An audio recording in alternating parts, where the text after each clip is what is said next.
welcome everyone. Thank you so much for joining the National Conclave. We are waiting for some more people to join us and we'll start shortly. Thank you so much.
Hi everyone.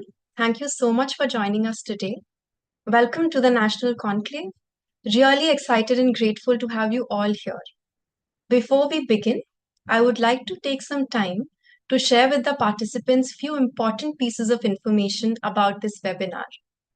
First, during the entire virtual day across all sessions, we have a Zoom interpretation feature available for all the participants. I would like to welcome Anmol and Hatim, who would be supporting us with interpretation for both English and Hindi. You can see the instructions to access this feature on the slide. Plus, these have also been pasted on the chat for you. Please note that once you turn the interpretation feature on, you will only be able to hear the interpreter and not me. Please let us know in chat in case you're facing any challenges with this. मैं इसको एक बार हिंदी में भी दोहरा देती हूँ। आज के पूरे सत्र के दौरान पार्टिसिपेंट्स के लिए जूम इंटरप्रिटेशन का फीचर उपलब्ध है, दोनों हिंदी और इंग्लिश में। इसको कैसे यूज करना है, इसके इंस्ट्रक्शंस आपको आपकी स्लाइड पर दिख जाएंगे और ये हमने चैट में भी पेस्ट किए हैं। जब आप इस फीचर को यूज करना शुरू करेंगे, तब आपको मेरी आवाज नहीं सुनाई देगी, आपको सिर्फ इंटरप्रेटर की आवाज सुनाई देगी। इससे जुड़े अगर आपके कोई भी सवाल हैं, आप हमसे डायरेक्ट चैट पर पूछ सकते हैं। Along with this, as you can also see, we have sign language interpretation support throughout all sessions today. We have Prachi and Pinky joining us to support with that. Second, we would be recording today's sessions for note-taking and share-out purposes. I hope that is okay with everyone here. In case anyone has concerns with this, please let the host know over chat. We will also be live streaming this session with support from our partner Daily Hunt. In case anyone is not comfortable with being recorded, we have also pasted on chat the live streaming link for your access. Please feel free to use that. We can start the recording now. Thank you so much. And on your screens, you can also see all the house rules being displayed here. These have also been pasted on the chat. Please feel free to use the chat feature for engaging with us throughout the sessions. We look forward to your reflections and want to hear from you how you feel about the sessions. You can also share your thoughts on social media by using the hashtags that we have pasted on chat. And we hope to make the sessions inclusive, engaging, and participatory, and also a safe space for all of us. With that, I'm coming to the final piece of information. I would like to share with you Dasra safeguarding policy. The same is also pasted on chat. If you have any questions on this, please feel free to ask the host. And with that, thank you so much for all your patience. Let us now begin with our agenda for today. Welcoming everyone again to the National Conclave. This conclave has been co-curated by youth-facing organizations and is for stakeholders who seek to create meaningful participation of young people. This two-day conclave also kickstarts the first leg of Dasra Philanthropy Week for this year. Dasra Philanthropy Week is our annual flagship program that brings together nonprofit leaders, philanthropists, foundations, policymakers, and other key stakeholders to discuss the way forward for India's development. In today's agenda for the conclave, we have collaborated with our thought partners to put together exciting conversations like the funding trends for donors in youth leadership space, fundraising strategies for youth-led NGOs, insights into advancing young people's agency from practitioners and also from young people themselves, and a space to connect with organizations across the global south. Before we start with these exciting conversations, please join me in welcoming Shailja Mehta for an opening address to share a bit about the why, what, and how of this conclave. Shailja works with the team on adolescent, young, youth, and gender portfolio at Dasra.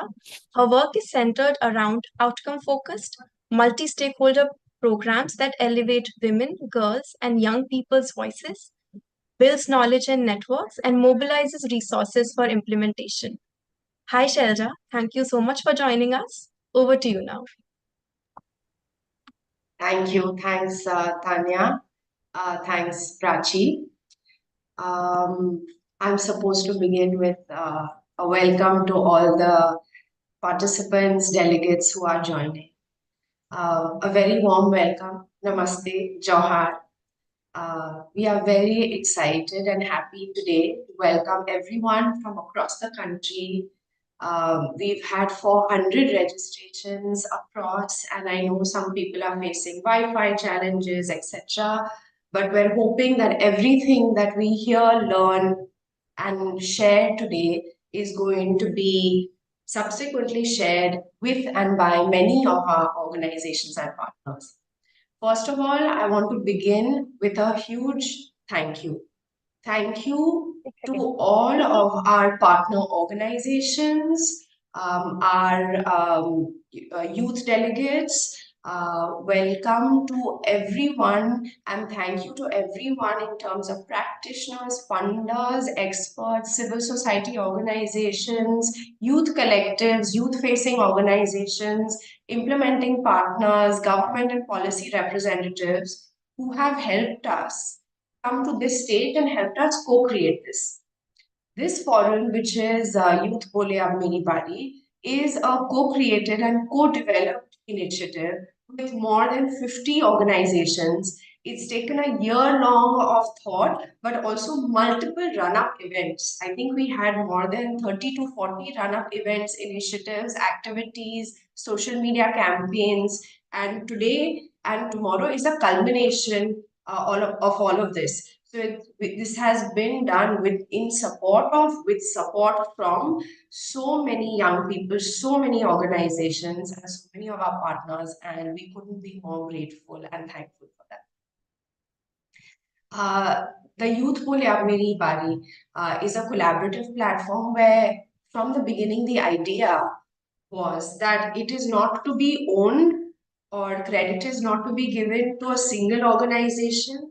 It is creating a drumbeat, having multiple organizations come together to ensure that we are centering meaningful engagement of and for young people of India.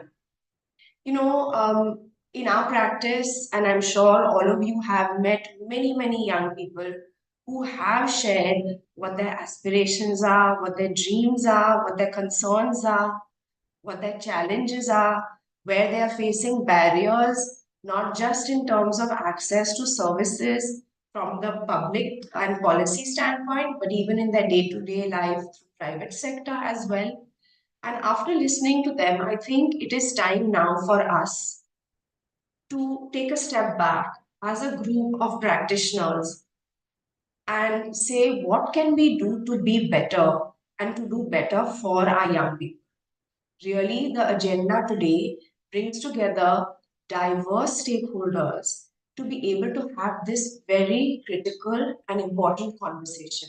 Because it's time that we don't just have conversation for the sake of conversation, but we have an action agenda, we have a learning agenda, and this work for us as practitioners to deliver to India's young has to be and will be done in a successful way only if it is done collectively. So this initiative hopefully signals that if you have the intent to come together, you can come together, you can go beyond organizational boundaries, you can work together, you can learn and align with each other, collaborate with each other, partner with each other in whichever way you feel useful. So that was the real crux of today's conversation. As Yukulia Meri Bari, the work that all of our partners have done have reached immense scale and impact, having a 1 million youth coalition, working across states, having policy recommendations taken up. So it's fantastic. And while we celebrate and acknowledge our collective learnings, it's also very important to acknowledge and recognize our challenges and failures. So I do hope that today's conversation is a real conversation. It's a candid conversation. And it's a conversation that takes us forward from things that we have already discussed to new avenues of not just what should we do and why we should do it, but how to actually do it better so that we deliver to the promise of India's adolescents and youth. And I wanted to just end with an inspiring poem that I have been reading. I often read it to get inspired myself, and I hope that each of you finds inspiration in these words. It's by a young person called Ashwini. Um, it's called "Zamane ko chalo badalते हैं." Zamane ko, Let's change the I think someone is speaking. I'll just start again. जमाने को चलो बदलते हैं, जमाने को बदलते हैं, एक नए दौर की ओर चलते हैं। उड़ान से लिंक का रिश्ता क्या, ऐसे प्रश्न खुद को पूछते हैं। मेरा सच और सच्चाई के अंतर को पहचानते हैं। निरंतर समाज की सृष्टि के लिए निरंतर कदम उठाते हैं। एक श्रेष्ठ नहीं, एकजुट चलो जमाने को बदलते हैं। इसलिए मैं मेरे सभी बदलाव के प्रतिनिधियों को स्वागत करती हूँ। Welcome once again. Thank you once again.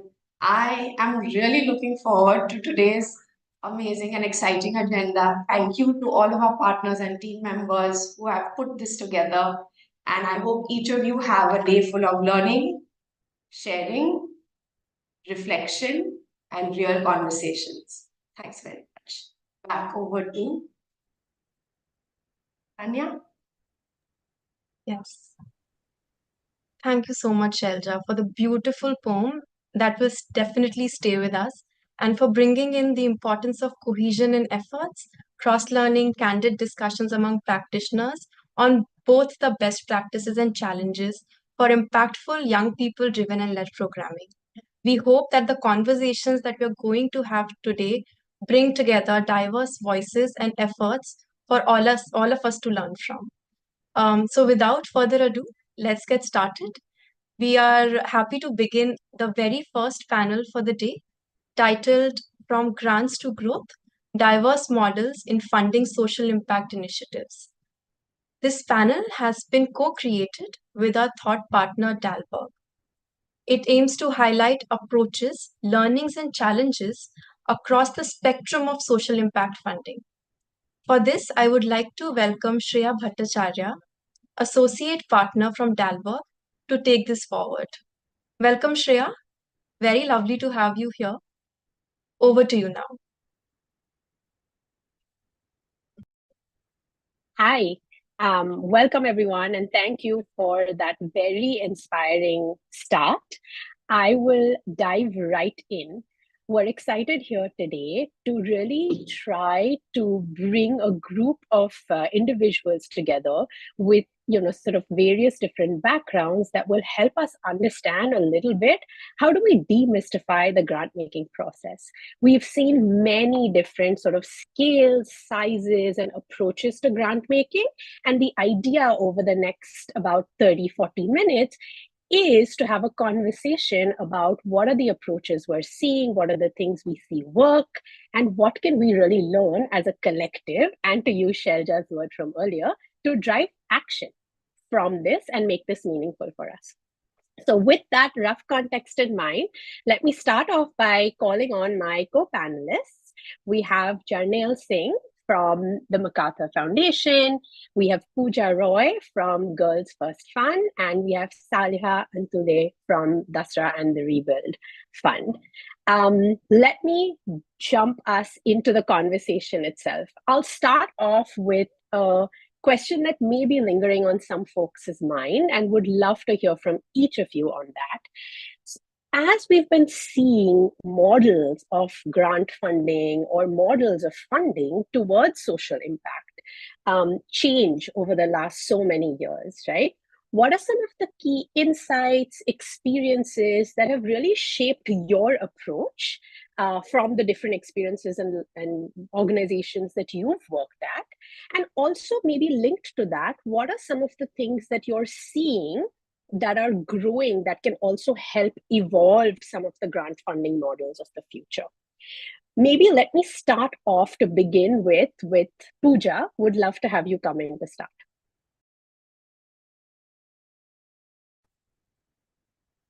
Hello, everyone. So, first of all, let me say it's a privilege to be on this panel. Thank you so much for inviting me. And I'm really happy to be amongst a group of very esteemed colleagues and practitioners as well as funders. The question is a very involved one. And I think we've all been grappling with it for many, many years. And it has evolved over the course of time. What we at Girls First Fund have tried to do in this is looked at the way uh, girls' rights and child marriage has been approached. And we found that it is best that we try to highlight a gender transformative, girl and young women centered, led strategies so that girls are at the forefront. They decide if, when, and whom to marry, and they take charge of their lives and break down unequal power structures so that they can address gender injustice and harmful social norms and social violations which are at the crux of uh, and crux of child marriage and the practice of child marriage. And for that, in order to support that approach, what we did was we managed to have a funding plus model. And a funding plus model looks at ways in which can break down barriers so that the power structures within the funder and the partner relationship reduces as much as possible. And where we can look at a model which is focused much more on learning than on just giving grants and grant making. So that is what we have tried to do. And this includes mentoring, accompaniment, capacity development. And it includes connecting partners and influencing and helping them to build networks and build collaborative spaces, platforms, and partnerships as well, which help them to move forward in, say, securing more funding and towards more trust-based philanthropy. And what is important also is that while Girls First Fund is a philanthropic arm of Capital for Good in USA, it is Global South driven. So that is again something else that we've tried to do is through a Global South lens that we've tried to reduce all these barriers that we've talked about, right? And how do we reduce these barriers and how have we made it much more flexible for everyone? Is that with application process for one is it's flexible. It can be in English or Hindi through various processes. It includes girls at all levels. Like for instance, we in participating in the process of grant making and involving them in selection processes as well through panels and various levels. And we have also uh, tried hard as far as possible to make sure that we focus on the learning and the needs of partners. So at various points, what we have tried to do is to have convenings, learning convenings, where we can hear the voices of partners explaining that this is what they would like to learn more about. This is their experience in sharing. And we respect that space. We respect the expertise of the partners. And we understand that it's important to learn from them. And the learning is not a unilateral process. So it has to be something which is a multifaceted process. So which is what we try to concentrate on. And with girl-centered focus and a girl-led focus as well, because girl and young women-led, so that whatever programs that we have are gender transformative and in our approach. So that is the crux of what we do in terms of looking at dynamism in the community and among the NGOs and CBOs and helping them to be in a situation where we can be flexible so that their problems do not increase but decrease, and they are able to have a good relationship with the donor organization. Yeah. Thank you, Pooja. Very interesting and really valid point around power dynamics and looking forward to exploring that further in the next few minutes as well. Maybe I'll come to you, Jarnail, next to hear a little bit about maybe your experiences and insights that shaped some of the trends you're seeing. Thank you, Shreya, and thanks to Dasra for organizing this and having me here. First of all, a lot of gratitude to Prachi and Pinky for interpreting it the way they're doing. I hope you're hydrating yourself because it's a tough job. I can see that, there's a lot of effort going in that. So thank you. At MacArthur, we are an endowed philanthropy, working since 1970s. In India, we've been here since 1994, completing our 30 years this year. So I would just highlight three things over here. Being an endowed philanthropy, I think we do have our own set of internal challenges, but at the same time, opportunities. The opportunities that we can exhibit radical empathy when we do grant making. And that's what we have learned over the past 30 years. I have been here since last four, but what I've learned from my predecessors is that, when we are working with our partners, we need to be in their shoes to understand where they are coming from, what they are able to say, and what they're not able to say. I think radical empathy is something that we imbibe as a value when we do grant making. And that's one thing which allows us to really see that one size does not fit all, which means that we might not be able to do big grant sizes at the same time, ensure that smaller immediate needs are ignored. So how can we really be responsive at the same time, stay true to our vision and mission? Which also leads me to the second point, which is capacity. We are a very small team over here. And roughly 40 to 45 grants that we are handling at any given point of time. So how do we really be nimble in terms of, how are we actually spending more time with our partners, because we are unable to do that right now. And as a result of which, we don't even open calls for funding. It's mostly, solicited proposals that we have. If I happen to speak to someone, then only, that organization has a chance to receive funding from the foundation, which is not ideal from a point of view. I think there are internal challenges that we face over there. So this is one of our learnings, that, how can we really tread that fine line between capacity and being responsive to the sector. The third bit that I would highlight is the fact that, we have to collaborate as philanthropies also. As grant makers, we need to collaborate, not just in terms of our approaches, but also in terms of our funding.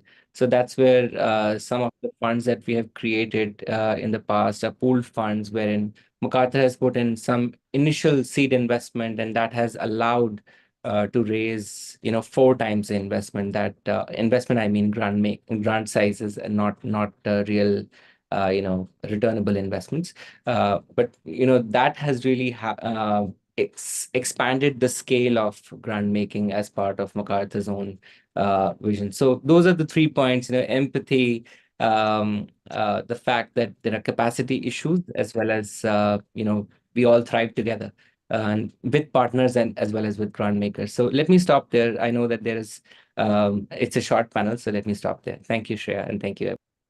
Thank you so much. And empathy is a very important point, right? Particularly and I appreciate it sort of linking, especially power dynamics, to empathy. Let me come to Saleha. Dasra plays a very interesting role, both in terms of the having had a front row seat almost to the evolution of funding different models, but also I think the Rebuild Fund is a really good example of a very interesting model of funding. Would love to hear from you on the trends you're seeing. Thank you, Shreya. And thank you. Firstly, I'm apologizing for my background. I'm actually just 5 minutes away. I was just stuck in mad Mumbai traffic. Having said that, now I regret it. I wish, like, while somebody was speaking, I would have made it through. But anyway, we try new things, just like we're trying out the Rebuild India Fund.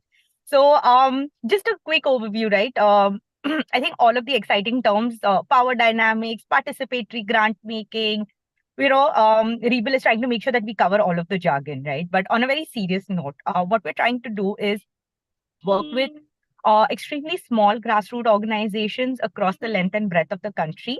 The kind of organizations that we partner with in the Rebuild India Fund largely comprises of those that are led by proximate leaders, right? Proximate leaders are people who have lived experiences of the community that they're serving.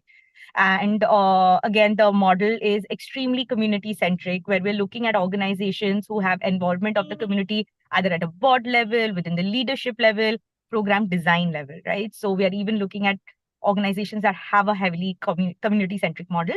And then lastly, right, like a very critical parameter is also the extremely marginalized, vulnerable groups that they are working with. So we're not working with the larger nonprofits, with the very small, right? Average annual budgets of like 40 lakhs to 2 crores a year. So that's the kind and profile of organizations that we're working with. The aspiration of the Rebuild Fund is to work with 500 NGOs over the course of the next 5 years, right? Where we bring in 100 NGOs every year. And we work with funders in a manner, again, that's challenging power dynamics, right? What we're offering and promising the nonprofits is flexible, unrestricted funding. So again, I think then the twofold challenge becomes making sure we partner with organizations that really need the fund. That then again, like Janelle said, we are unfortunately not able to in the place right now to look for applications, but it's really dependent on our nodal partners to then be able to source those organizations and then identify those through then extensive selection process that we have. With funders, I think the challenge becomes that, right? How do we help them move in this journey of conventional, traditional grant making towards saying that, here we are saying that we will support this organization for 5 years.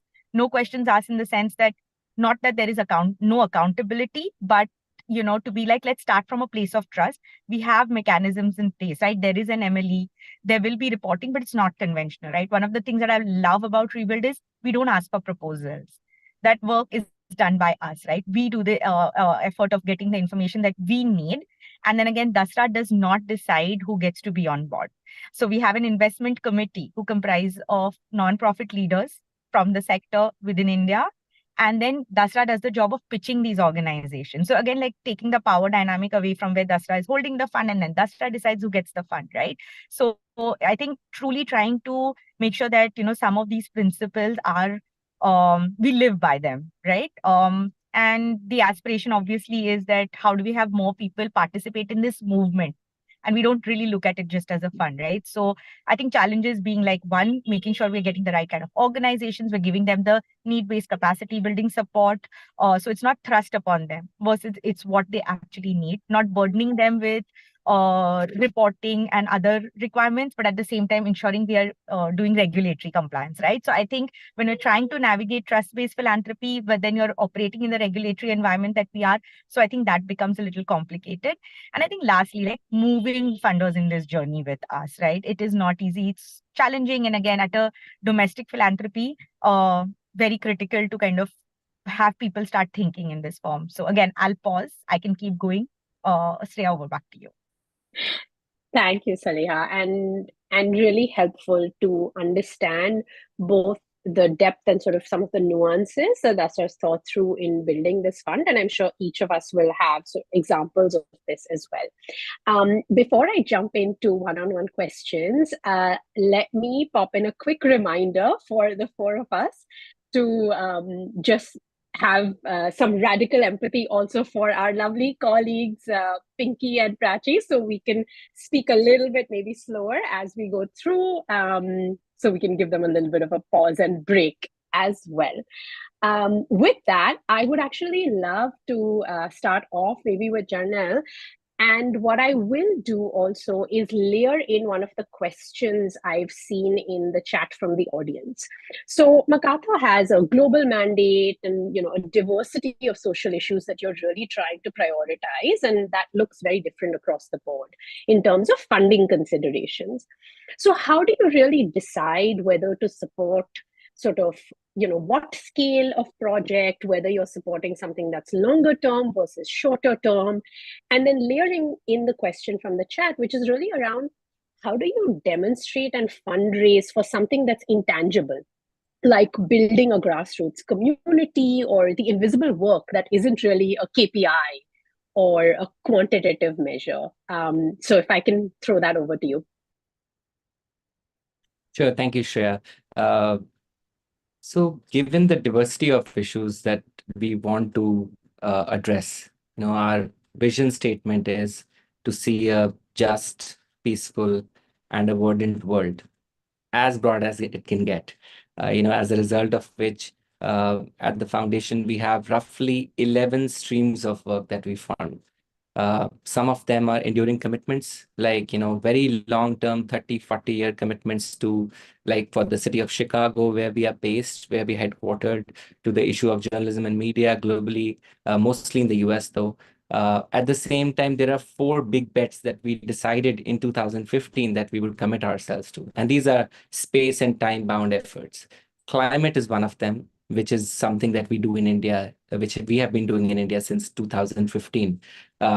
So there are other big bets as well, like nuclear challenges, criminal justice, anti-corruption work in Nigeria. So there's a very diverse set of issues that we look at, and there are time and scale boundaries to each one of them. And then you would also have heard about the 100 and Change program, which is $100 million for one organization.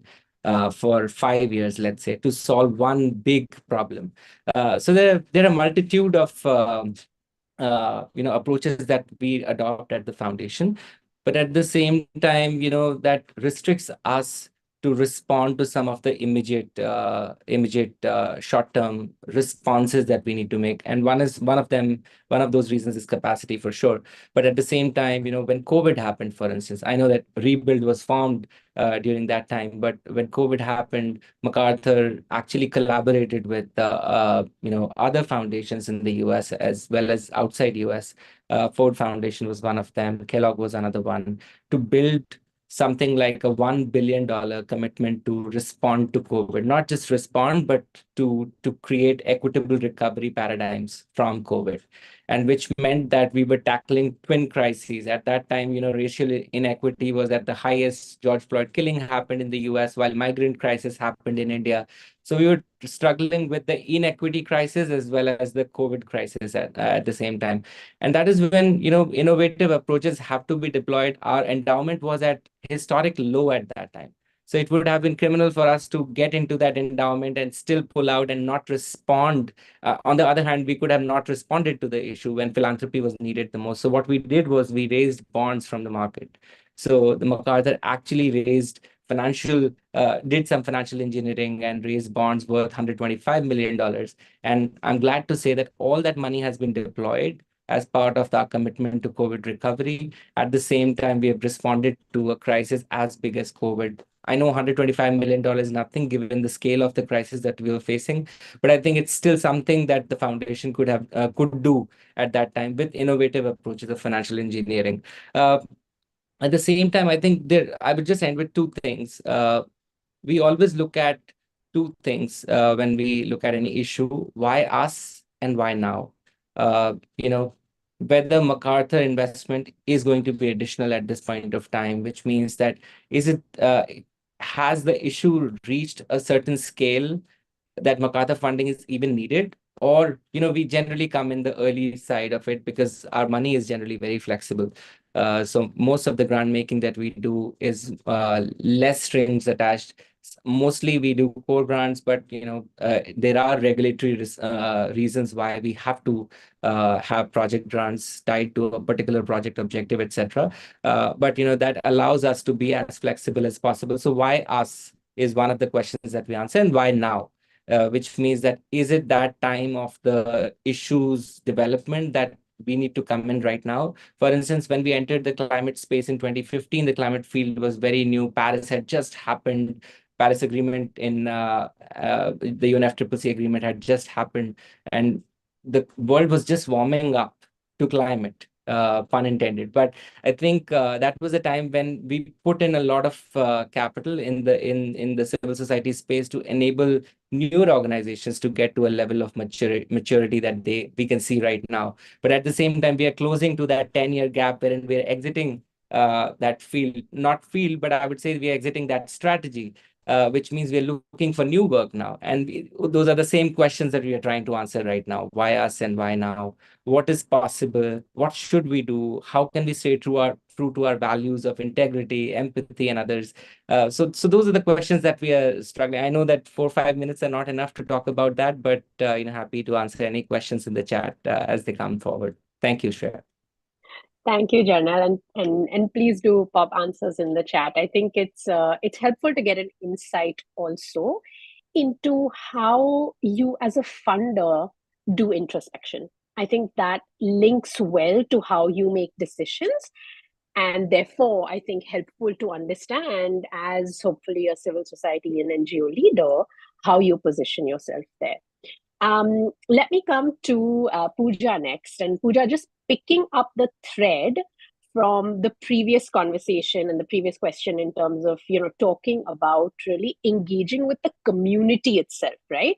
And want to build on that, empowering women, girls, it's a really multifaceted challenge and has so many contextual, cultural nuances as well. Maybe you can tell us a bit more and take us, one level deeper into how you actively sort of collaborate with the communities to ensure that the grant funding and the financial support is actually, going towards something that is long-term sustainable within the community itself. So help us peel the layer. Thank you. I think this question is very valid because what we are trying to do is to create a community of core leaders. And I'm not talking about we ourselves, of course, because we don't directly work on the ground, but we do facilitate with, or we collaborate with our partners to ensure that that level of engagement with communities happen to be there, right? And what this really means is that we are looking at girl-led, as I said earlier, initiatives, which closely relate to the community and help bring about social change. And this is not an easy thing to do. As we all know that we're looking at various strong qualitative work over here. And it is very, very difficult to see an impact or any kind of result or any kind of an outcome very quickly. But what we try very hard to do is, I love looking at the 4 V's, which is like looking at the value system of girls, their vision, their visibility, and their voice.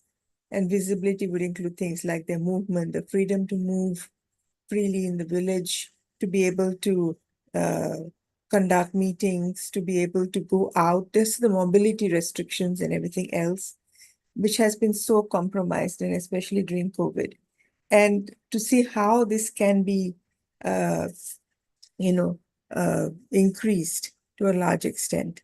And so these are things which we try to do to ensure that the gender transformative approach is strong enough for there to be girl-led core leaders and who work in the community with various issues.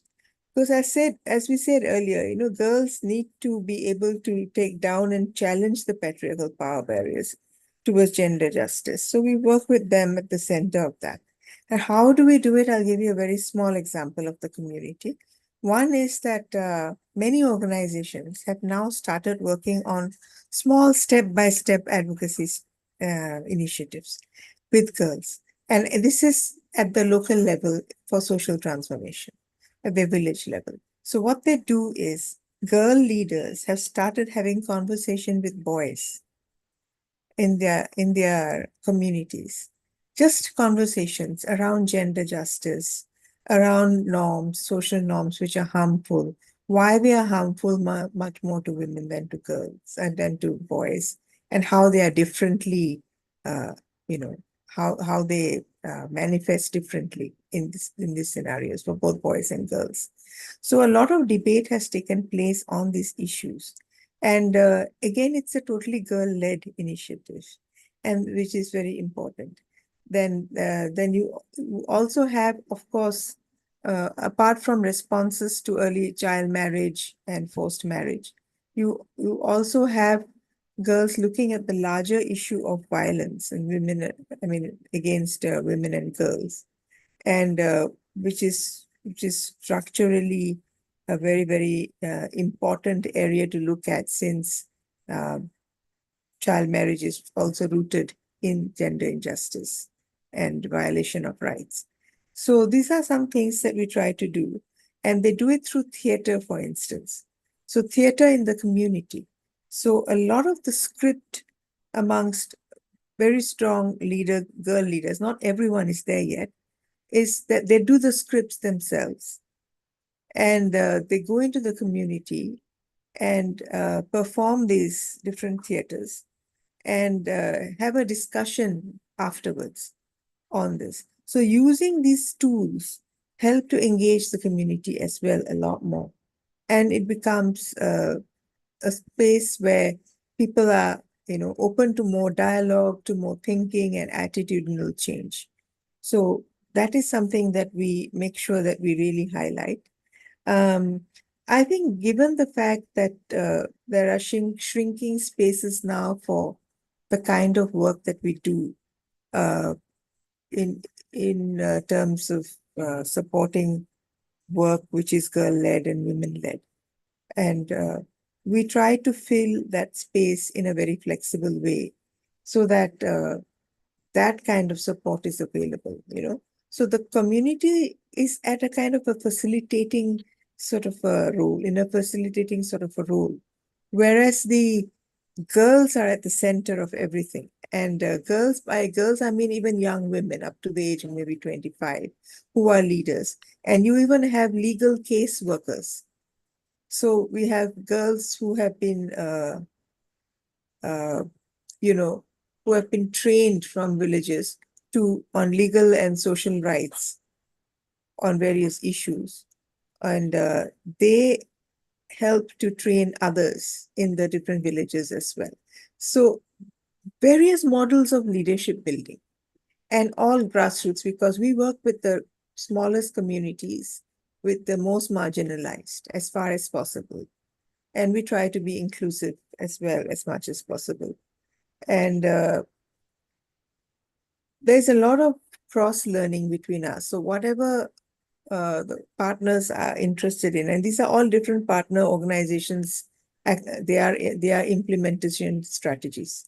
And whatever they feel is necessary to continue with this work more productively is something that we recognize, we respect, and we provide core grants as far as possible. I think almost all of our 25 grants are core grants. And within that, given the FCRA rules and everything else, within that limited space, how do we move around and make sure that we can be as flexible as possible? So these are some of the explorations that are now taking place, so that in case there needs to be any changes in the program due to challenges and everything else, that can be done, and which is very important. So we also have another aspect to all of this, is that it's not just program implementation that girls are involved in. They are also involved in planning. And by planning, I mean organizational planning. So they plan maybe various aspects of the program together with the organization. And recently there was a feminist planning and learning workshop that was conducted. And this was on these issues of how to plan your work from a gender transformative lens, and how we can take this to the grassroots level. And the participants were not just the heads of organizations. They were also community staff, leaders, and people who don't usually participate in something like this. And that really helped them. And they said that they felt very privileged to be a part of that, because they're not usually included. And it was good for them to also go back to the community and talk about what they had learned, so that this planning processes could be seen as part of the implementation strategies and the work that they were doing, not as a separate entity which was there just to write proposals to someone else, which is usually outsourced. So it is just something which is melded together and which we can move forward with. And that was very, very important. So I think we also help support partners in engaging with the communities in various ways through organizing, planning, and planning processes. And it is important to understand that it's not easy because the systems on the ground are not exactly gender friendly. So you have a lot of different administration, for instance, who will say that, why are you spoiling a girl's life by trying to stop her marriage? Although Yeah. she's maybe 15. So Yeah. that's something which is culturally embedded in your minds, which is what the whole culture of things are. So we need to explore this whole culture thing, which is really like a cloak to, in a way, enable more discomfort, more discrimination around Yeah. gender. So Yeah, that's some yeah. of the No, things. I think super helpful and very nuanced understanding of gender, which I'm sure everyone on the panel is all sort of engaging with, but everyone in the audience, I'm sure, is also sort of like, using many of these approaches or also working in many of these and are commendable in their own field. But coming to Saliha, and I think what would be interesting to hear a little bit about Rebuild. I'm also seeing that there's questions about Rebuild. So as Rebuild is sort of supporting grassroots organizations, can you share a little bit in terms of how the fund really has shaped its approach and then how you measure success? And maybe link to that, if you could add in for the audience, what is the role of youth? Do you have sort of any insights from youth or engagement with youth as part of your decision making process? Thank you. Sorry, and I've not been looking up at the chat. So, say if there's something specific, please do redirect.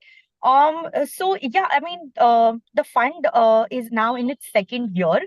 So we're in the process of like doing and learning parallelly, right? So as we started off with the principles which I listed out earlier, where we said we'll do trust-based, long-term, flexible funding, at the same time looking at very specific criteria and the type of organizations, even within grassroots organizations.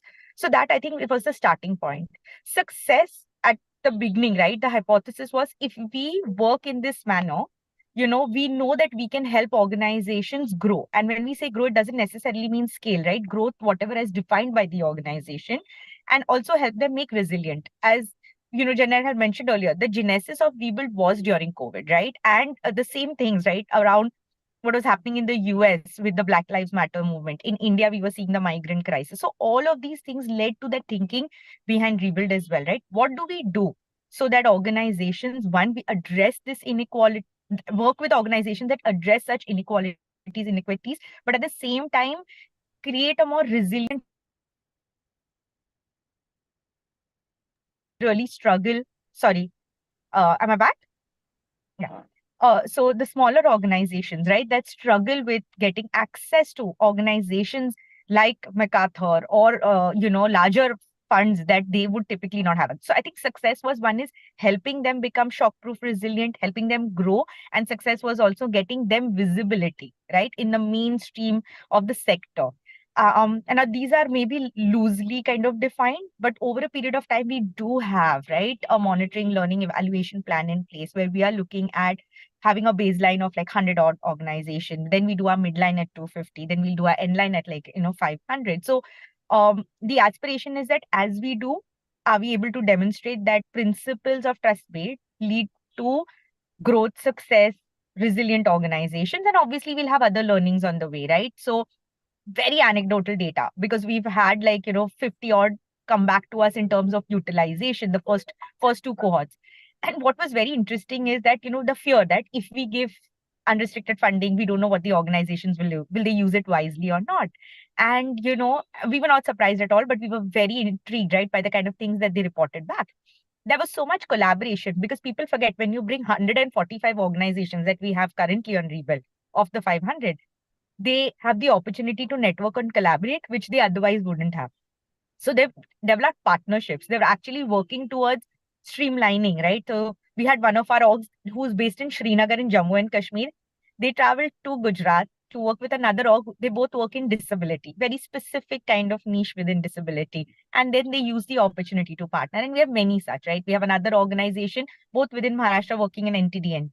They looked at partnerships. So I feel like so many other things that, Sriya, we've not even identified as what would be measures of success, we probably see on the way as we grow and build. And then I think that is the power of what we say is trust-based philanthropy, right? Letting the community leaders, letting the community decide what they need to do with that fund.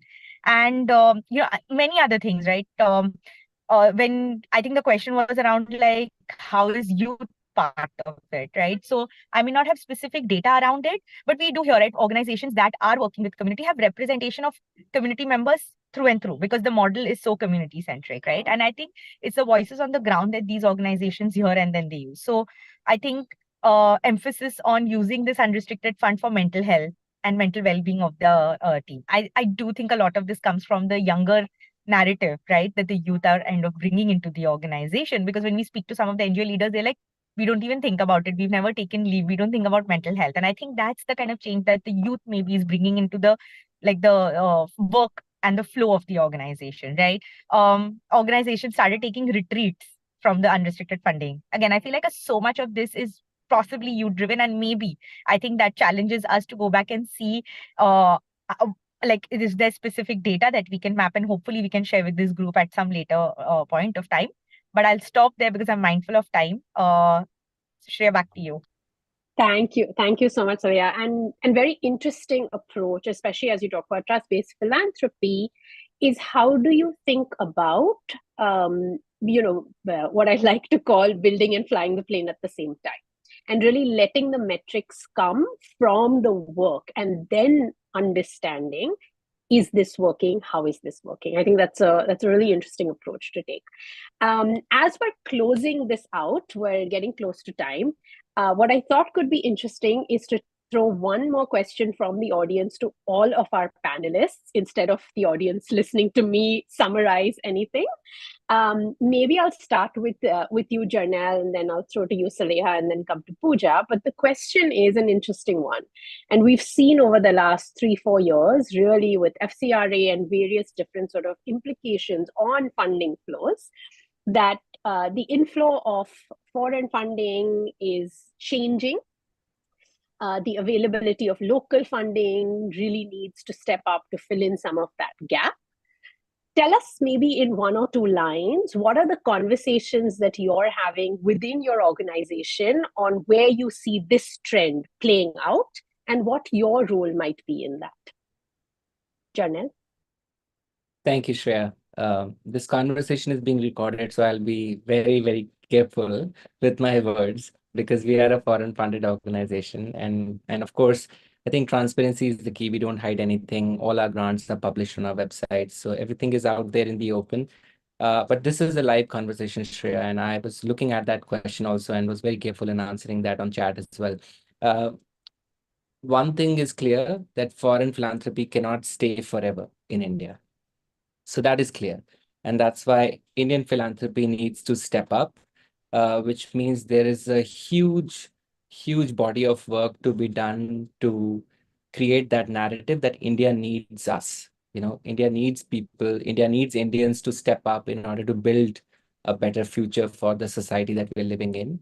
While it's happening in certain pockets, but I think citizen engagement, youth-led initiatives, at the same time, the work that organizations like Dasra do with philanthropists to getting them the information and the mechanisms and platforms for them to give more becomes incredibly important. So I would just stay there, and it's a live conversation. We are committed to India as a foundation.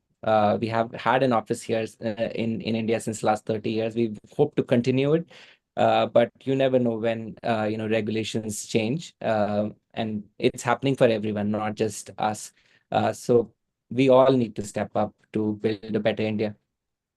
Absolutely, and love that. I was hoping to end on not extremely provocative note, but slightly sort of getting close to the line as we can. And I completely agree with you. I think it really is about how do we match both sides, and not sort of have any side be overly reliant or overly sort of evil in a sense, or thought of in that manner at all, but how do we play together? Saleha, coming to you. Yeah. Thank you. I think this is one of my favorite questions because I'm leading the fundraising efforts within Rebuild and my focus is domestic philanthropy, right? So I think while it is a major pain point, I think that's what's also exciting and challenging, right? I think there is no question in mind that yes, domestic philanthropy needs to step up and people have been talking about it. At least my unique perspective in this is I think partners like us, right, who are having this conversation and others within the sector who are doing this heavy lifting work of fundraising need to come together and have this common narrative that talks about why we should do funding in this manner, why we need to do more in terms of trust-based philanthropy and all. I think if more funders hear the same thing domestically, it'll be like setting that narrative in their mind, right? So that's my personal aspiration, wish, and I'm hoping that's what we can do to really change the way we're looking at domestic philanthropy, because there is, right, we have enough data on how much funding is out there in terms of CSR or individuals and families. But now it's about like, how do we move it in a way that's not so traditional and that's not so like restrictive in a sense, but again, all the things that we've talked about today. So yeah, that's a little bit from me. Thank Great. you. And I think helpful callback also to the collaborative approaches that I know has been very integral to the Dasra's ethos. So different funders coming all in together. Pooja, maybe you can close us out. Yeah. So once again, interesting question, though something that we've been grappling with for a long time, and the changing landscape on this, on the whole funding scenario, getting, well, maybe changing to the extent that it has affected the lives of the people in Jharkhand and as well as other places. So how do NGOs negotiate this?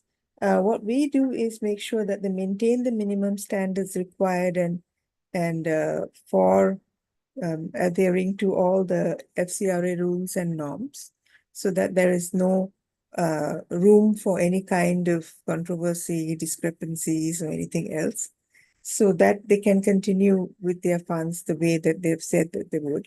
What we also do here is every year, but sometimes even twice a year, have a session with an expert for all partners for on FCRA rules, because things keep changing and they need to know the latest.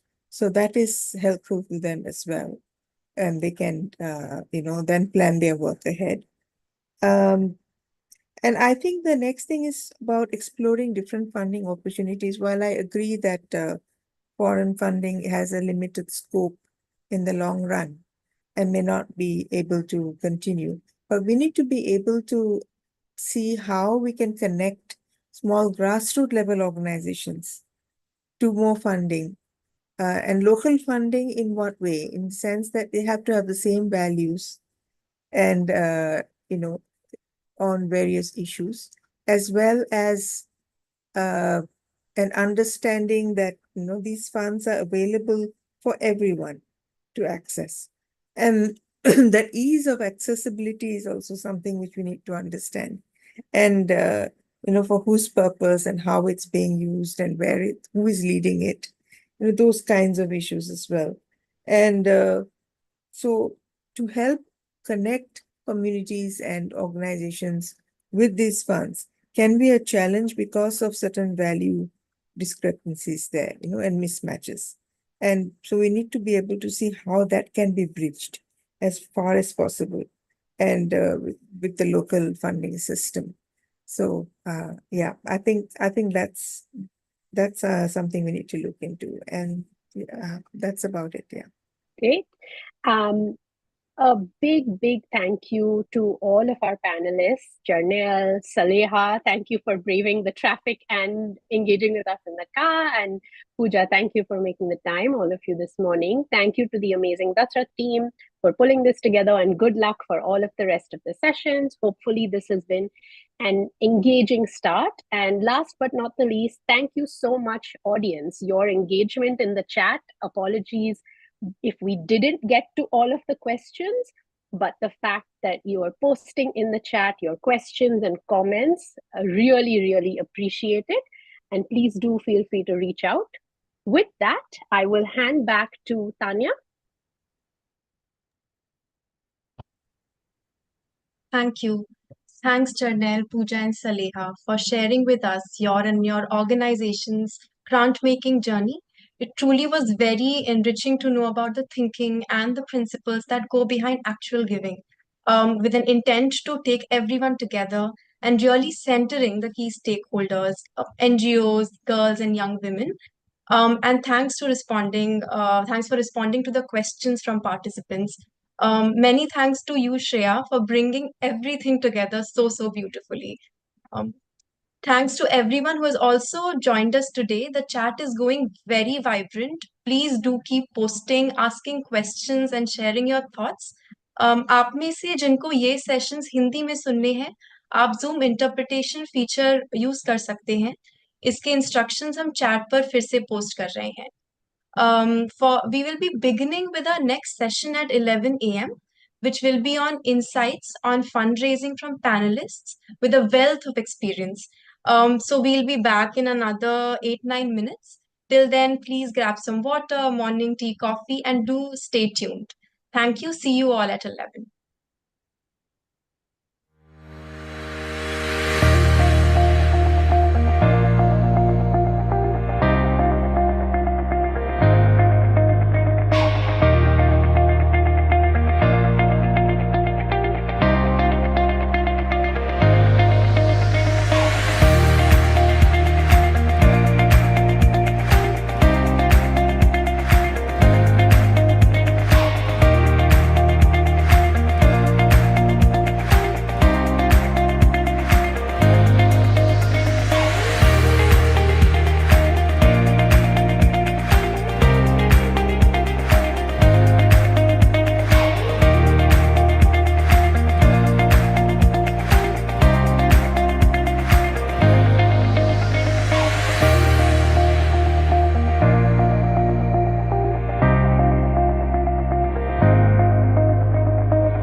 Hi everyone.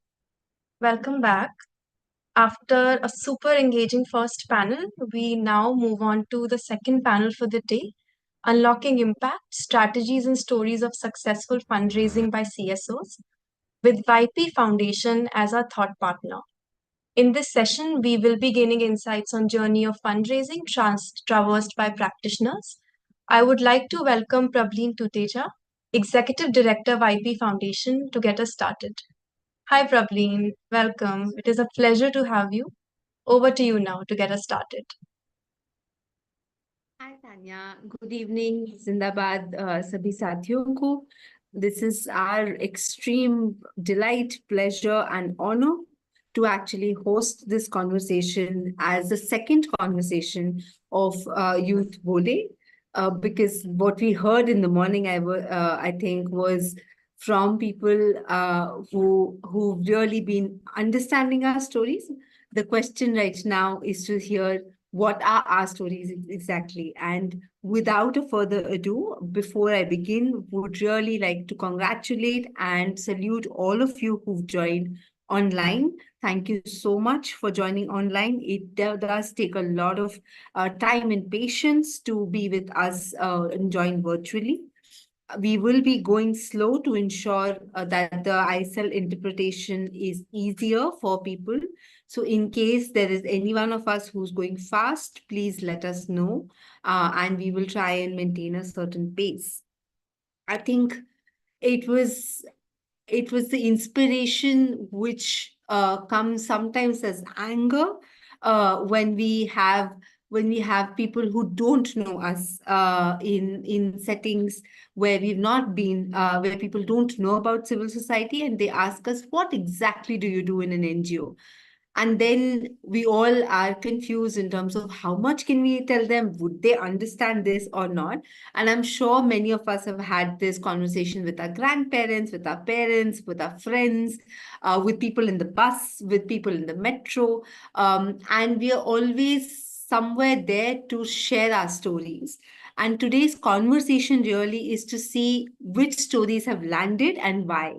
And for that, we have some extremely talented and experienced panelists. The idea of this conversation today is to look at what has really worked out for us as civil society, to share our experiences, and to also see in the changing landscape of funding, how are we really learning our own journey of fundraising, and what are the things that we're changing. So without a further ado, I would first call in all my panelists to join this conversation. There is Deep Jyoti from Farm to Food Foundation. We have Deepa Pawar from Anubhuti Trust. We have Abhilash from Jabaigo. And we have Noina from Breakthrough Trust. And since I am a big dreamer, and when we were thinking about this and we were talking behind the scenes, we realized all of us are actually dreamers of change. And therefore, I think that was the first idea, to look at what dreams do we have. And that's my first actually question to all the panelists. We'll begin with you, Deepa. In this world, if there was a world where philanthropies and foundations would have understood our work just the way we like it, what would that world look like, and how will we enable that kind of world? Over to you, Deepa. Yes, जिंदाबाद, जय भीम सबको. Thank you प्रबलिन. प्रबलिन, मेरे पास 5 से 7 minute है ना? बस एक बार फिर से चेक करें. हम पहले सवाल में 2 मिनट से 3 मिनट लेंगे. 2 हमारे मिनट है. पास एक और आपके लिए सवाल है. ओके, तो प्रॉब्लम जिस लोकेशन से मैं आती हूँ या जहाँ पे काम करती हूँ, ये कम्युनिटी काफी ग्रास रूट और इस तरह के समुदाय से जुड़े हुए हैं जहाँ पे resources, political will, economical platform, ये सारी चीजों का जो है मतलब एवेबिलिटी बहुत ज्यादा कम है. तब मुझे जब आजू बाजू की दुनिया नजर आती है, मुझे लगता है कि काफी जो है स्ट्रगल करना पड़ेगा, लोगों को एजुकेट करने के अंदर काफी कंट्रीब्यूट करना पड़ेगा.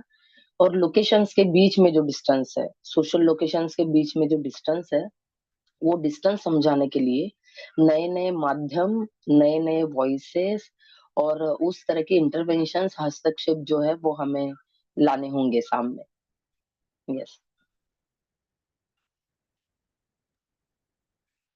थैंक यू ये बहुत ही उम्दा तरीके से बताने के लिए कि किस तरीके से अलग अलग परिप्रेक्ष्य में कहानियां बदलती हैं और उस दुनिया की रचना में कैसे इन कहानियों की हिस्सेदारी निभाई जा सकती है। Nayana, how is that world looking to you? Thank you, Pravleen. I think that's a very interesting question. And I was thinking कि अगर ऐसी एक दुनिया होती जहाँ पे लोग हमारी बात समझ रहे होते और हम जो करना चाह रहे हैं उसको बेझिझक उसमें वो अपने को पूरी तरह से सपोर्ट करते, तो मुझे लगता है एक ऐसी दुनिया होती जहाँ पे जेंडर के आधार पर भेदभाव और जेंडर के आधार पर हिंसा मुमकिन नहीं होता है ना। आज के तारीख में जेंडर आधारित हिंसा और जेंडर आधारित भेदभाव काफी मुमकिन है और हम उसको मान के चलते हैं। There is a wider acceptance for gender based violence and gender based discrimination, and I think with a lot of support for everybody rallying around it, we would not have seen a world like that. Yeah, thank you. I'm loving this beautiful world, for sure. And since we're talking about an interesting world and our interesting dreams, maybe Deep Jyoti, how is that looking for you? Thanks, Pravalin. I agree with Deepa and Nayana that this is a beautiful beginning because I feel that we all have a dream, and and to talk about our dream is one of our, the best moment. Pravalin, I come from the Northeast, which has 200 plus uh, uh, languages, communities, a huge diversity of the way people live, the way people engage with the world. So what we have learned is it's very essential for our Northeast, for example, is to respect the diversity, uh, and and look at a world which is a co-created, a world where we are cohabitating together, you know, and this respect, diversity, cohabitation, co-creation is the world that it's a dream world for me. Yeah, thank you. Thank you, Deepjyoti, for reminding us what values we will have in that world, while we see what we will not have in sometimes in that haste, we also want to see how has that really been created. So the values of intersectionality, understanding diversity is definitely very crucial. Thank you so much for pointing that out. Abhilash, last over to you. Thanks, Prablin. Always knew that you are quite a dreamer. So yes, I'm just wondering, what would an utopian world look like? And having been a part of, new business development teams in a couple of organizations, I wish, a world where, we don't have to be constantly sort of churning out proposals to, various donors, trying to respond to deadlines of RFPs, trying to show, project impact that might happen 5 years down the line, based on a worldview, which obviously will change, with time. And so, and I think some part of that world is already here. So I heard the previous panel talk about something like, trust-based funding, no strings attached funding. There are organizations now which give a lot of unrestricted grants. McKinsey Scott has, written a lot of checks, and some of our, friends in India have received, big pots of money suddenly from them. And so a world where philanthro-capitalists, are do realize that, unlike in a corporate world, there is where at the bottom line impact, you talk about profit. You measure everything by whether there is a profit or a loss.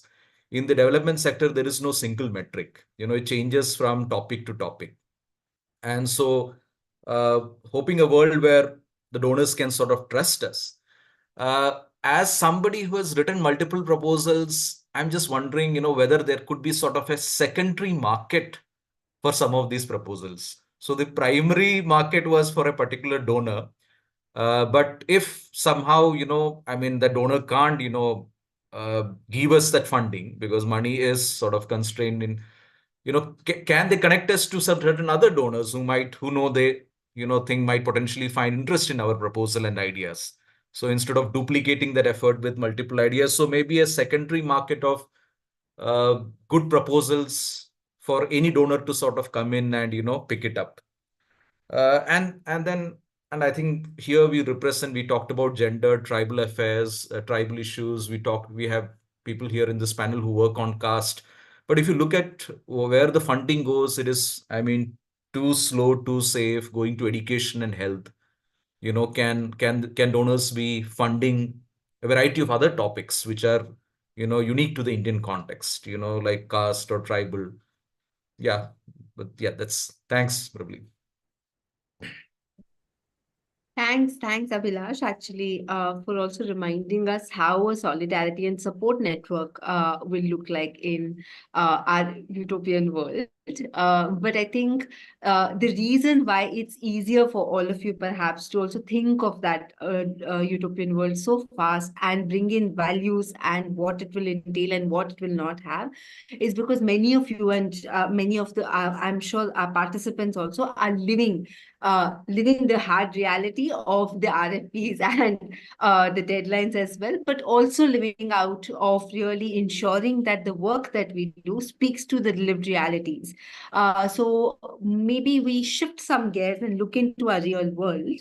And Abhilash, since you geared us towards really our hard realities of what we need to go back to, maybe we start with you this time and ask you that in your world of mobilizing funds, while there was one lesson that you're sharing with us, but what are some of the lessons for civil society that you want to share in your experience of mobilizing funds from the corporate world? And what is that you would be able to give us as suggestions or as your own experience that you come with? Thanks, Prableen. So I think when the CSR requirement of corporates needing to spend 2% of their profits after taxes was introduced, I think there was a lot of excitement in the sector. If you look at the data, I mean, some of the latest data still says that annually some 26,000 crores are being spent under the CSR sort of umbrella. But unfortunately, the hard reality is that most of the corporates have decided to open their own foundations. The development sector find it very hard to sort of unlock those funds.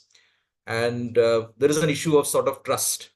Corporates, or the philanthro capitalism, I mean, feel that they have better efficiencies, unlike the NGO sector, which is sort of slow. And so let's do things ourselves. We don't trust the NGOs to keep up pace with us.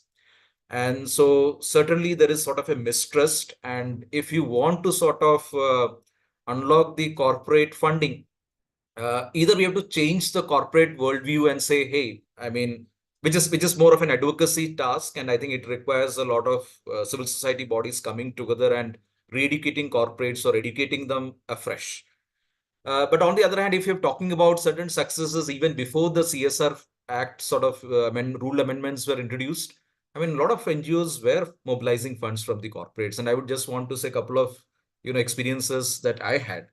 For example, there has been a large FMCG company, which responded to Prime Minister Modi's call when it comes to, to Swachh Bharat initiative.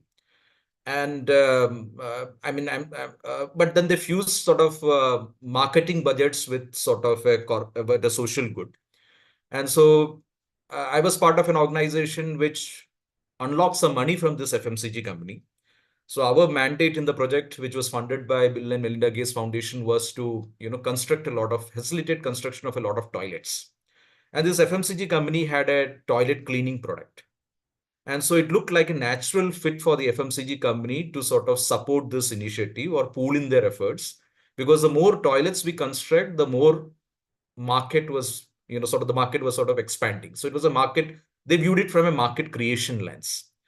So I think for unlocking money from corporates, I think you'll have to also conscious that ultimately a corporate's primary, stakeholder is a shareholder who is looking at profits and dividends. So how can we sort of align our, social good with some of the marketing objectives of the company? I know there are rules on preventing of round fencing so that, CSR funds are not used for marketing purposes and vice versa. But I think the hard reality is that one needs to sort of think in those lines. And so the term that is increasingly used is creating shared value. So how can corporates and non-profits come together to create a new value, which potentially enhances markets and market access for corporates, but at the same time enables non-profits to do certain social good. I think the other reality is that, while corporates, I mean, overall private money is much bigger than what governments have. But if you're trying to engage with one single corporate, they do also recognize that there is not enough money for them to create an all India impact. So I think very increasingly, I mean, corporates do want to come into the good books of the government agencies. And so any proposal to a corporate not should talk about creating impact or a pilot in a very specific geography, but also how it can be, introduced to the government and how can government demonstrate co-ownership and take it to scale at a later date. And so some of the same questions when it comes to, the NGO world, how do we sustain this effort? I think the corporate wants to know how do you sort of scale it up and rapidly. And that's where a sort of a government interface is sort of required. So I'll consciously not use words like PPP and all that, because many a times NGOs and the corporates have to first get into an understanding. And then there is an advocacy with the government to sort of get them aligned to the viewpoint of the corporate and the NGO world. But let's begin also proposal writing to corporates with this idea, with the story in the back of the mind that eventually government may need to sort of get involved. So yeah, Prablina. Well, I was also taking notes of the cheat codes that you've given us. Thank you. Thank you so much. I think this is helpful, definitely. I think some of the key points that was also to see when we say sustainability, what does it mean in terms of scale up? So I think definitely good points there. And I am sure there are people who are already sending us questions. So we will come to those right after a few responses from all our panelists. Noina, since we've got started on talking about how do we convince a corporate on our story, I know Breakthrough has been working on social norm change, which I think is one of the most difficult stories to convey. But you've used different engagements and very deep and diverse sort of programs. So in your experience, how have you, if you feel, but how can we actually together influence to invest in system change at scale, since that's what we spoke about? And what have been some of your key successes and challenges in the journey of Breakthrough that you've had? Yeah, thank you, Pravleen. And when I was hearing Abhilash, I was also taking notes. I was like, okay, this is something we do. This is something we do not do. How do we figure things out? So one of the thing is that this kind of a session becomes very important because all of us are struggling. All of us are trying to raise funds for our things, although the big pot of money, the 26,000 crore, all look very big numbers. What happens is when you see what you are up against, that money is few hundred times more. So if I say that here is someone, an organization which is standing for girls fulfilling their aspiration and having their fullest potential achieved and not marrying early. There is a whole marriage industry which is growing from strength to strength to strength. And even if you look at a breakthrough, which is getting a pot of money for a system change work or something else, we stand very small in front of those kind of market forces. So what's our best bet? Our best bet is collaboration. Our best bet is all of us coming together and working together and try and see what I can't do well and what YP is doing much better than us, and can we get YP on board to talk about this rather than me trying to figure out again using the same amount of money, you know. So how we are becoming much greater collaborators rather than becoming competitors. We are competitors. Yeah, the reality is that there is a small pot of money and we are all aiming for it. That's the reality of our world, but we can work towards collaboration, is that if we are working towards system change. Now, if we are thinking of system change and social norm change, both are long-term games.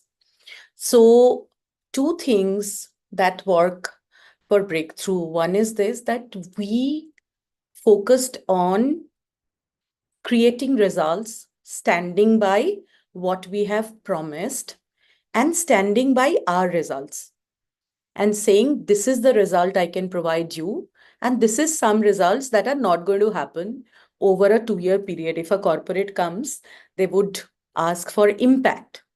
So as Abhilash was talking about, constantly having a dialogue about what can happen and what cannot happen within a period of 1 year or 2 year. Impacts do not happen in a period of 1 year or 2 year. A problem that you are handling for about 2000 years, it's not going to change in 2 years of a corporate partnership. Also, if you are looking at something like a breakthroughs work, if you're looking for a generational shift in terms of attitude, you have to at least see that generation out, right? So 10 years is like given. You have to give about 10 years. But who's standing by you for 10 years? The donors have very short attention span. So just collaboration is something that we have to work around. We have to think about, this is one thing the development sector got early on. We are always talk about, and I'm sure Deepa is going to talk about leadership building in the community itself, because we are talking about sustainability. We are not talking about sustainability of an organization like Breakthrough. Breakthrough should become redundant at one point in time, and the community should be able to sustain the changed norms. So that sustainability agenda we got early on, we just need to work more and more around it. The third thing that has worked for us is donor getting donor. So do not look at a donor as somebody who just gives you a pot of money and you are giving them results and they're happy or unhappy about it. Look at a donor as your potential person to convert. If the donor gets converted, the donor is talking to a few other donors, even if that donor has given you a very small amount of money, that donor's voice is much stronger than our voice in the donor sector. So these are the things that I wanted to share in this forum. Yeah. Thank you. Thank you for saying, and this reminds me of a game. I don't know how many of you would have played as a child, but you know how we used to play chain, which was like one person holding other person's hand, and then you were sort of chasing another person. So I think that's what we are doing perhaps in our life. But I think very would like to really sort of put out on saying that it takes a lot of courage for civil society and for an organization like Breakthrough to say that it's okay to not be relevant at some point of time, because it is towards a larger change that will actually make some of us slightly less relevant, I guess. But also to actually call out on something which perhaps is the, you know, it's a feeling that if patriarchy did not divide us, donors definitely have divided us. So how do we really then still come together for sure? And what would that collaboration and synergy between the civil society look like? I think some very, very beautiful and relevant points there. But Deep Jyoti, something that Noina has actually been saying, that it is difficult. It is difficult to sustain the conversation with different donors, whether it's corporates, whether it is philanthropies or foundations. But in your experience as a founder of Farm to Food Foundation, that has encouraged young people in the Northeast to live more sustainably, and in your also capacity of advising Dasra, in fact, on the Rebuild Trust, what do you think are the hooks that donors have agreed on to invest in the long run? Thanks, Pravleen. It's a very difficult question. All of us are trying to grapple with it, and every day is a new discovery in this journey of finding out what works and what doesn't work. Um, so let me share a small story. You know, um, Once there was a merchant and he was walking past a field and going to the nearby town. Um, he saw that there are two workers working in the field, and he observed that one of the worker was whistling and working, and there was a smile on his face. And then the other worker was in a very grumpy mood, you know, uh, and still working. Both of them were working. So he couldn't resist asking what's happening. There are these two people working in the same thing, but with two different attitude. So he asked the second guy, the guy who was grumpy, that, excuse me, sir, what are you doing here? He asked. So this person, this grumpy worker, he got very agitated, and he said that, can't you see I'm working here? I'm putting this brick on this wall. Can't you see? And please don't disturb me. I have got lots of work to finish. And the merchant said, I'm sorry, but I didn't mean to disturb you. Please carry on your work. And then he turned to the other guy, asked, sir, what are you doing? And you seem to be very happy. So this person turned around and said, oh, thank you for asking. Sir, I'm building a school here so that our future generation, our children from our village can study and change their future.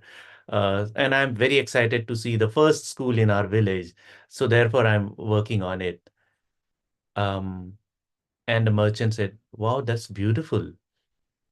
And you could have guessed what happened next. The merchant must have taken out a small sum of money and given uh, to the school for building this. So what I was coming into, Pravleen, is how we tell our stories. All of us are struggling. All of our have our own challenges. All of us also have our own small chotu chotu success stories. So where do we focus upon, uh, um, and what do we tell our donors? Uh, so we tell our donors the big picture, the change that the partnership uh, between the CSO and the donor can bring into this world. The kind of work that Breakthrough is doing, the kind of work Deepa is doing. If the philanthropist and Deepa can come together, imagine such a beautiful, amazing impact it can create to the world, not just to the community with whom Deepa is working, but the entire world. The world will start looking at the community differently. So that building big picture story is very, very important, and we have to be honest about it. Like Nayana mentioned that there are certain things that we can't do, and we don't have the capacity to do. So therefore, look at possible partnership spaces. Abhilash also talked about, can we look at some of the secondary market for the proposals that we have worked upon? So we need to have that, like when I said in the very beginning, that co-creation, cooperation, sharing, that is very, very important. And the other hook I want to talk about is, which I have learned from Dasra. I had opportunities to spend some time with Deval, and I could see, Deepa will also definitely agree with me. I could see that there, there's this honesty uh, in cultivating relationships, you know, uh, and we are like our panelists mentioned that relationship cannot be developed within a day or two, even within a month. You have to give time to it. You have to keep nurturing that relationship. You have to create space for other person also to nurture that relationship. So it's a co-creating, co-nurturing space is what relationship is about.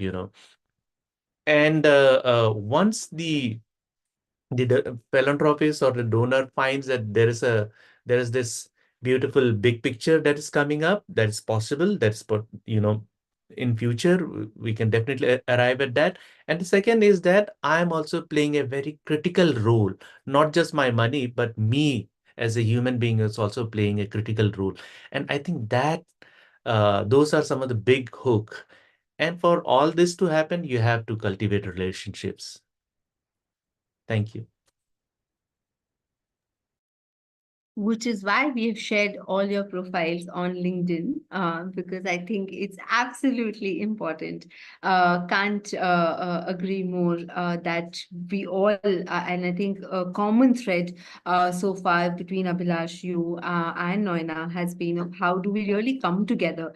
And while we all will have our own parallel paths, is there a solidarity thread that we're weaving, and what would that really mean? And thank you for beautifully elucidating the impact of that solidarity network in our works and also in the larger social change and justice that we're seeing and seeking in our lives. But Deepa, since there was a lot of resonation that Deep was having with you and your experience, maybe we have you come and share with us about the fact that you work with a very specific constituency of nomadic and denotified tribes.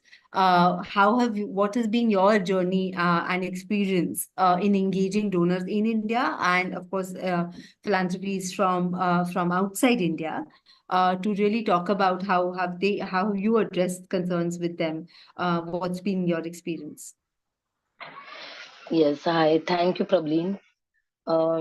मेरा अनुभव ये रहा है ना कि हम भले disaster को लेकर SRHR, gender justice, constitution, leadership, अलग अलग थीमेटिकल एरिया में जैसे हम सारे साथी काम करते हैं, लेकिन वहां पे बहुत ज्यादा स्ट्रांगली परफॉर्म करता है कास्ट डिस्क्रिमिनेशन।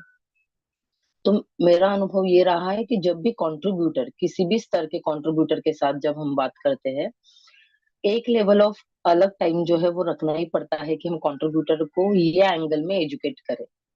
क्योंकि फिलोंथ्रोपिस्ट हो, डोनर हो, इंडिविजुअल डोनर हो, जिसको भी कुछ अच्छा काम करना है, वो सर्विस बेस्ड एटीट्यूड में जो है ज्यादा कंट्रीब्यूट करना सहूलियत का लगता है। और जब कास्ट की बात आती है, दलित एक्टिविज्म की बात आती है, नोमैटिक डिनोटिफाइड ट्राइब जो ऐसे कम्युनिटी है जो टोटली लैंडलेस, रिसोर्सलेस, हाउसलेस इस तरह से है, तो वहां पे जब भी अ, उनके डेवलपमेंट की कम्युनिटी सेंट्रिक अप्रोच से बात आएगी, तो अधिकारों की बात नहीं जो है वो साइडलाइन की जाएगी।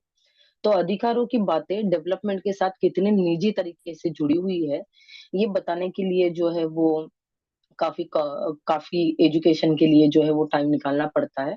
अभी तक के अनुभव काफी मिक्स रहे प्रॉब्लम, जैसे कुछ डोनर साथी जो है वो भली भांति जानते हैं कि कास्ट डिस्क्रिमिनेशन और राइट बेस्ड अप्रोच, मार्जिनलाइजेशन, बस ये गरीब ग्रामीण ये डेफिनेशन तक लिमिटेड ना होते हुए इंडियन कॉन्टेक्स्ट के अंदर उसका हिस्टोरिकल बैकग्राउंड काफी अलग है, उसका एग्जिस्टेंस काफी अलग है। और जहाँ पे भी आपको दिखेगा कि वाटर एंड सैनिटेशन के प्रॉब्लम है, वहां पे आपको कास्ट दिखेगी। जहाँ पे आपको दिखेगा कि लैंडलेस एंड होमलेसनेस है, वहां पे आपको कास्ट दिखेगी। बॉम्बे के और कई मल्टी सिटी के अंदर जाके देखेंगे, जहाँ पे स्लम एरिया है, वहां पे कास्ट परफॉर्म करती है। तो जहाँ पे डोनर और कंट्रीब्यूटर क्लास, कास्ट, पॉलिटिकल और सारी लोकेशन से जहाँ से प्रिविलेज आते हैं, वहां पे एक तरह का मुझे लगता है कि आई डोंट नो क्या सक्सेस मिला है, लेकिन शायद हम उनसे बात कर पा रहे हैं। यही एक प्रिलिमिनरी सक्सेस हम बता सकते हैं कि हमारे मुद्दों से जुड़ी हुई जाति की व्यवस्था किस तरह से है, वो अत्याचारों की, घृणा की, नफरत की व्यवस्था किस तरह से है, हेटर की व्यवस्था किस तरह से काम करती है, मे भी हम बता पा रहे हैं। वो भी एक तरह का मुझे लगता है कि काफी इंपॉर्टेंट मंच है। मैं ज्यादातर वहां पे देखती हूँ कि कई बार डोनर और कंट्रीब्यूटर के साथ बात करने के लिए बहुत कम टाइम होता है। आपको 3 मिनट में पिच करना है, आपको 15 मिनट में पिच करना है, और वहां पे ये व्यवस्था समझाना बहुत कठिन जाता है। तो मैं राइटिंग को एक इम्पोर्टेंट टूल करके जो है सबके लिए यूज करती हूँ कि ज्यादा से ज्यादा हमारी अभिव्यक्ति, हमारा एक्सप्रेशन जो हमारे मुद्दों से जुड़ा हुआ है, वो हम राइटिंग के जरिए किस तरह से बताएं। दूसरा काफी इम्पोर्टेंट एक चीज लगता है कि डोनर और कंट्रीब्यूटर का जो भी एक वर्ल्ड है, जो भी एक दुनिया है, वो बहुत रिसोर्सफुल है और अपने आप में एक जर्नी रही है सोशल डेवलपमेंट सेक्टर की कि हम कंट्रीब्यूट करें फिर चेंज हो, हम कंट्रीब्यूट करें फिर स्केल हो, हम कंट्रीब्यूट करें फिर सक्सेस दिखे। लेकिन इंडियन कॉन्टेक्स्ट के अंदर जहाँ पे जात परफॉर्म करती है, कास्ट परफॉर्म करती है, वहां पे वो चीजें, मतलब हो सकता है कि आपने जॉब प्लेसमेंट के अंदर किसी को जॉब लगा दिया, लेकिन कास्ट डिस्क्रिमिनेशन रुका क्या? आपने हाउसिंग जो है वो डेवलपमेंट कर दिया, रिहैबिलिटेशन कर दिया, लेकिन जहाँ पे रिहैबिलिटेशन कर दिया वहां पे कास्ट डिस्क्रिमिनेशन रुका क्या? तो कास्ट डीकास्ट करने का और एंटी कास्ट करने का एनवायरनमेंट क्या होगा, वातावरण क्या होगा, उसका कमिटमेंट, उसका उत्तरदायित्व बार बार कम्युनिकेशन से बढ़ाने की रिस्पॉन्सिबिलिटी फिर से थोड़ा सा हम जैसे लोगों पे ही आ जाती है कि हम किस तरह से जो है एजुकेट लोगों को कर पाए। और एक मैंने सीखा है प्रॉब्लम की, कंट्रीब्यूटर चाहते हैं कि वो अपनी समझ बढ़ाए, वो सीखे, वो एजुकेट हो, लेकिन हर जगह पे माहौल सेम भी नहीं है। कई जगह पे खूब बहुत ज्यादा टेक्निकल, आर्टिफिशियल, इंस्टेंट, आंसरेबल और ग्रासरूट ऑर्गेनाइजेशन को ज्यादा अकाउंटेबल मानने का भी एनवायरनमेंट है। तो ऐसे जगह पर जिस तरह से नोमैडिक कम्युनिटी से मैं आती हूँ, उसी कम्युनिटी के साथ काम करती हूँ, उसी तरह के दोस्त हमारे संगठनों के साथ जुड़े हुए हैं, वहां पे ये बार बार बताना कि हम रिसोर्सलेस है, इसका मतलब हम इंटेलेक्चुअल नहीं है, ऐसे नहीं है। हम मार्जिनलाइज्ड है, इसका मतलब हम नॉलेज बिल्डर नहीं है, ये नहीं है। तो पर्सपेक्टिव चेंजिंग करने के अंदर कई डिस्कशंस और डायलॉग को जो है वो जन्म देना, कई कई माध्यमों में डिबेट भी करना, कई माध्यमों में पर्सपेक्टिव चेंज करना, वहां पे जो है मुझे लगता है कि बार बार बात करने की जरूरत लग रही है। मैंने देखा है कि खासकर कुछ थेमेटिकल एरियाज को लेकर हम वो सक्सेस भी कर जा रहे हैं। फॉर एग्जाम्पल मेंटल हेल्थ को हम मेंटल जस्टिस के साथ जोड़ रहे हैं। करियर को हम एक बस टेक्निकल डेवलपमेंट का पर्सपेक्टिव ना करते हुए करियर, एजुकेशन और कुल मिला के जो वर्किंग फोर्स का इंडस्ट्री है, वहां पे जस्टिस किस तरह से काम आएगा और जस्टिस की परिभाषा, लैंग्वेज हमें किस तरह से बात करनी है, वो हम हमारे मॉड्यूल के जरिए, राइटिंग के जरिए, कॉन्सेप्ट्स के जरिए पार्टनर्स के साथ जो है बात करने के ऊपर काफी विश्वास कर रहे हैं। मुश्किल है, मेरे ख्याल से काफी मुश्किल है। फॉर एग्जाम्पल मैं तुम्हें फटाक से एक एग्जाम्पल दूं कि अ, एक एक एक 2 महीने पहले किसी पार्टनर के साथ बात हो रही थी और हमने कहा कि असुर नाम की कम्युनिटी है जो झारखंड में है, प्रॉब्लम तुम जानती होगी। तो वो काफी जोर से जो है वो लाफ करने लगे और उन्होंने बोला, अच्छा जो रामायण महाभारत में दिखाए गए वो राक्षस जो असुर। तो यहाँ पे जो है जनरली एक एग्जाम्पल देके मुझे बताना है कि हिस्टोरिकल बैकग्राउंड इंडिया का क्या है, उसके बारे में कंट्रीब्यूटर को बहुत ताकत बढ़ानी पड़ेगी कि यहाँ की ट्राइबल कम्युनिटी, यहाँ की दलित कम्युनिटी, यहाँ पे मार्जिनलाइजेशन के पास आने वाले लोग ये बस बेचारे नहीं है, ये बस रिसोर्सलेस नहीं है। तो इनका यहाँ के फ्रीडम फाइटिंग के मूवमेंट के अंदर, यहाँ की गरिमा और अस्मिता से जुड़े हुए सारे धरोहर के अंदर किस तरह से कंट्रीब्यूशन रहा है। कुछ कम्युनिटीज है वो एग्जिस्ट करती है, तो ये जो नॉलेज गैप है, मे बी वहां पे हम जैसे लोगों को, मेरे जैसे लोगों को कंट्रीब्यूट करने की काफी एक तरह से रिस्पॉन्सिबिलिटी लेनी पड़ रही है, कि लिखना पड़ रहा है, किताबें छापनी पड़ रही है, मॉड्यूल डेवलप जो है वो करने की जिम्मेदारी लेनी पड़ रही है, एग्जाम्पल और वो नरेशन डेवलप करने की जरूरत पड़ रही है कि ग्राउंड के लोग किस तरह से अपने चेंज के बारे में एग्जैक्टली एक्चुअल रिप्रेजेंटेशन के साथ जो है वो सोच सकते हैं। तो नॉलेज गैप है प्रॉब्लम, एजुकेशन का गैप है, और खास करके इंडियन हिस्ट्री के अंदर जाति व्यवस्था का दमन, अत्याचार और शोषण कैसे रहा है, वो समझने के लिए ताकत बढ़ाने की जो जरूरत है, उसका ब्रिजिंग करने के लिए मेरे जैसे लोग जो है वो मे भी थोड़े बहुत रास्ते बना सकते हैं, लेकिन बहुत टफ है, क्योंकि कई बार सामने से कुछ अलग सवाल आते हैं तो वो अलग कोलैप्सेशन होता है, अलग तकलीफ होती है। तो मैं ये नहीं कहूंगी कि ये प्लस माइनस का खेल है, आपको हम ये बताएंगे और आपसे हम ये लेंगे। तो मेरा हमेशा से थोड़ा सा यही कहना है कि जिनके पास रिसोर्सेस है, प्रिविलेज आइडेंटिटीज और वो लोकेशंस है, उनको ज्यादा ताकत बढ़ानी पड़ेगी, और सुनने के माहौल और ग्राउंड से एजुकेट होने के माहौल जो है वो खड़े करने पड़ेंगे। अभी अगर मैं कहूँ कि मेरा एक्सपीरियंस क्या है, तो वो शॉर्ट में ये है कि कंट्रीब्यूटर कम से कम सुनने लगे हैं। आने वाले दिनों में मे बी और सक्सेस हम इसको सक्सेस कहे या क्या कहे, वो भी मेरे पास डेफिनेशन नहीं है, लेकिन आने वाले दिनों में कंट्रीब्यूशन कास्ट डिस्क्रिमिनेशन के अगेंस्ट हो सकता है, भले थेमेटिकल एरिया कोई भी हो, वो दलित एक्टिविज्म के लिए हो सकता है, वो ट्राइबल एक्टिविज्म के लिए हो सकता है, वो एनवायरमेंटल जस्टिस के लिए हो सकता है, और एक्चुअल लीडरशिप के साथ हो सकता है। इसकी इसकी जो है वो पॉसिबिलिटी जितनी बढ़ेगी, शायद ग्राउंड मेरे जैसे ग्रासरूट ऑर्गेनाइजेशन की थोड़े से टाइम फिर हम और भी चीजों के लिए निकाल पाएंगे।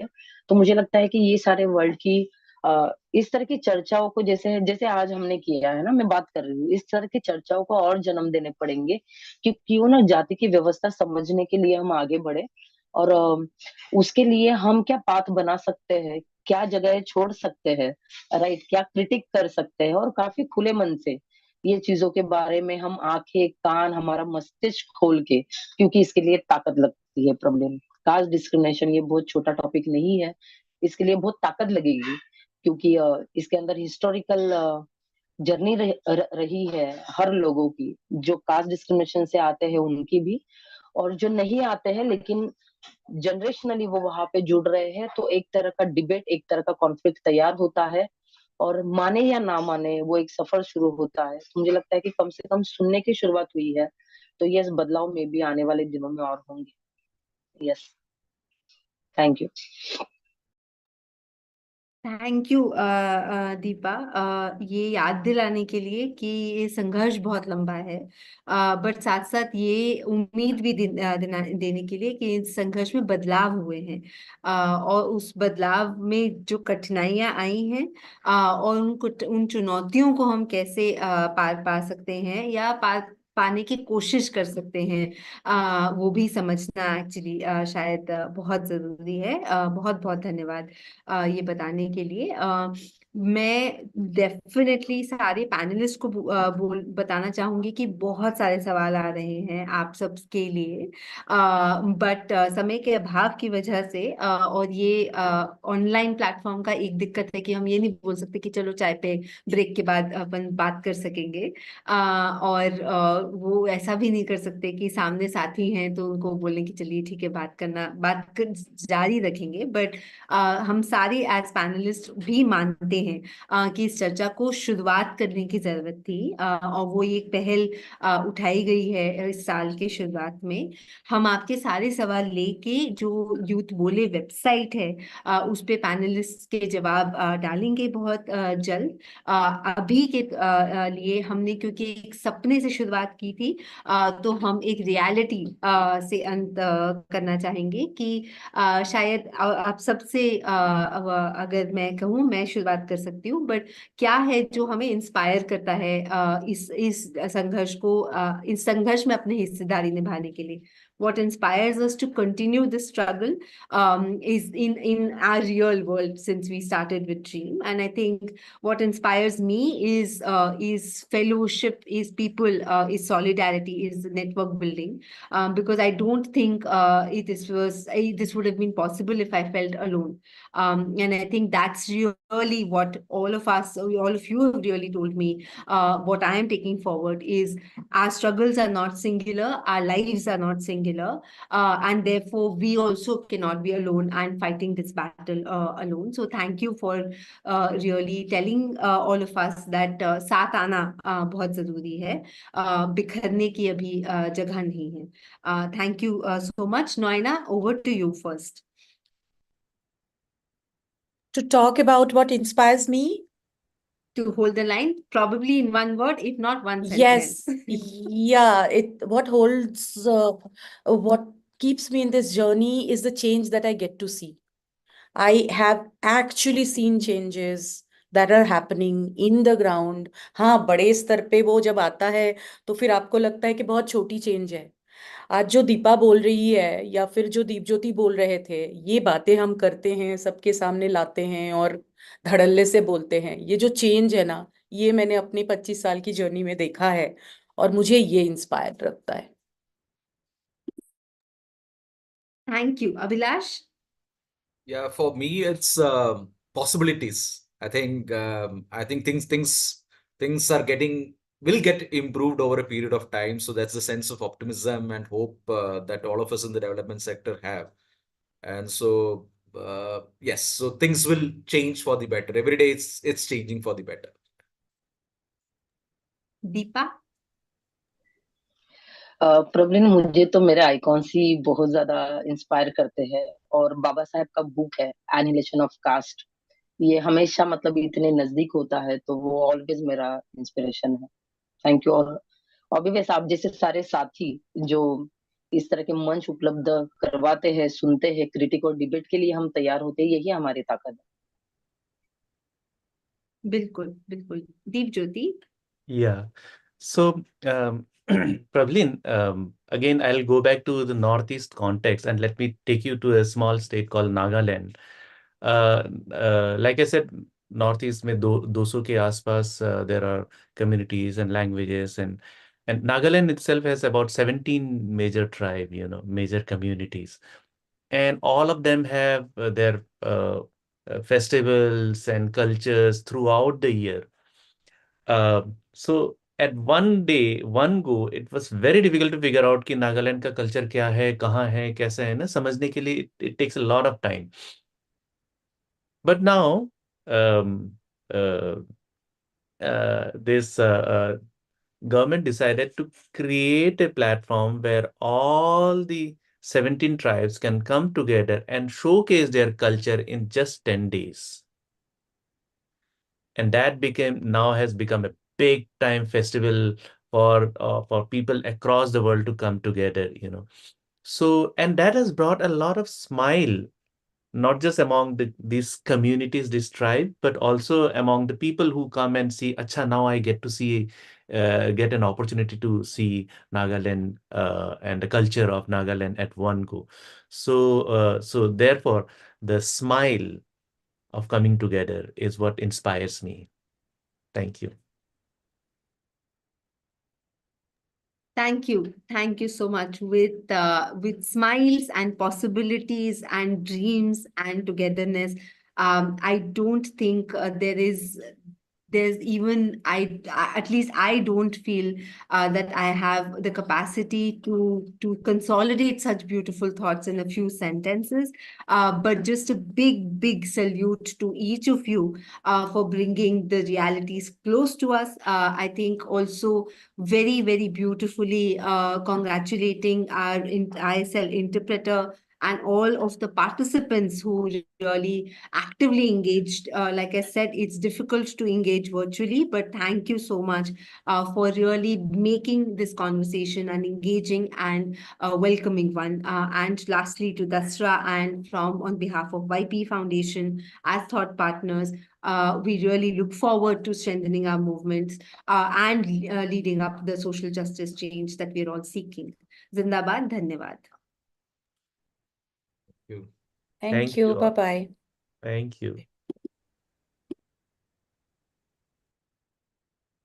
Thank you. Thank you so much, Abhilash, Deepa, Deepjyoti, and Noina for sharing your hopes and aspirations and अपने सपनों की दुनिया को हम सबके साथ बांटने के लिए and for highlighting your experiences and tools that have worked for you in bridging the gaps that you're doing through your amazing work. Thanks for sharing how you're doing this. Trust, proximate leadership, inclusivity, and solidarity को ध्यान में रखते हुए. It was also great to see all the solidarity that reflected on this panel too. Love the energy. And thank you so much to you, Prableen, for very powerfully leading this session and making it flow like a poem. Thank you so much. We will now take an 11 to 12-minute break and then get back at 12 p.m. for the next session. I would like to remind everyone that we have translations available, so please do use as you see fit. And we do see a lot of introductions that are being pasted on chat. We are very glad to have you all with us. Please do also share your thoughts, aha moments from the sessions over social media as well, and tag us at Youth Bole Ab Meri Baari. Use this break to please tweet, post, share, and we'll be back after a very short break at 12 p.m. Thank you so much. See you.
Thank you so much, everyone, for staying connected.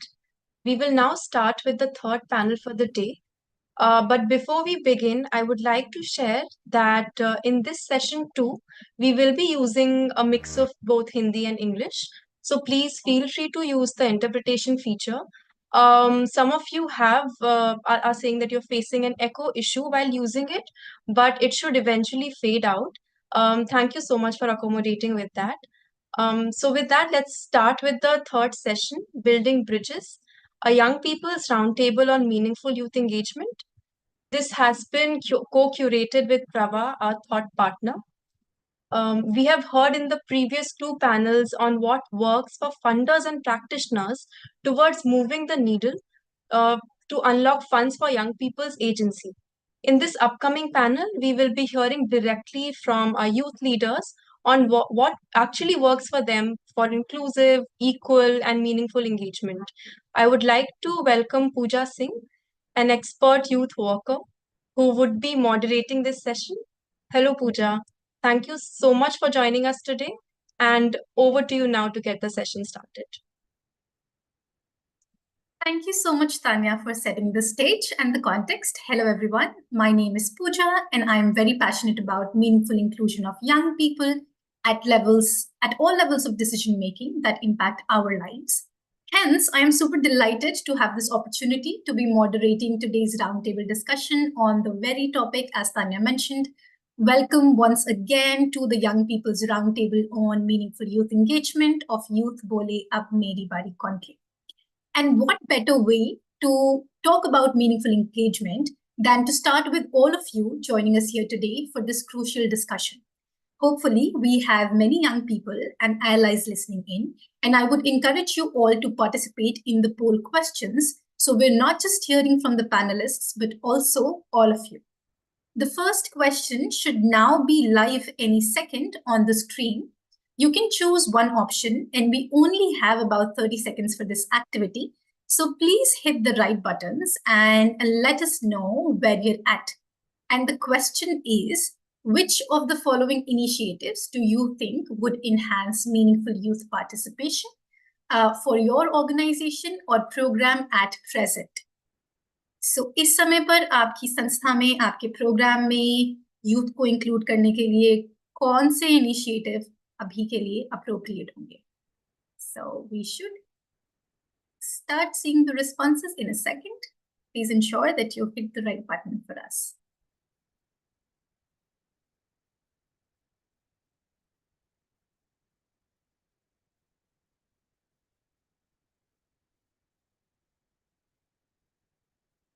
All right, in any second now, we should be seeing results as to which one is more relevant for those who are present with us today.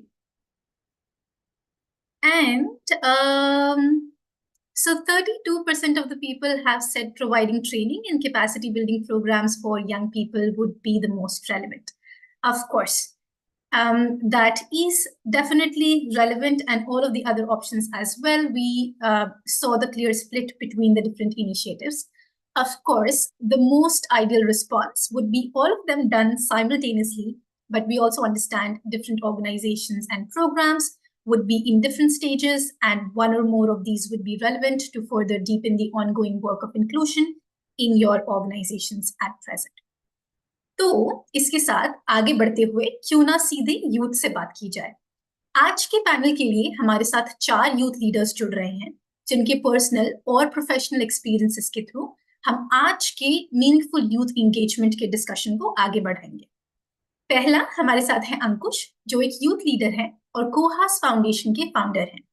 दूसरा हमारे साथ है अलमास, जो एक social worker है और youth के बोल इनिशिएटिव की यूथ एडवाइजरी ग्रुप की मेंबर है।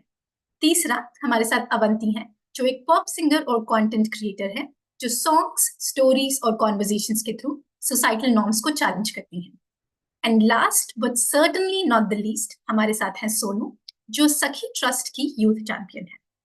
With that, I welcome all of you. We're so delighted to have you here with us. Without any further ado, we have the first question for all 4 of you. पहला सवाल आप चारों के लिए है। Start करेंगे हम अलमास के साथ। Almas, In your experience, can you share one example of a program or a model that has meaningfully engaged young people? It could be your personal experience or an experience that you heard from somebody else. So over to you, Almas. Sure. Thank you so much, Pooja. So for me, that experience would be Youth Ke Bole Youth Advisory Group. So I've been a part of this, and so what stands out for me is ki, so the platform is such that people across the country comes and we share, we co-learn, we also unlearn at the same time. We also get opportunities and we are able to hone the skills. अगर जैसे मैं बात करूँ सो हमारे advisory group में there are people from Bihar, मैं खुद लखनऊ की हूँ, there are people from Bhubaneswar Orissa, और and we have our own skill sets, we have our own strengths. There are people who are good with the vocational skills, there are people who are part of our KSK team, and when all of us we come together we co-learn at the same pace. So अभी अगर हम youth advisory group की बात करें, so the our topic was SRH, sexual and reproductive health, and with that we also had opportunity to host a webinar by the youth advisory group and for the youth advisory group, जहाँ पे हम सब ने कुछ ना कुछ सीखा है, and it was on the topic of body autonomy navigating sexual and reproductive health. So a platform like this जहाँ पे हम एक दूसरे से सीख सके, जहाँ पे हम दूसरे से बात कर सके, and also जहाँ people from different backgrounds come together and be a part of the conversation, I think that is where we upscale ourselves and that is where we learn at the same time. So yes, youth advisory group would be the one for me. Thank you. Thank you so much, Almas. And same question for you now, Ankush. Thank you so much, Pooja. Hello, everyone. So basically, जैसा कि पूजा अलमास ने भी share करा, कि काफी सारे लोग जब साथ में आते हैं, मैं भी काफी सारी इंटर्नशिप्स और फेलोशिप जर्नीज के थ्रू बीता निकला और काफी सारा एक्सपीरियंस लिया इन सब चीजों से. एंड देन अभी मैं जो एग्जांपल दूंगा विच इज प्रभा का, उसमें मोस्ट ऑफ द पार्ट रहा है, उनके साथ बहुत सारा काम करा है. तो वहाँ की एक जर्नी है माई लाइफ मेरे फैसले MLMF, एक फेलोशिप है. तो व्हाट्स द मॉडल इज कि आपका पहले एक ओरिएंटेशन होता है रेजिडेंशियल, उसके बाद मिड प्रोजेक्ट रिव्यू होता है, उसके बाद एंड प्रोजेक्ट रिव्यू होता है. तो बहुत सटल वे में आपकी एक लर्निंग्स बनती जाती है ना, कि आपको शुरू में पहले बहुत अंडरस्टैंडिंग बिठा दी, प्रोजेक्ट डिजाइन हो गया, उसके बाद आप कम्युनिटी में जाके उसको इम्प्लीमेंट कर रहे हो, देन उसके बाद फिर रिफ्लेक्शन कर रहे हो, और उसके बाद फिर EPR में आप उसको सम अप भी हो रहा है आपकी लर्निंग्स का, नहीं तो वो खुली नहीं छूट रही, वो सम अप भी हो रहा है. उसके बाद आपको एक स्पेस मिल रहा है, फिफ्थ स्पेस नाम की चीज हम यूज करते हैं, जहां पर आपको स्पेस मिल रहा है जो एक नॉन जजमेंटल स्पेस होता है. आप अपनी बात रख सकते हो, आपको रिकॉग्नाइज करा जाता है. अक्सर इस समय पे प्रॉब्लम आती है कि यूथ को लोग रिकॉग्नाइज नहीं करते, पूछते नहीं है, बात नहीं करते हैं, है ना, या सुनते नहीं है, बोल देते हैं तुम तो अभी बच्चे हो या यंग हो. तो उस तरह की चीजों के लिए आपको एक रिकॉग्नाइजिंग स्पेस मिलता है. एक सेल्फ टू सोसाइटी वाला कॉन्सेप्ट है कि आप खुद कैसे सीखो और उसके बाद कैसे सोसाइटी के साथ जाके इम्प्लीमेंट करो उन चीजों को, है ना. और उसके बाद हम यूथ है तो इस समय पे हमको मजा चाहिए, नॉट कि हमें क्लासरूम में बैठा के लेक्चर दिया जाए, है ना. So there is that concept की fun is the serious business. तो हम जो भी चीजें करते हैं उसमें मजा मस्ती खेल तो जरूर होता है. तो आई थिंक ये जो सारी चीजें हैं, अगर इन सारी चीजों के कंपोनेंट्स या ये एलिमेंट्स हों कहीं पे भी एंगेजमेंट में, तो वहां पे यूथ का एंगेजमेंट बहुत मीनिंगफुल हो जाता है. Thank you Pooja, thank you everyone. Thank you, Ankush. And with that, Sonu, आपके लिए भी सेम सवाल अभी. कोई भी ऐसा एक एग्जाम्पल प्रोग्राम का या किसी मॉडल का जिसमें यंग लोगों को बहुत मीनिंगफुल इंगेज किया गया हो. हाँ, जो मैंने देखा हुआ एक सखी में जो प्रोग्राम था वो है gender workshop.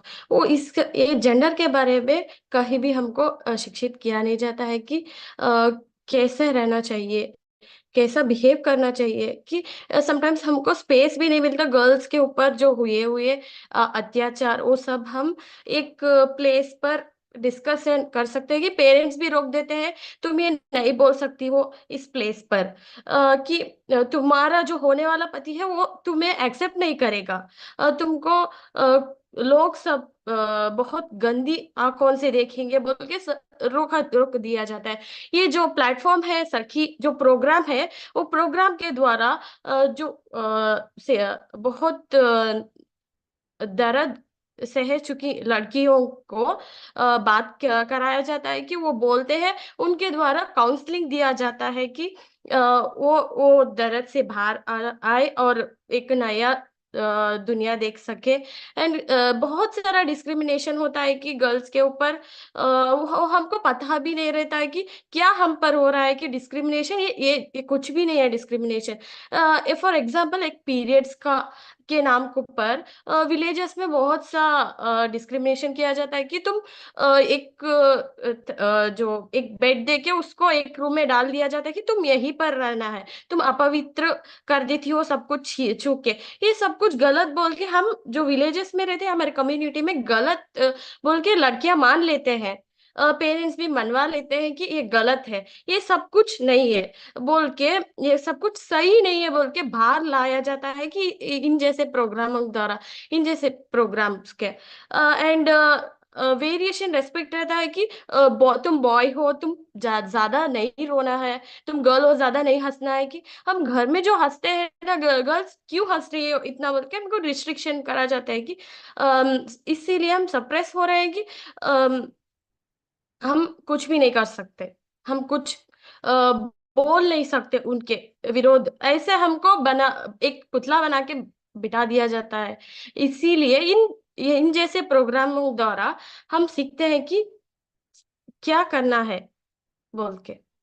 Thank you. Thank you Sonu. और जब आप बात कर रहे थे तो बहुत सारे लोगों ने तालियों और दिल का इमोटिकॉन भेजा है, तो काफी लोग महसूस कर पा रहे हैं फुली जो आपने यहाँ पर बोला है। और अब अवंती आपकी तरफ सेम सवाल है, an example of a program और model where like meaningfully young people have been engaged. Firstly, thank you so much for having me here. Or Almas, Ankush, Sonu, jo aapne kaha hai, I fully agree, and I'm very excited to learn more about all the programs you've said. आप मुझे बताइए chat में कि आपको English ज़्यादा preference है या हिंदी, उस हिसाब से मैं बात करूंगी. But I wanted to talk about two models. One, मैंने जो देखा है कि जो भी ऑर्गेनाइजेशन हो, जिन्होंने स्कूल लेवल पे या कॉलेज ambassadorship program की हैं, they've been able to meaningfully engage youth in various ways. I've seen this happen with UN-affiliated organizations like Girl Up, for example. I've seen this happen with period education organizations. I've seen this happen with climate change organizations.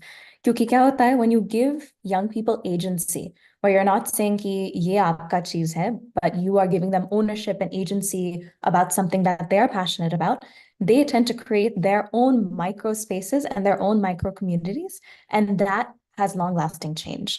So I've seen this happen at many, many different levels, and I think that it's a very useful model for any organization who wants to engage with youth stakeholders, because when students are in college, they are in high school, they are very passionate about rallying उनके जो friends हैं, उनके जो community members हैं, चाहे वो उनके neighborhood में हो, they want to be involved. And जैसे आपने कहा था अंकुश, लोग बच्चों को हमेशा बोलते हैं आप छोटे हो, आप क्या जानते हो.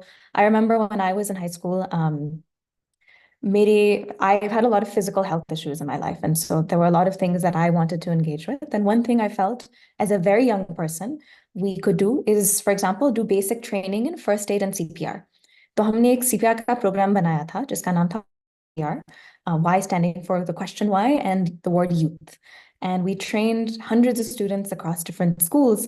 Or kya hua, we had different ambassadors at different schools, and I think each person who was responsible for their own community was able to take that forward. And I've seen that in many, many different examples, jahan pe you are giving that almost like a peer training model, ताकि लोग अपनी तरफ से मतलब अपनी जो inspiration है, अपनी जो passion है, वो लेके जा सकते हैं. And the second thing I wanted to quickly touch upon is also the power of art. मैं एक आर्टिस्ट हूँ, एक सिंगर हूँ, और हमने तो देखा है कि for example I was at this women's empowerment conference in Africa अभी 1-2 महीने पहले, और वहाँ पर अलग अलग स्टेक होल्डर्स थे, अलग अलग चीज़ों के बारे में बात कर रहे थे. और जो यूथ कॉन्क्लेव था, एक दिन उन्होंने एक फ्लैश मॉब ऑर्गेनाइज किया. And the intent of the flash mob was to bring awareness to, youth sexual and reproductive rights. And it's funny, बातों से obviously कई चीजें चलती हैं, but for a lot of people, they feel connected through art. Because हम लोग हमेशा अगर हमें किसी चीज में escape करना है, we'll listen to a song, we'll watch a movie, we'll want to dance to lose ourselves in it. And within that, if you're able to have a message, That's an incredible way to engage people. And we've seen that. I've released a song about mental health, for example, और हमने बहुत से youth लोगों को different, whether that's youth influencers or a lot of people working in that space, engage करके, it creates this long-lasting change where you are able to do it not just through words, but through expressions in other ways. So I've seen that, through many, many examples, and those I think are two interesting models that any organization can implement. Thank you so much, Avanti, and also thank you, Ankush, Almas, and Sonu. Absolutely brilliant. Thank you so much for your contribution. When I was listening, I love how your responses have covered a whole breadth of examples of what a meaningful experience for a young people looks like. To sum up, in terms of what I heard, a space that provides support, safety, and flexibility to young people to understand ourselves and the society around us better, the systems of oppressions at play, the stereotypes, the prejudice, and how to navigate and challenge them is certainly an experience that we hold true to ourselves, that we cherish and we find meaningful. Also, as Ankush and Avanti said, fun is a serious business, and also remembering the power of art in creating positive social transformations that last long.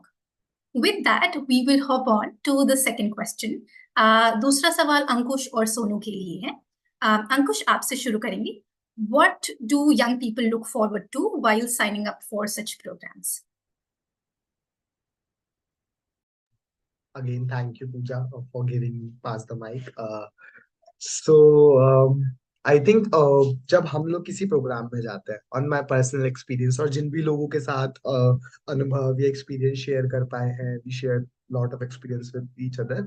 So उसमें जब हम बात करते हैं तो हम लोग हमेशा बात करते हैं कि अगर हम किसी प्रोग्राम में साइन अप कर लिया तो हम देखते हैं कि कितना एक्सपोजर वहां पे हमको मिल रहा है, क्योंकि for us as a youth हम लोग के लिए यही एक एक्सपोजर, यहीं से हम लोग अलग अलग तरह की लर्निंग्स अपनी एक्सप्लोर कर पाते हैं. सो फर्स्टली कितना ज्यादा एक्सपोजर मिल रहा है और कितना ज्यादा लेवल पे मिल रहा है, कहाँ कहाँ तक मिल रहा है. उसके बाद सीइंग दैट कि कितना डाइवर्स ग्रुप है, पूरे भारत से लोग आ रहे हैं एक प्रोग्राम में, क्या कहाँ कहाँ से लोग आ रहे हैं. सो उसके साथ जो क्रॉस लर्निंग बनती है या आपके कनेक्शंस जो बनते हैं वो बहुत एक्साइट करते हैं कि आपको नए कल्चर, नई चीजें जानने को मिलेगी, न्यू लर्निंग्स के साथ आप आगे बढ़ोगे. उसके अलावा I think I want to mention कि फॉर एग्जांपल कोई प्रोग्राम है जिसका एक सर्टेन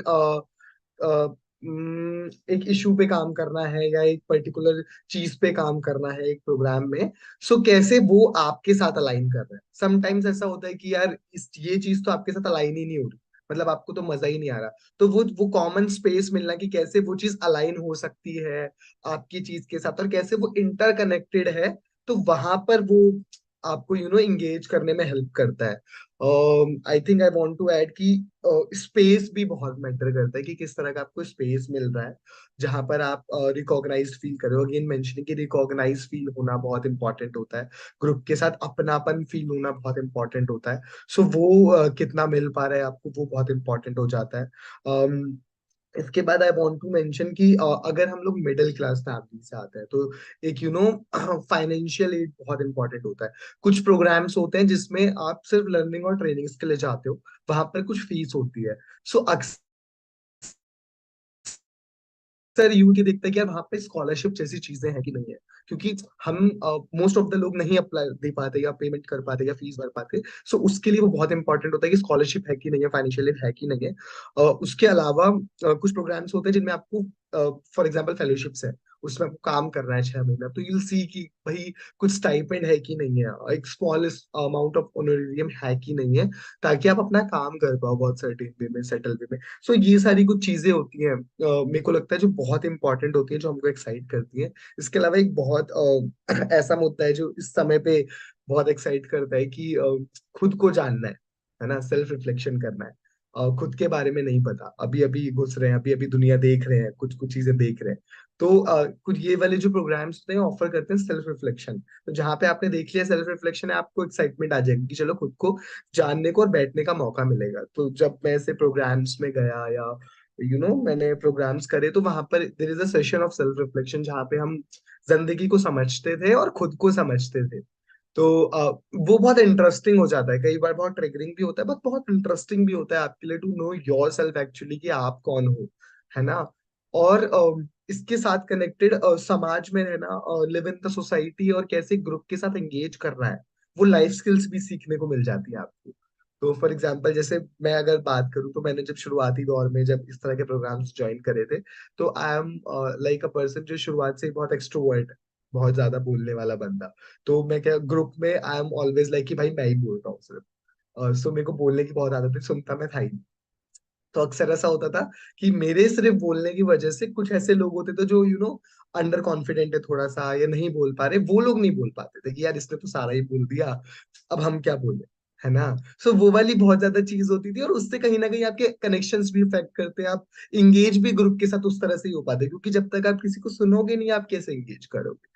सो वो चीज समझ में आई कि कब कितना बोलना है, लोगों को सुनना है, कब अपने आप को एक कदम पीछे रखना है, तो ताकि वो बैलेंस एक बना रहे। तो इस तरह की बहुत सारी लाइफ स्किल्स आपको सीखने को अगर मिलती है कहीं पर, तो वो आपके लिए बहुत मीनिंगफुल और एंगेजिंग हो जाता है। या, thank you so much. Thank you. Thank you so much Ankush. And same सवाल सोनू आपके लिए, ऐसे कार्यक्रमों के लिए साइन अप करते समय युवा क्या आशा रखते हैं या कौन सी चीजें हैं जो उन्हें आकर्षित करती हैं? हाँ, for example, me as a Sonu, मैं क्या सोचती हूँ कि मुझे जो एजुकेशन मैं करती हूँ, जो एजुकेशन, अब मैं स्कूल तक पहुंच गई हूँ, गवर्नमेंट मुझे पढ़ा लिया है, एंड मैं नेक्स्ट डिग्री लेवल तक जाना है। इसके लिए मुझे पैसा होना पड़ेगा कि मैं ज्वाइन कर सकूं। यूथ, बहुत सारे ऐसे लड़कियों को भी मैंने देखा है कि अपना फीस ना भर सके, इसीलिए उन्होंने कॉलेज छोड़ दिया।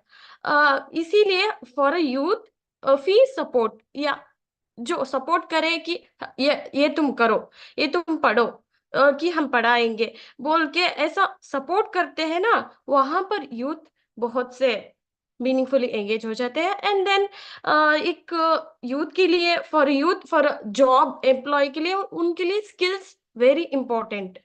स्किल्स रहना चाहिए कि डिफरेंट से जो कुछ हम अचीव करना चाहते हैं वो अचीव कर सकते हैं बोल के एक भरोसे देते हैं। वो स्किल्स, जो कुछ स्किल्स रहते हैं ना, वो हमको बहुत ही इम्पोर्टेंट बनाते हैं। इन सखी, वो कंप्यूटर क्लास, स्पोकन इंग्लिश, ये सब कुछ चीजें विलेजेस में बोल दिया जाता है कि ये बड़ा विषय है for village people.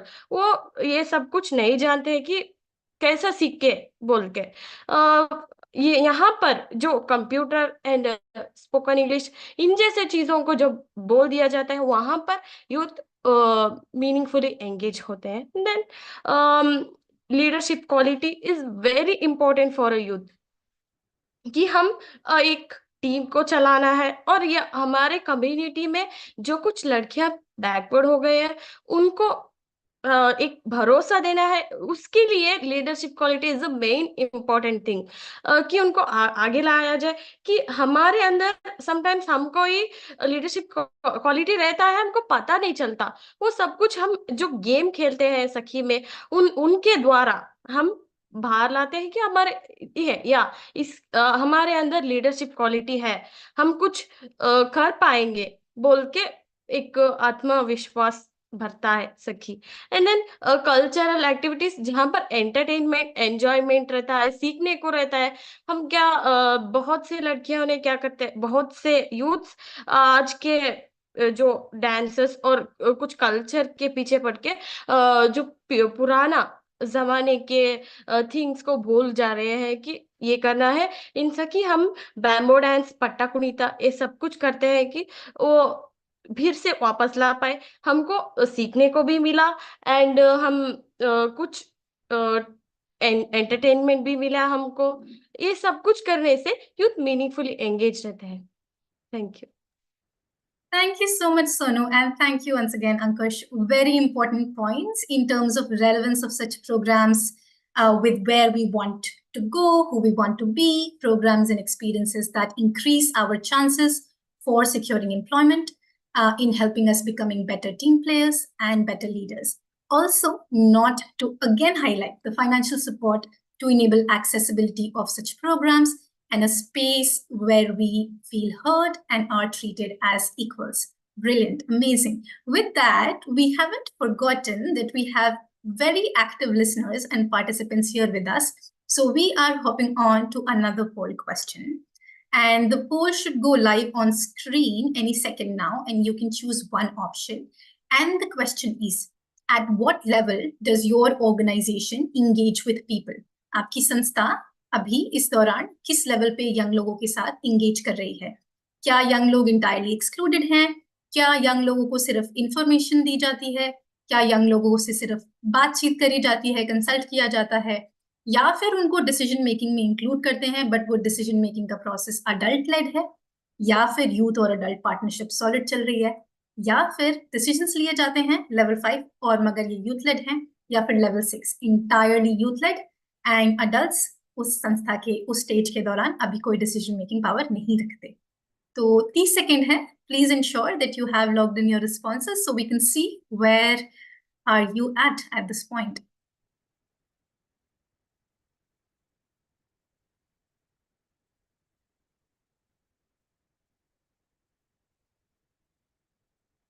All right, we should be all right. So we are looking at 27% who have said young people are consulted, followed by 23% who have said youth adult partnership. Of course, amazing, like good place to start with. At least we have nobody saying that young people are entirely excluded. But even if that were to be the case, it's okay. We are on journeys to ensure that we can progress towards a space where youth adult partnership or youth led decision making can be a reality. We already have some of those examples and case studies, and others can learn from those spaces and co-create these journeys with young people from end to end. So with that, we will hop on to the final question of the day for Almas and Avanti, and we will start with you, Almas. How can technology be tapped meaningfully for youth participation? Thank you, Pooja. And I think that is also a very important question.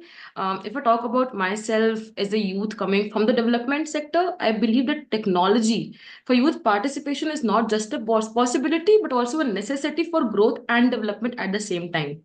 इसको थोड़ा सा 3 हिस्सों में समझते हैं कि हम कैसे इसको समझ सकते हैं. So पहला, let's talk about accessibility.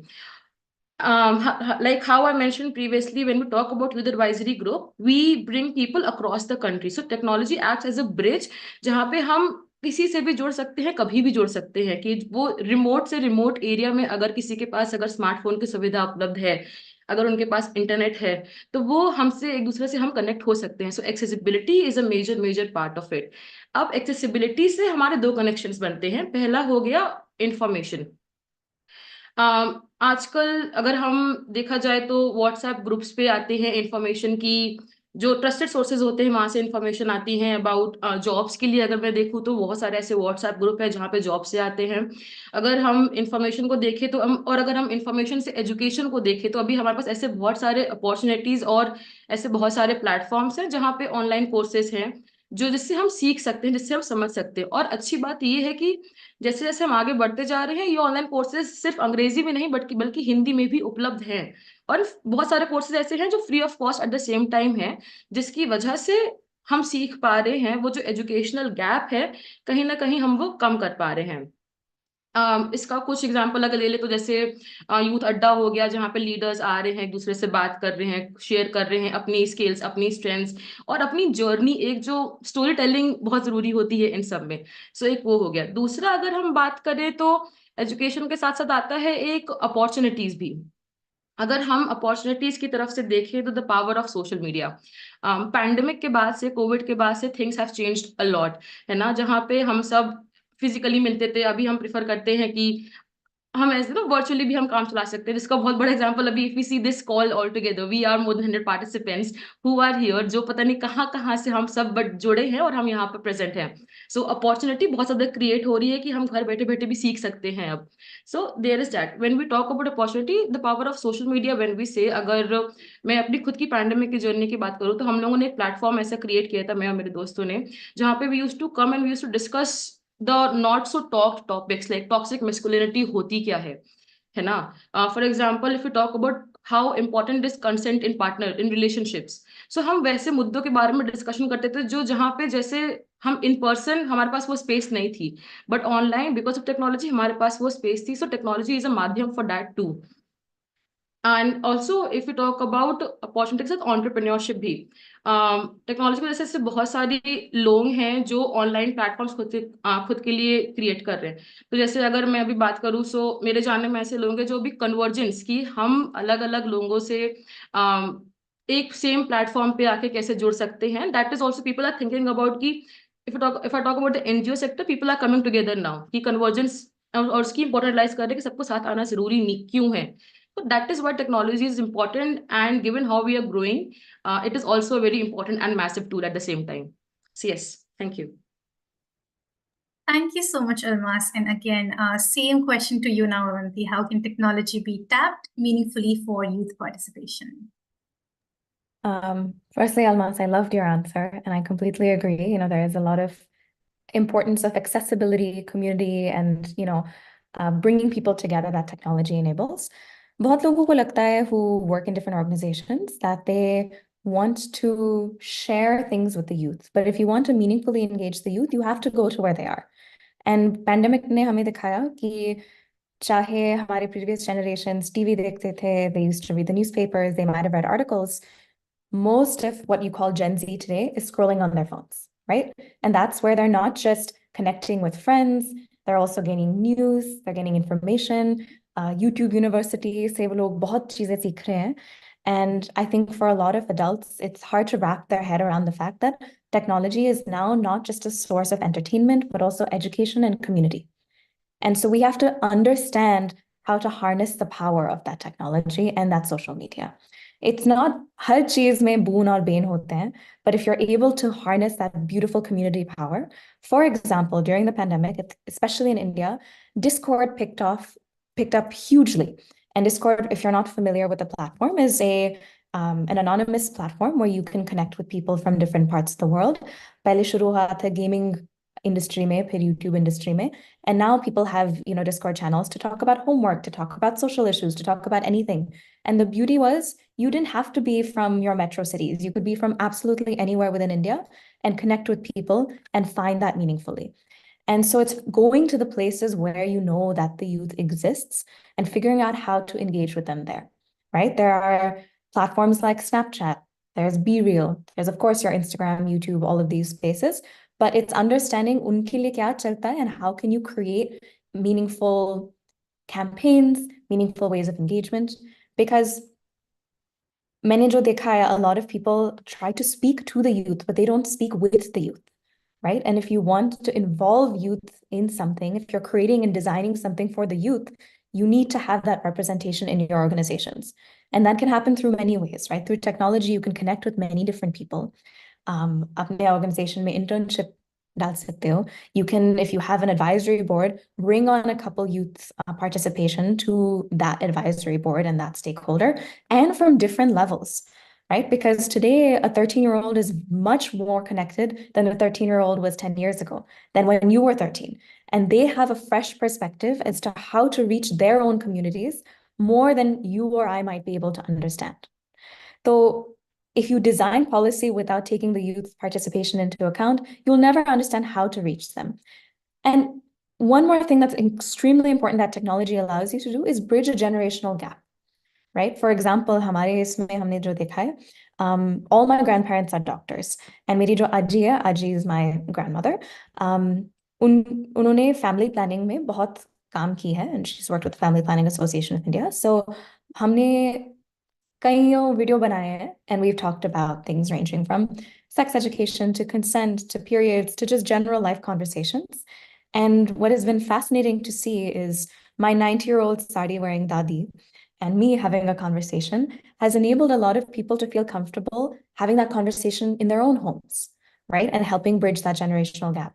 और ये नहीं है कि हमने किया है, it's anybody who's able to showcase that conversation between generations, where it's not कि हम youth है, आप नहीं है.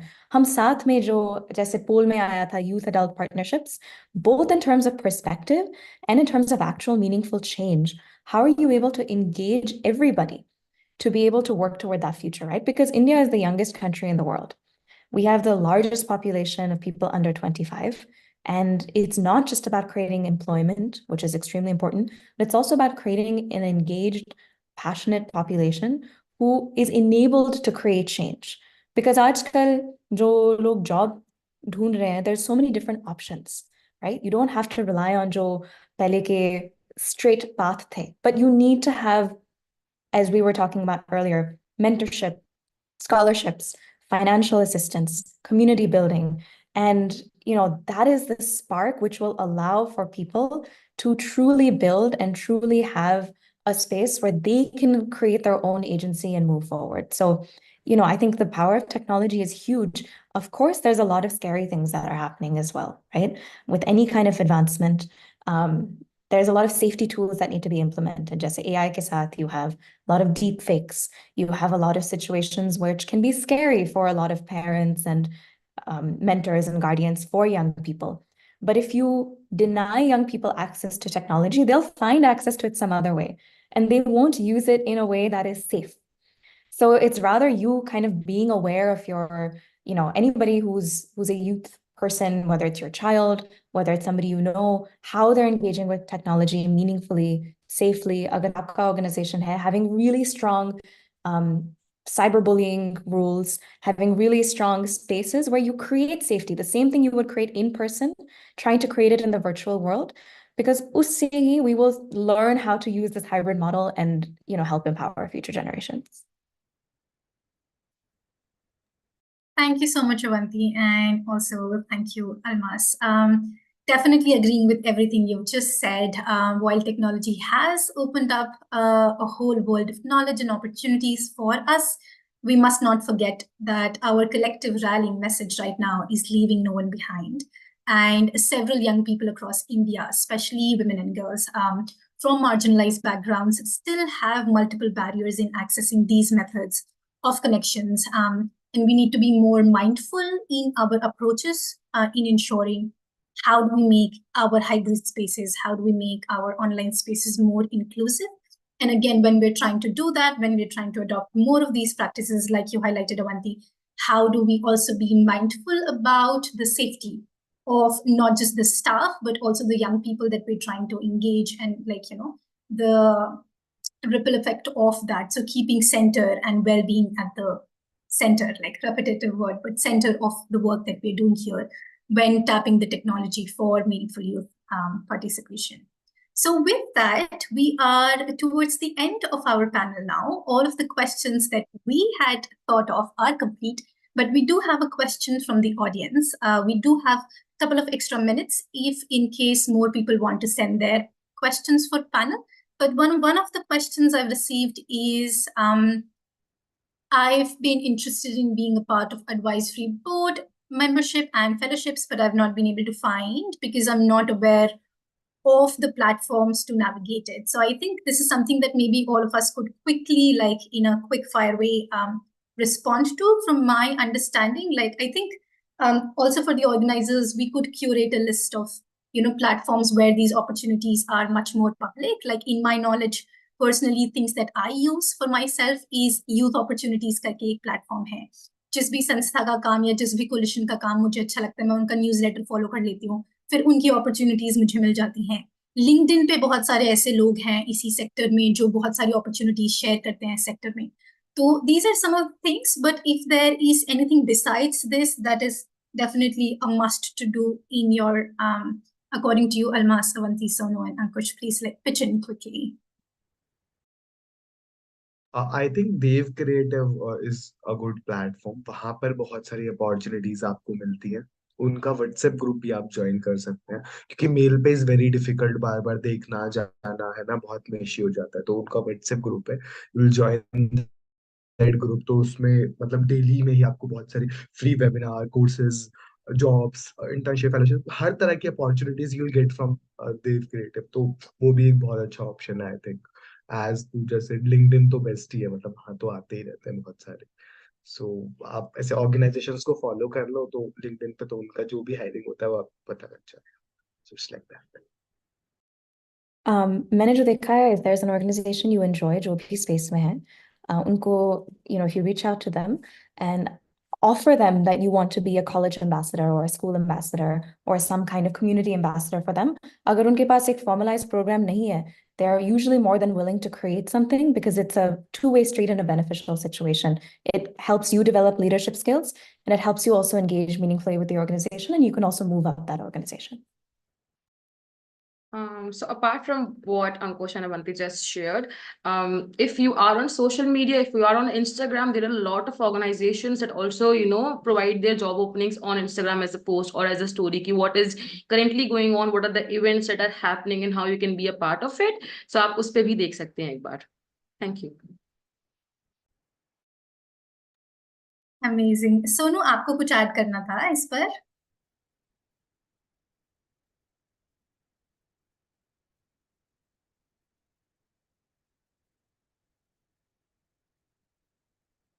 ओके, सो एक और सवाल है, आई थिंक हम क्विकली एड्रेस कर सकते हैं, not to take away from the audience engagement, is बहुत सारे यूथ प्रोग्राम्स चल रहे हैं, बहुत सारे यूथ इनिशिएटिव्स चल रहे हैं, पर काफी सारे इसमें से ऐसे प्रोग्राम्स हैं जो ऑनरेरियम और स्टाइपेंड्स नहीं प्रोवाइड करते हैं.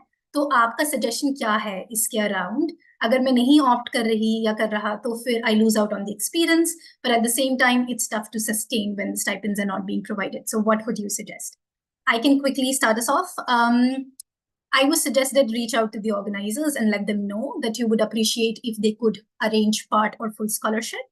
I think making that clear is really important. And then based on the kind of response you received, you would know whether or not you would want to continue. At least that way, you would know that you reached out. मतलब आपने अपनी तरफ से जो आप कर सकते थे ये कम्युनिकेट करने के लिए ऑर्गेनाइजर को कि देखो आपका प्रोग्राम इस समय पर मेरे लिए एक्सेसिबल नहीं है, वो आप कर चुके हैं. और अगर कुछ हो सकती है ऐसे रीजंस जिसकी वजह से ऑर्गेनाइजर अगर ये नहीं कर पा रहे हैं, तो आपके पास एटलीस्ट इन्फॉर्म डिसीजन लेने के लिए क्लैरिटी है ऑर्गेनाइजर की एंड से कि पार्ट या फुल स्कॉलरशिप आपके केस में प्रोवाइड की जा सकती है या नहीं. तो 2 मिनट है हमारे पास, quick fire 1 line responses from others on this. Almas, if I can quickly invite you if you have something to add. Sure. So if I talk about the Youth Advisory Group, and if I talk about, for example, other sort of internships, let's say I know Voice for Girls, they provide a minimum stipend. So you also have to look out for opportunities कि जहाँ पे stipend provide किया जाए, number 1, because they do, and number 2 is you have to reach out that, okay, if you believe that, okay, you are a national and you'll be providing, you bring a lot of on the table, so you can maybe have a negotiation conversation with them also that, okay, if can I get a stipend because I have so and so skill sets, and also ask for it. So that's a way, because I have also done that. So that's a way through it. Thank you. Amazing. Any 1 line responses from you, Avanti and Ankush and Sonu?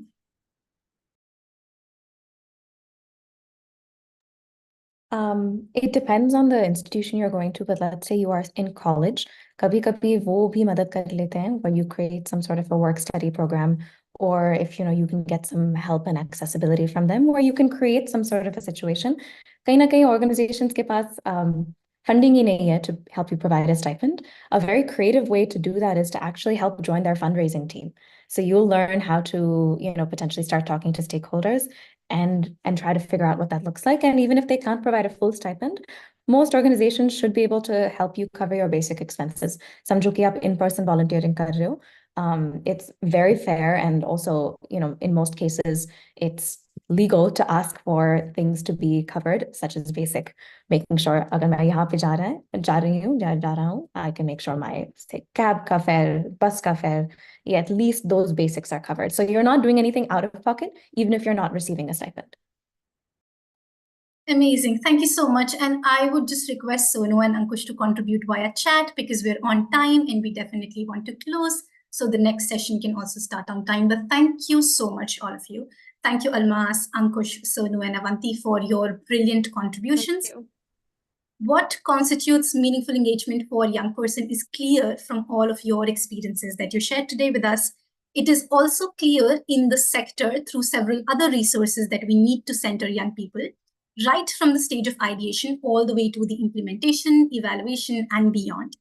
I would like to close today's discussion with a call to action for the allies, those who are holding the top-level decision-making power in the current system. The inclusion of young people needs to progress beyond just participation towards intergenerational leadership, like Avanti highlighted during the session. An intergenerational leadership where young people are acknowledged and included as equal stakeholders in the system. However, that cannot truly happen without an honest reflection on the current power dynamics in the system. Unless we pay attention to the persistent issues around power dynamics, especially when it comes to decision making, resource sharing, and representation of young people, youth engagement will not truly be meaningful, will not truly be transformatory. And while there are plenty of stories of struggles in the system, there are also clear examples of progress on this front and the broad possibilities we can create together when we break the silos and join hands to progress collectively. Thank you so much for joining us today. And with that, I will be handing back to Tanya to lead us into the next session for the conclave. Thank you, everyone. Thank you, Pooja. Thank you so much for putting together this incredible conversation, engaging with the questions on chat, and also summarizing it really well towards the end. Thank you Ankush Almas Avanti and Sonu आज अपना कीमती समय देने के लिए और सब सवालों का जवाब बिल्कुल बेझिझक तरीके से सबके सामने रखने के लिए आई एम श्योर जितने भी प्रैक्टिशनर्स आज हमारे साथ जुड़े हैं वो नोट्स ले रहे हैं और उन्होंने सोचना भी शुरू कर दिया होगा कि हम और क्या कर सकते हैं और अगर हम ये चीजें अभी नहीं कर रहे हैं तो मीनिंगफुल यूथ एंगेजमेंट के लिए हम अपने यूथ वर्क फ्रेमवर्क्स इनिशिएटिव्स और प्रोग्राम्स को कैसे बेहतर बना सकते हैं thank you for actually making all of us pause and reflect collectively this has been the entire idea of this conclave. Thank you for lending your voices and perspectives which have been rooted in experiences. Thank you so much. And with that super candid conversation, we'll now be moving on to a quick 15-minute session before we break for lunch. So please do stay connected with us.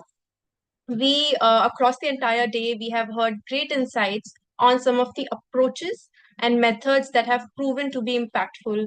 Where exactly are the gaps and how can we bridge them? But however, all the practitioners in the room, would echo our sentiment that this is easier said than done. Um, you know, tracking the impact of these approaches is not the easiest task. To have a discussion on the same, I would like to invite my colleague Suvira Venkatesh to take us through a short exercise to hear insights on monitoring, evaluation, and learning frameworks, and also share Dastra's experience on the same. Hi, Suvira. Amazing to have you here. Over to you now. Thank you, Tanya. And hello, namaste, adab, and johar to everyone. Welcome and welcome back to everyone to this next lightning learning session. We hope the sessions so far have been super insightful, and we'd love to hear your perspectives, questions in the chat box. So please feel free to use it. जितने भी लोग आज अभी तक जुड़े हैं और जो इस लाइटनिंग सेशन के दौरान भी जुड़ चुके हैं, प्लीज आपके पर्सपेक्टिव्स, इनसाइट्स प्लीज आप चैट बॉक्स पे डालते रहिए. We'd love to hear from all of you. The aim in the next sort of 15 minutes, and as Tanya said, this quick sort of insightful session is for us as a group to share insights on a topic that we know we're often very wary और जिससे हमें काफी मतलब डर लगता है, which is measurement, evaluation and learning, MEL. And क्योंकि हम true virtual style में online जुड़े हैं, more than 100 people, we'd like to have a small poll and start with this small poll that will just help take a pulse of our journey as a sector so far with respect to MEL practices and approaches. So requesting the team to just pull up the poll, please. So the poll should come up on your screens. So our first question is, from your perspective and standpoints, how would you rate the current level of knowledge, access, resources, funding, and expertise with respect to the MEL space, with respect to MEL in the adolescent space, adolescent and young people space? I can see responses coming in, and we're really looking forward to a lot more people engaging through the poll. For all of you all who have joined in right now, पहला question यही है कि आपके stand point से आपको क्या लगता है कि अडोलेसेंट और यंग पीपल के स्पेस में कितना MEL के हिसाब से knowledge, open access resources, funding, expertise आज के ज़माने में कितना है? So we can see the results. I think it's heartening to see that 45% do feel that it's in a moderate space. It's a close match to see 43 saying very low. And definitely we are as a sector moving towards increasing that number to having more more resources, more funding in the space of MEL. If we can have the next question come up. So the next question is trying to sort of dig deeper and trying to understand that in everyone's experience, when we've gone to sort of identify and try to access some of these tools, funding avenues, indicators, have they been easily accessible? What that experience has been from? आपके अनुभव में so far जब आपने कोशिश करी है to identify some of these funding avenues, monitoring tools, आपका experience कैसा रहा है? आपका अनुभव कैसा रहा है?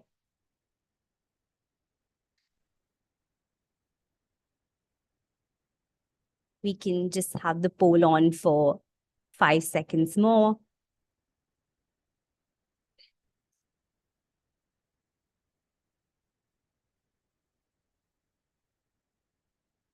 Thank you so much. I think it is, we can see clearly that it's not been a very positive experience for about 42% of this group. And hoping that moving forward with all of the co-learning, co-sharing that we do and opening up of participatory spaces that we do in the future, we can really flip this. The next question.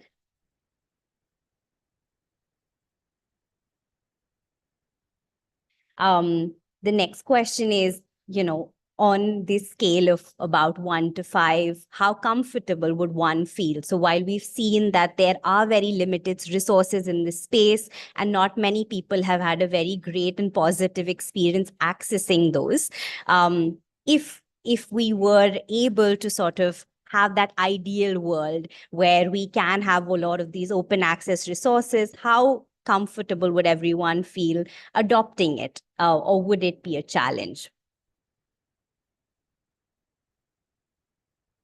So I can see, I think definitely the eager, and I think there is a lot of energy in this group towards MEL, and that's very, very heartwarming to see. Yeah, and I think we can see that 44% of this room, and I do personally also echo the sentiment of this room that we definitely would love to move towards a world where monitoring, evaluation, learning can become fun and easy to track, and we'll definitely adopt it as long as we are able to get those resources. Moving on to now the next question.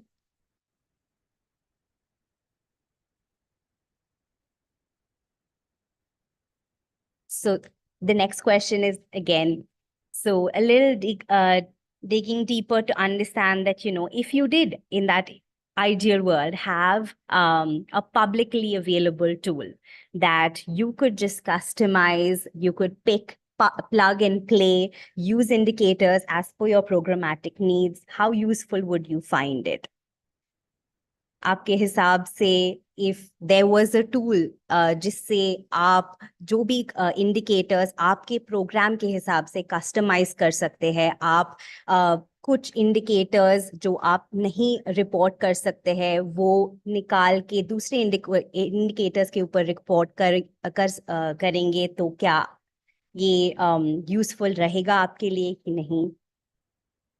The group is very, very positive, and I think energetic, and would definitely find this tool super, super useful. And I think that's a helpful for all of us in the sector working in the monitoring evaluation space to probably create a lot more tools that are customizable.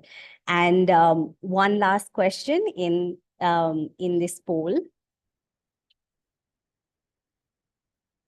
is, so this is again, we're in service of, the hope of creating more co-learning spaces.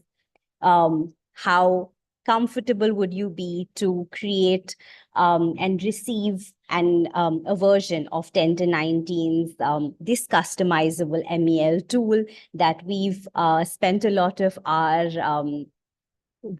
labor behind, and I will be sharing a little more about this in the next couple of minutes.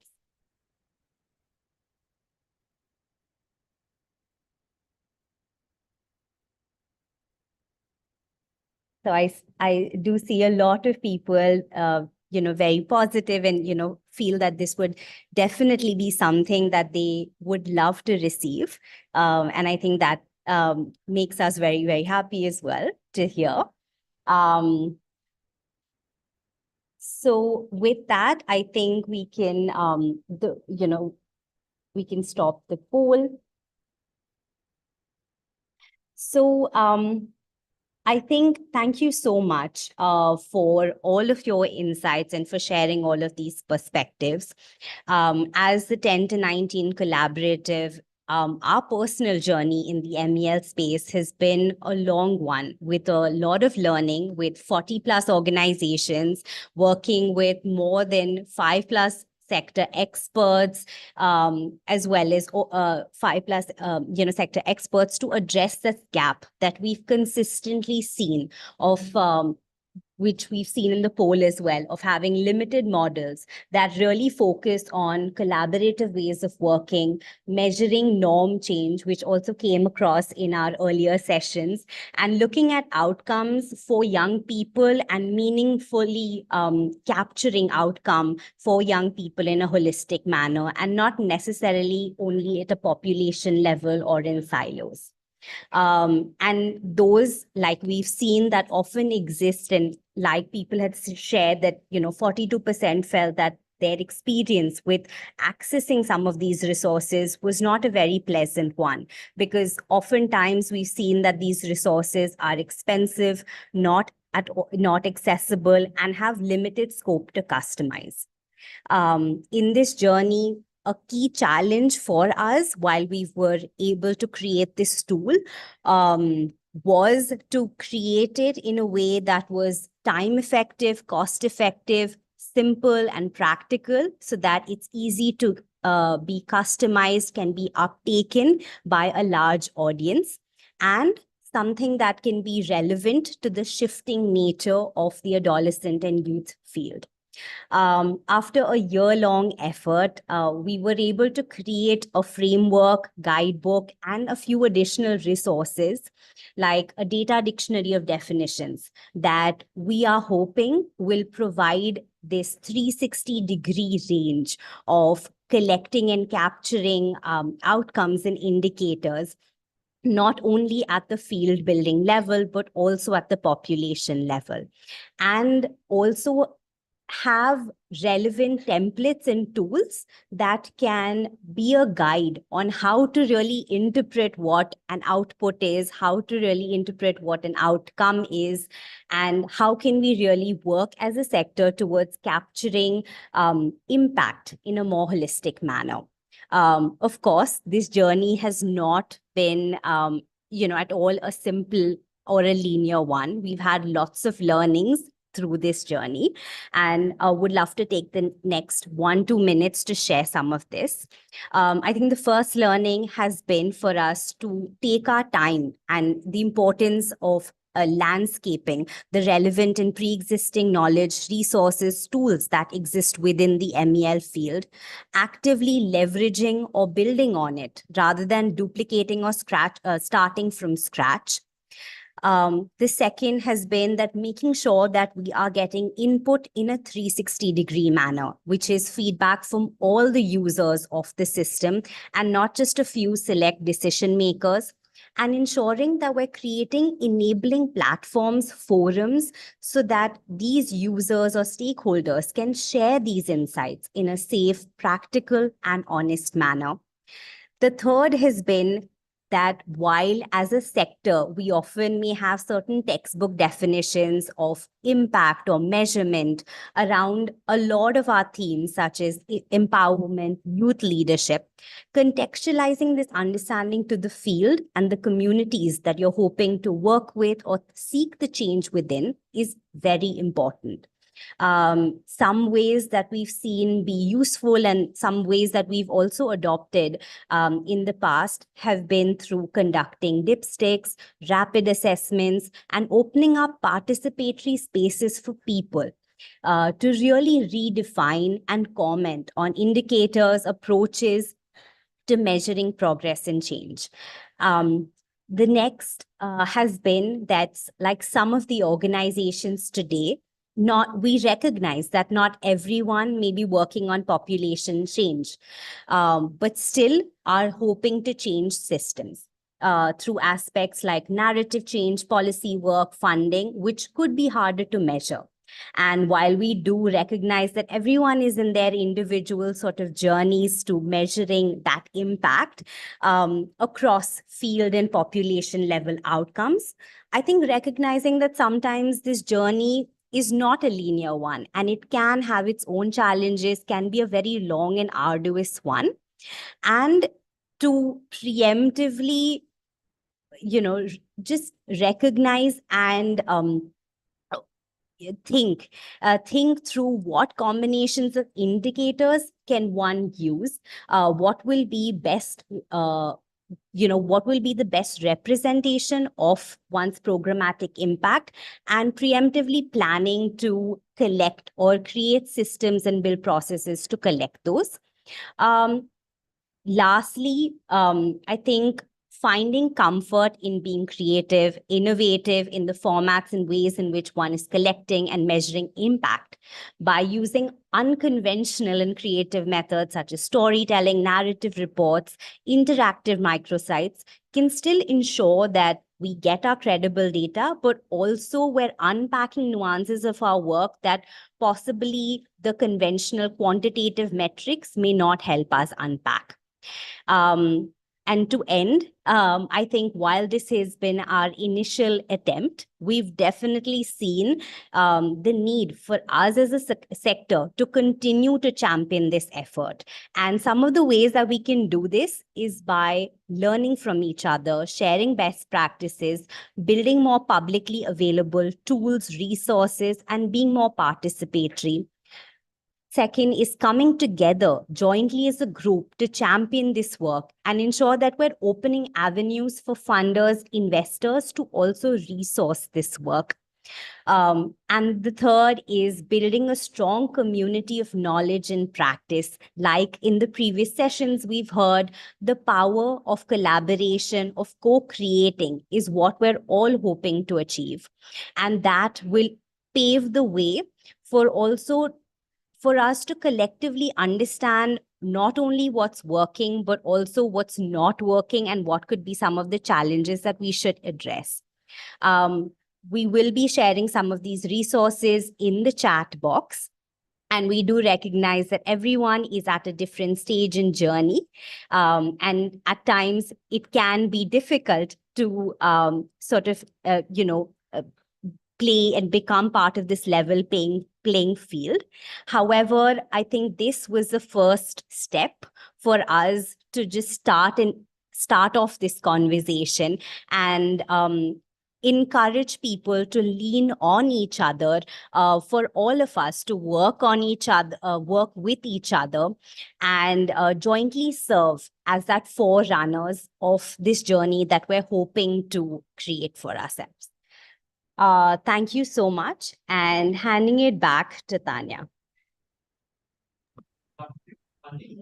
Thank you so much, Savira. That was truly a lightning session in its true sense. very quick, effective, and very engaging. Thanks for also sharing our experiences in the MEL space. And thanks for everyone who's here today for your active participation across the session, across the polls. We would now be taking a lunch break. We do have 3 more exciting sessions lined up after the break, covering exploring pathways of programming and learnings from Global South. Please do stay tuned. Request you all to please join us by 1:55 p.m. since we will be beginning the 4th session at 2 p.m. Thank you so much. Have a nice break and see you all shortly.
Hi everyone. Just coming in to say that we will be starting in another 5 minutes. I'll see you at 2 p.m. Thank you.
Hello everyone.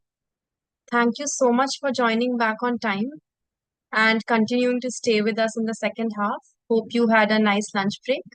And very warm welcome to those who have just joined us. Absolute pleasure to have you all here. We have three super exciting sessions lined up now. But before beginning with the second half of the webinar, I would like to quickly share a few things for our participants. One, we have both English and Hindi language interpretation features available throughout this webinar, and the instructions for the same are on your screen and also will be pasted on the chat. And secondly, on the chat, we are also pasting the house rules for you.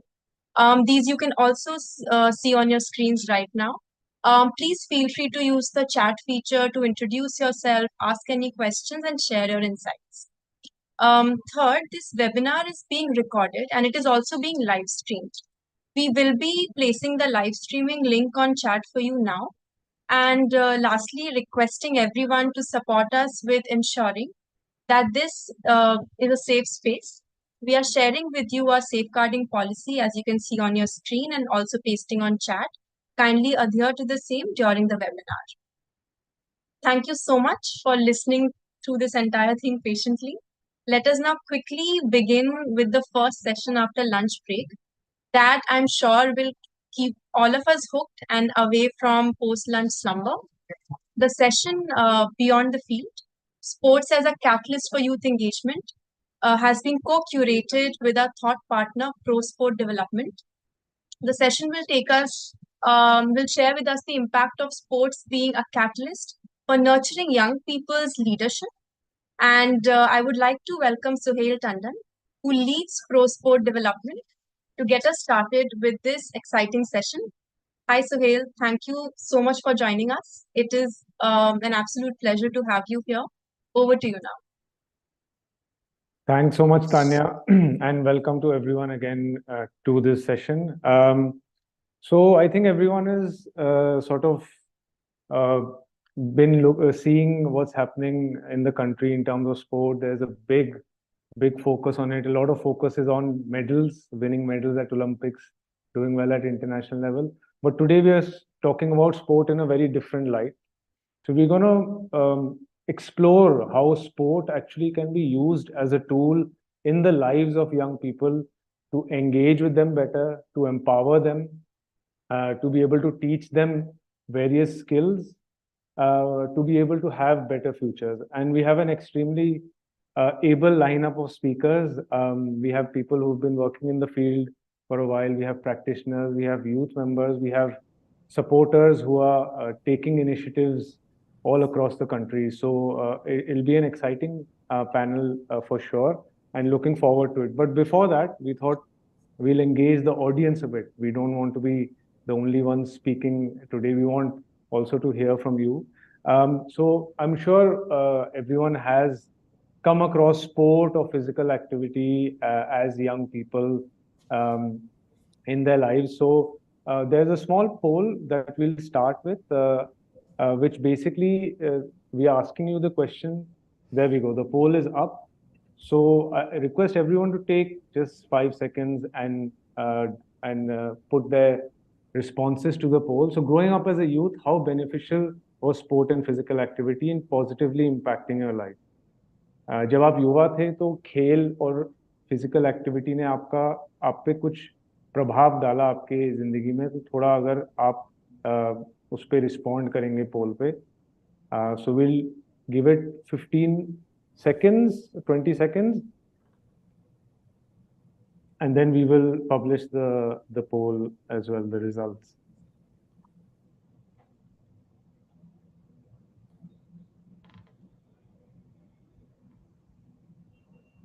Okay, so you can all see the results on the screen.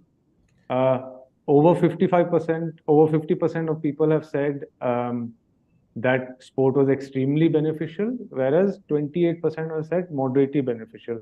कुछ लोगों के लिए beneficial नहीं रहा, which is also fine. So I think we're going to explore this topic a bit more, and a follow-up question to you is, if as more than 75% of people have said sport was beneficial in some way,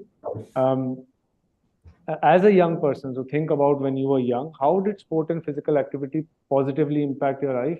If we can have one-word responses in the chat, and please keep this coming while we move forward with the session. तो एक शब्द के अगर आप response दे सकते हैं कि कैसे खेल ने आपको पॉजिटिवली इम्पैक्ट किया जब आप यंग थे.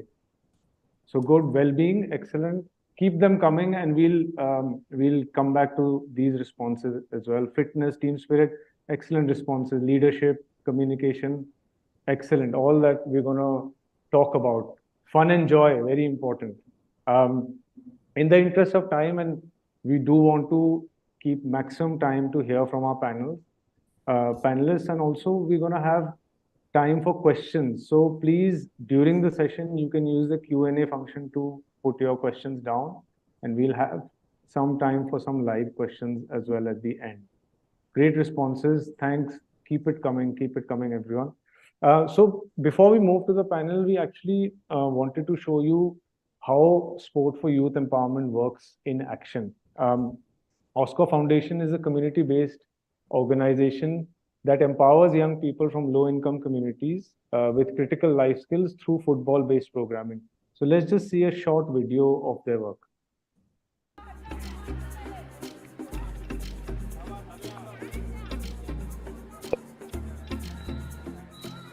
It's really fun to play here because it's very friendly and all of the people working here are very sweet. I was 10 years old when I started with Oscar, and slowly it brought many changes in my life. Now I am a student starting in college. I really enjoying and playing football from the 9th standard. Then football felt like me oxygen. I cannot live without it. I play football. It is passion for me because football keeps you physically and mentally healthy.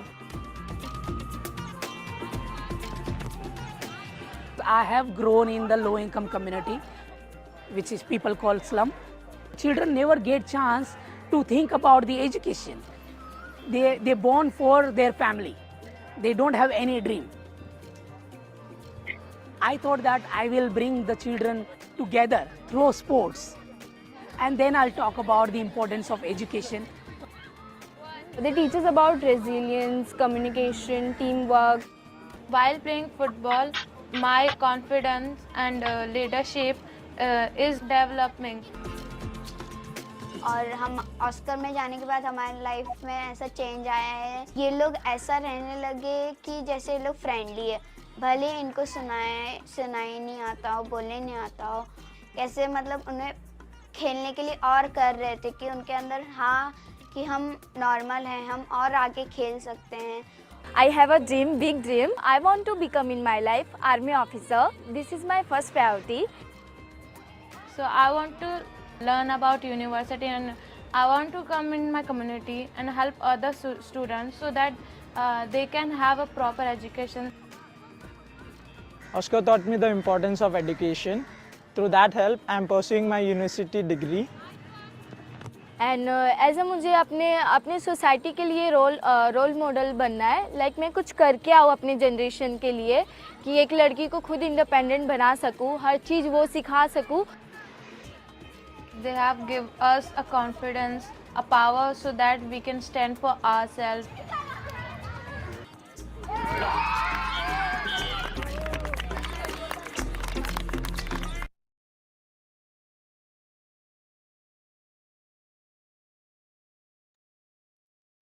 Excellent. Thank you for playing that video, and thank you to Oscar Foundation for sharing the video and helping us in sort of convey the work that they do with young people. Some other responses have come in, very interesting. Handling failures, जो आप लोग बोल रहे हैं, all the audience is saying how sport helped them as young people. Handling failures, confidence, freeness, freedom. Very interesting. Hopefully we can explore some of that. And someone has said, Sunita has said, missed it and I'm missing it much more now. So good memories of being associated with sport. I would like to move forward and introduce our panelists. So our first panelist is Sapna. Sapna is a former participant in the football program run by Mahila Jan Adhikar Samiti in Ajmer district in Rajasthan.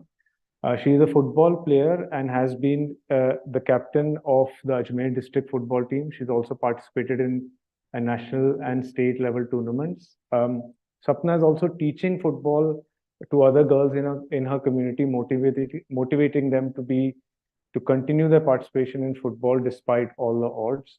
Welcome, Sapna. Namaste. Our second panelist is Laura. Laura is the co-founder and managing director of Center for Equity and Inclusion, or Sequin. Sequin is an NGO that works towards the empowerment of marginalized and excluded women and girls. She has played a key role in conceptualizing their Kickstart Equality program that uses football to engage girls from underprivileged and conservative communities, resulting in positive changes for them and their communities. Welcome, Laura.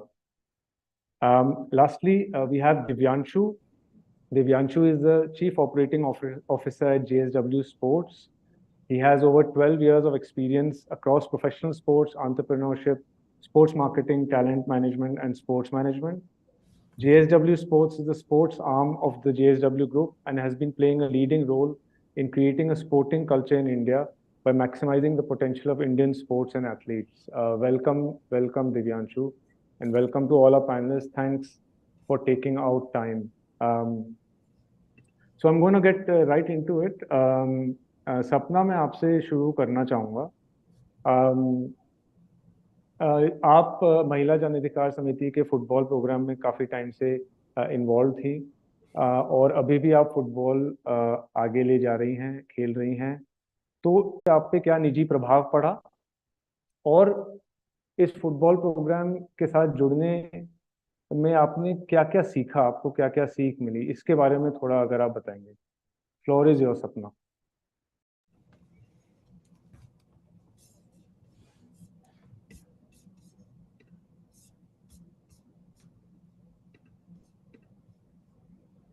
सपना, आप बोल सकती हैं.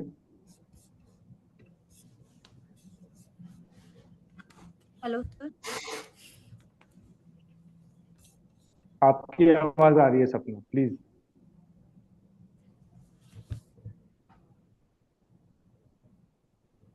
Sir क्या आप question वापस कर सकते हो? मेरे को नेटवर्क इशू था तो इसलिए से. श्योर. मैं ये पूछ रहा था कि आपने महिला जन अधिकार समिति के साथ काफी टाइम में उनके फुटबॉल प्रोग्राम में आप एक प्रतिभागी रही, तो उस पे उससे आपको क्या निजी प्रभाव पड़ा आपके ऊपर और क्या-क्या चीजें आपने सीखी उस प्रोग्राम के दौरान.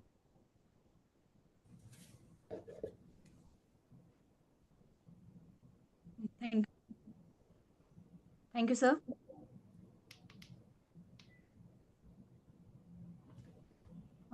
सर फुटबॉल से मुझे लगता है कि मैंने बहुत कुछ अचीव किया है. जैसे मैं स्पोर्ट्स के अंदर जैसे मैं गई हूँ तो मैंने बहुत कुछ देखा है कि जो मैं पहले नहीं जानती थी, मैंने बहुत कुछ सीखा है. जैसे कि एक लीडरशिप स्किल, मैं एक बहुत अच्छी लीडर बन पाई हूँ. मैं ये जैसे हमारी टीम जाती है तो हमारी टीम वाले मुझे एज ए कैप्टन चूज़ करते हैं. फिर मेरी कोई अंडर जैसे जूनियर टीम जाती है तो मुझे एज ए कोच चूज़ करते हैं. तो शायद ही स्पोर्ट्स की वजह से लीडरशिप आई है जिससे गर्ल्स मेरे को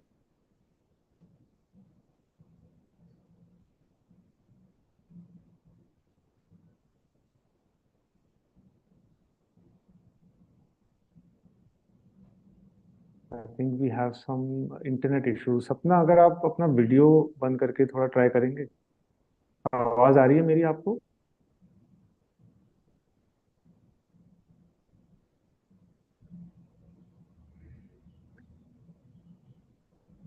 hello. Okay, we'll wait. We'll come back to Sapna while she restores her internet connection. Laura, I'll just come to you in the meanwhile. I wanted to ask you how Sequin integrates sport, especially football, as a medium to educate young people about all topics beyond sport, and your focus is largely on changing gender norms. So if you can tell us a little bit more about that. Yeah, thanks for inviting me to be a part of this lovely, wonderful topic.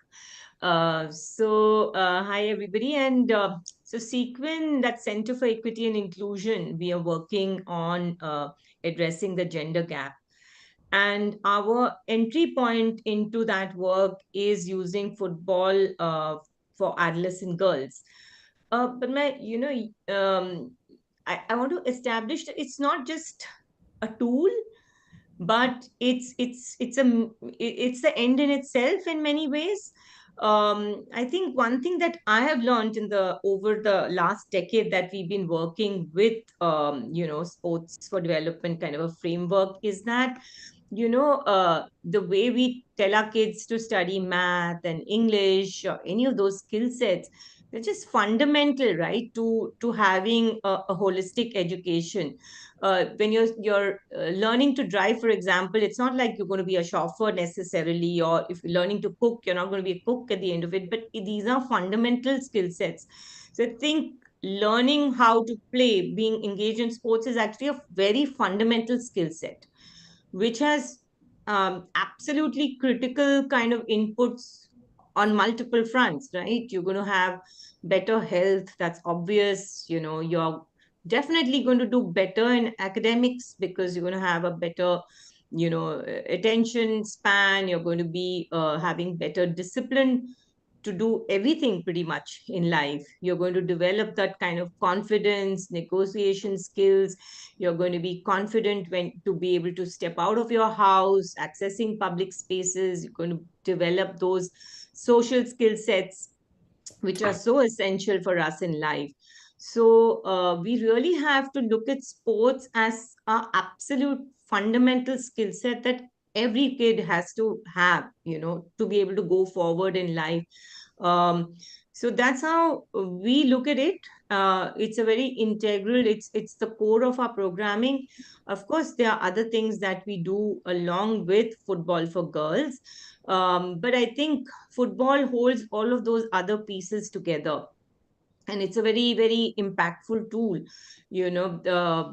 I think more and more studies are coming out, and everyone's seeing that just by adding a sports intervention in your projects on the ground, the kind of impact that you're having is absolutely expedited. When we used to work with young people for mindset change, talking about gender issues, it takes years and years for that shift to happen.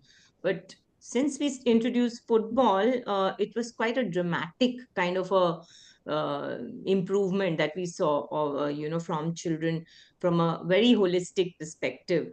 I don't know how much of time I have. I can talk a little bit more in details about the project, but you haven't actually flagged how many minutes I have, Suhail. Should I talk in more details about the project? Yeah, Or please. You can yeah. take another couple of minutes, please. Okay, cool, cool. Yeah. So the way we do it is, we identify sites for our intervention. So, for example, we could be located in a school, or this project could be located in a community. And then we enter with football, and through that medium of football, then a whole lot of things happen around that. We've been replicating this. We started this program in Jamia Nagar in Delhi, and we took it to Mewat in Haryana. Very difficult spaces like urban slums where the open spaces are so hard to find, or very, very conservative rural areas where it's just unheard of for a girl to come out and play. But through these, football initiatives, we've been going to these different spaces and realized that however diverse the demographics or the geography, this particular way of intervening in a community is hugely successful. And it's something that we're trying to measure that impact, and it's really very impressive the kind of impact one is able to deliver with a sports for development framework. Great. I'll leave it there maybe, and we can come back later after the next, panelists have given their inputs. Sure. Thanks, Laura. That's very very useful, very revealing of how you use sport. And what I liked was sport teaches a lot of things, but how to play is in itself a essential life skill which we overlook. So that's very important. As you all would have seen, Sapna is traveling, so her internet connection is a bit weak, but Sapna is back here. Sapna, आवाज आ रही है मेरी? हाँ sir, आ रही है। Okay great. आपने response written में दिया है, पर अगर आप थोड़ा थोड़ा सा उसके बारे में बोलना चाहेंगे तो अच्छा रहेगा प्लीज। Thank you sir. मैं इससे बताना चाहूँगी कि स्पोर्ट्स में लीडरशिप स्किल बहुत अच्छी हुई है। जैसे मेरी टीम भी मुझे एज ए कैप्टन सेलेक्ट करती है, क्योंकि शायद स्पोर्ट्स की वजह से मैं उनको बहुत अच्छे से लीड कर पाती हूँ। और जो मेरी जूनियर टीम जब टूर्नामेंट में जाती है तो वो खुद चाहती है, जैसे आज भी मैं टीम लेके गई थी तो उन्होंने बोला दीदी हम आपको ही ले जाएंगे एज ए कोच। तो शायद ये स्पोर्ट्स की वजह से आया है कि वो मुझे चूज़ करती है। और एक ये कि मुझे बहुत नॉलेज मिली है। जैसे पहले हम लोगों से जब भी कुछ पूछते थे आपका एम क्या है, तो हम टीचर का ही जवाब देते थे, क्योंकि बाकी सब हमने कभी देखा ही नहीं। लेकिन जब हम स्पोर्ट्स टूर्नामेंट की वजह से बाहर निकले तो हमें पता चला कि हमारे सामने और भी फील्ड्स है जिसमें हम जा सकते हैं। और एक ये कि मैं भी सिविल सर्विसेज की प्रिपरेशन कर रही हूँ, तो उसमें भी एक मैनेजमेंट एक सब्जेक्ट है, तो उसमें लीडरशिप का टॉपिक था। तो जब हमारे सर हमसे क्वेश्चन पूछ रहे थे तो मैं उन सब के आंसर्स उन्हें दे पा रही थी। मुझे लग रहा था शायद स्पोर्ट्स की वजह से ही, क्योंकि एक लीडर हूँ तो मैं उसे फील भी कर पा रही थी और मैं उसके आंसर्स बहुत अच्छे से दे पा रही थी। Thank you sir. Thank you सपना, बहुत बढ़िया आपने बोला। और दर्शाता है कि कैसे खेल ने आपके जीवन में एक बदलाव लाया है। Divyanshu, I'd like to come to you. So obviously, JSW has been investing in sports programs, sports-based programs for a while across India. I wanted to know why JSW decided to invest in sport and how it aligns with the larger vision and mission of the organization. Hi, hi everyone. The investment in sport, I think our journey in Indian sport actually started with a big focus on Olympic sports, because they were the most ignored. India, as one of the most populated countries in the world, was still doesn't feature in the top 50 nations of the world. While from an economic perspective, we are much stronger. So I think that disparity is something that we all are trying to bridge, and it has been a concerted effort and initiative by both the private sector and the government who've come together. And the big focus has been in using sport as a tool for nation building, because I think there is nothing that brings the nation together than the way sport does. And which is the reason why we think that sport is a very important pillar of, I think, building a healthier and a happier nation. And all our focus and energy has been towards sport for excellence, where it is about, I think, creating sporting champions for India. And in that journey, I think we have learned and realized through our own personal experiences that sport also becomes a very important tool of shaping the society and of shaping individuals. Because the reality is that a very small percentage of people who strive to be professionals at the highest level, which is what I think someone pointed out very well, that if you are learning how to cook, you're not learning to be a chef, right? These are basic life skills. So the narrative is no different for sport. I personally feel that I've learned more on the sporting field than I would have learned in any so-called formal education and degrees that are taught. So I think with that very primal experience, I think we all believe in the power of sport. Mr. Nelson Mandela said it, and I think we all try to kind of imbibe that, how in our own worlds and how in our own circle of influence we can make that impact through sport. So and I think which is what kind of connects, which is what kind of puts JSW Sports today where we are. And yeah, we are really excited and happy about the journey ahead. Thanks a lot, Divyanshu. Good to learn about the journey and how you've sort of viewed sport and sort of now are investing across the spectrum in sport as well. सपना, मैं अगर आप मुझे सुन सकते हैं तो मैं आपके पास थोड़ा वापस आऊंगा। तो जब आपने महिला जन अधिकार समिति के फुटबॉल प्रोग्राम में आपने भाग लिया, तो कुछ चुनौतियां आई होंगी, कुछ चैलेंजेस आए होंगे, स्पेशली एज अ गर्ल। तो उस पे थोड़ा अगर आप बात कर सकते हैं, और कैसे वो चैलेंजेस आपने ओवरकम किए, कैसे आपने इन चुनौतियों को ओवरकम किया, थोड़ा इसके बारे में अगर आप बताएंगे। जब महिला जन अधिकार समिति ने फुटबॉल प्रोग्राम स्टार्ट करने के लिए बोला था, तो सबसे बड़ा चैलेंज मैं इनको 2 पार्ट में डिवाइड करना चाहूँगी कि एक तो सोशल चैलेंजेस और एक स्पोर्ट्स से रिलेटेड चैलेंजेस। तो सोशल में ये था, सबसे पहले यही था कि हम लोगों ने जब सुना कि फुटबॉल स्टार्ट करना है, तो सबसे बड़ा चैलेंज हमारे लिए ये था कि हम लोग खुद उसके लिए एग्री नहीं हो पा रहे थे। क्योंकि हमने अपने आस-पास में देखा ही नहीं कभी किसी लड़की को गेम खेलते हुए, और बस टीवी पे अगर देखते थे तो क्रिकेट मैच देखते थे, वो भी मेंस का।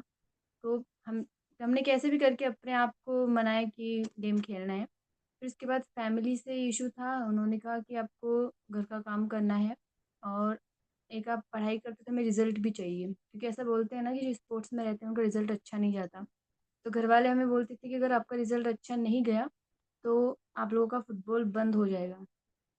तो फिर हम लोगों ने अपना टाइम मैनेज किया, अपना शेड्यूल बनाया कि हमें इस वक्त पढ़ाई करनी है, इस वक्त घर का काम करना है, और ऐसे करके फिर फुटबॉल का जो टाइम होता था उस टाइम पे हमें कोई काम नहीं रखना था, हम लोग ऐसे सोच के जाते थे। तो इस वजह से हमारा रिजल्ट ये आया कि हमारे स्कूल का रिजल्ट बहुत अच्छा आया, तो इससे हमारी फैमिली खुश होती थी, और हम इसलिए खुश होते थे कि रिजल्ट अच्छा आया तो हमारा फुटबॉल सेफ है, हम अब खेल सकते हैं। और स्पोर्ट्स से रिलेटेड चैलेंजेस में एक तो ग्राउंड का है कि हमारे पास ग्राउंड नहीं है, बिल्कुल भी अच्छा नहीं है, और पत्थर है उसमें, और एमजेस की 500 से ज़्यादा लड़कियां फुटबॉल खेल रही है, लेकिन हमारे पास डिस्ट्रिक्ट लेवल पे भी एक अच्छा ग्राउंड नहीं है, जिस वजह से जब हम नेशनल टूर्नामेंट में जाते हैं तो हम लोग मतलब वो तालमेल नहीं बिठा पाते हैं कि उनका ग्राउंड बहुत अच्छा होता है, एकदम से हम जाके वो अच्छे से नहीं खेल पाते हैं, और हमारे पास इक्विपमेंट की बहुत कमी रहती है। इस वजह से जब हमें मार्कर चाहिए होते हैं, हम उनकी जगह ब्लॉक्स और पत्थर जो रहते हैं वो ग्राउंड पे यूज़ में लेते हैं। और जैसे जब ये स्कूल वाले टूर्नामेंट होते हैं, जब गर्ल्स आगे अलग अलग डिस्ट्रिक्ट में जाती है टूर्नामेंट में, तो वहाँ पे फैसिलिटी हमें बिल्कुल अच्छी नहीं मिलती है, हमें वहाँ पे एडजस्ट करना पड़ता है, वहाँ पे सेफ्टी का इशू रहता है, जैसे वॉशरूम वगैरह अच्छे से नहीं रहते हैं, और खाना अच्छा नहीं मिलता है, जिस वजह से गर्ल्स का वैसे मैच है कल, फिर शाम को अगर खाना अच्छा नहीं मिलेगा तो खेल भी नहीं पाती अच्छे से। तो हमारे ये सारे चैलेंजेस आते हैं, हम लोग एडजस्ट करते हैं। थैंक यू सपना। काफी मतलब चुनौतियां घर से लेके ग्राउंड तक, और फिर जब आप कंपटीशन खेलने जाते हैं तो वहाँ सब जगह रहती हैं। और आपने अच्छा बताया कैसे आपने उन चुनौतियों का सामना किया। Thank you. Laura, just coming back to you, I think in our discussions till now, it's clear what the impact can be on individuals and young people as individuals, what impact sport can have. In your work, what is the impact you've seen on communities, especially in relation to how they view young people or how they interact and engage with young people? Our approach is, I mean, ultimately our goal is to engender the community. Actually, that's the outcome we're working towards. And how does the football do that?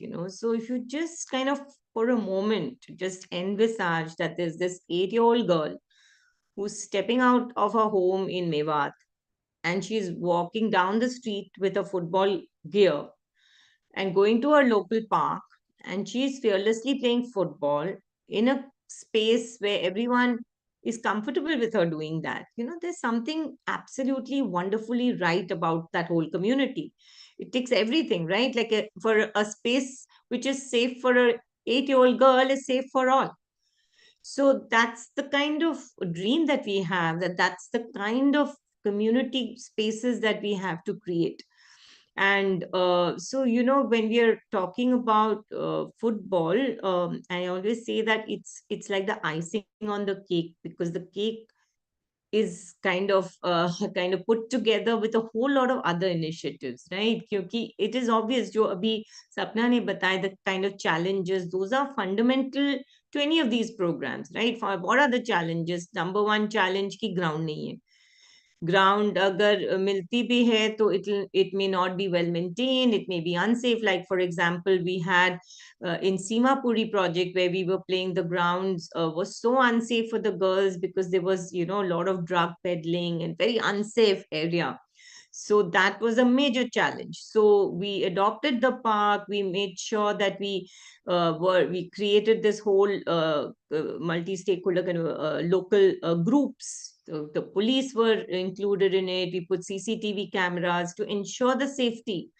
You know, so those things become fundamental. When we started our project in Jamia, us time, and this was way back in 2011, where it was much harder because there was no understanding why you're doing football for girls.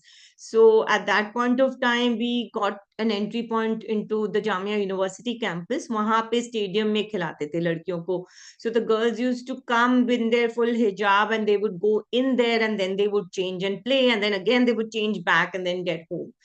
But then one fine, and that time also when the university gave us the space, they said, listen, you know, the boys practice. So the only window you have to play over there is between like 2 to 3. Like imagine Delhi summer, height of that heat, and yet we would say okay, and the girls would turn up and they would play in that sweltering heat, but at least we had space, you know. And then one fine day university said okay, now we cannot open it out to you anymore. Then again we were in a crisis ki kahan pe khele.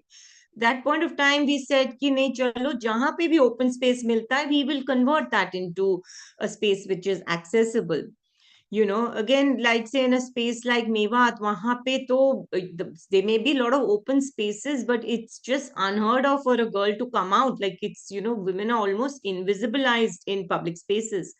So wahan pe for girl to play. So again, over there, we decided that we'll go through schools because we wanted to build a culture of playing. So we tied up with KGBV schools in Mewat, and we the whole idea was that the school will create a playing culture where all the girls will come and play. They will create a team and they will cheer for their team. And then we had to support that the Mardo Wali Baat program which we run parallelly, because it's very important to work with the boys for them to facilitate those girls who come out and play. And you know, the entry point is कि जब लड़के देखते हैं कि अच्छा football हो रहा है, it's not for us. So that becomes a starting point to tell them, you know what, like you don't need our help to get to the park because you kind of are anyway playing out there. The girls are the ones who need that facilitation.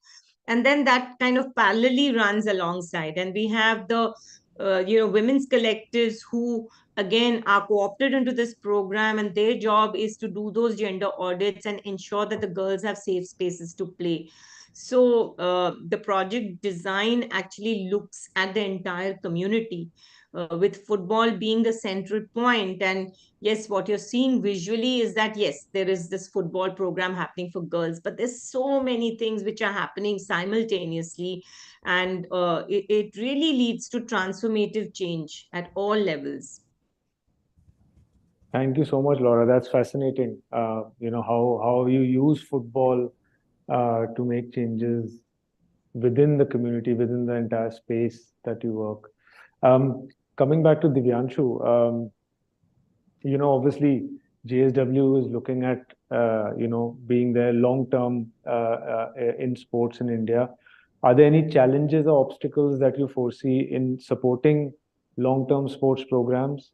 And also, I think as Laura mentioned, I think everyone needs to come together to overcome some of these challenges. So, how can different stakeholders, including funders, donors, government bodies, CSOs, help in overcoming these?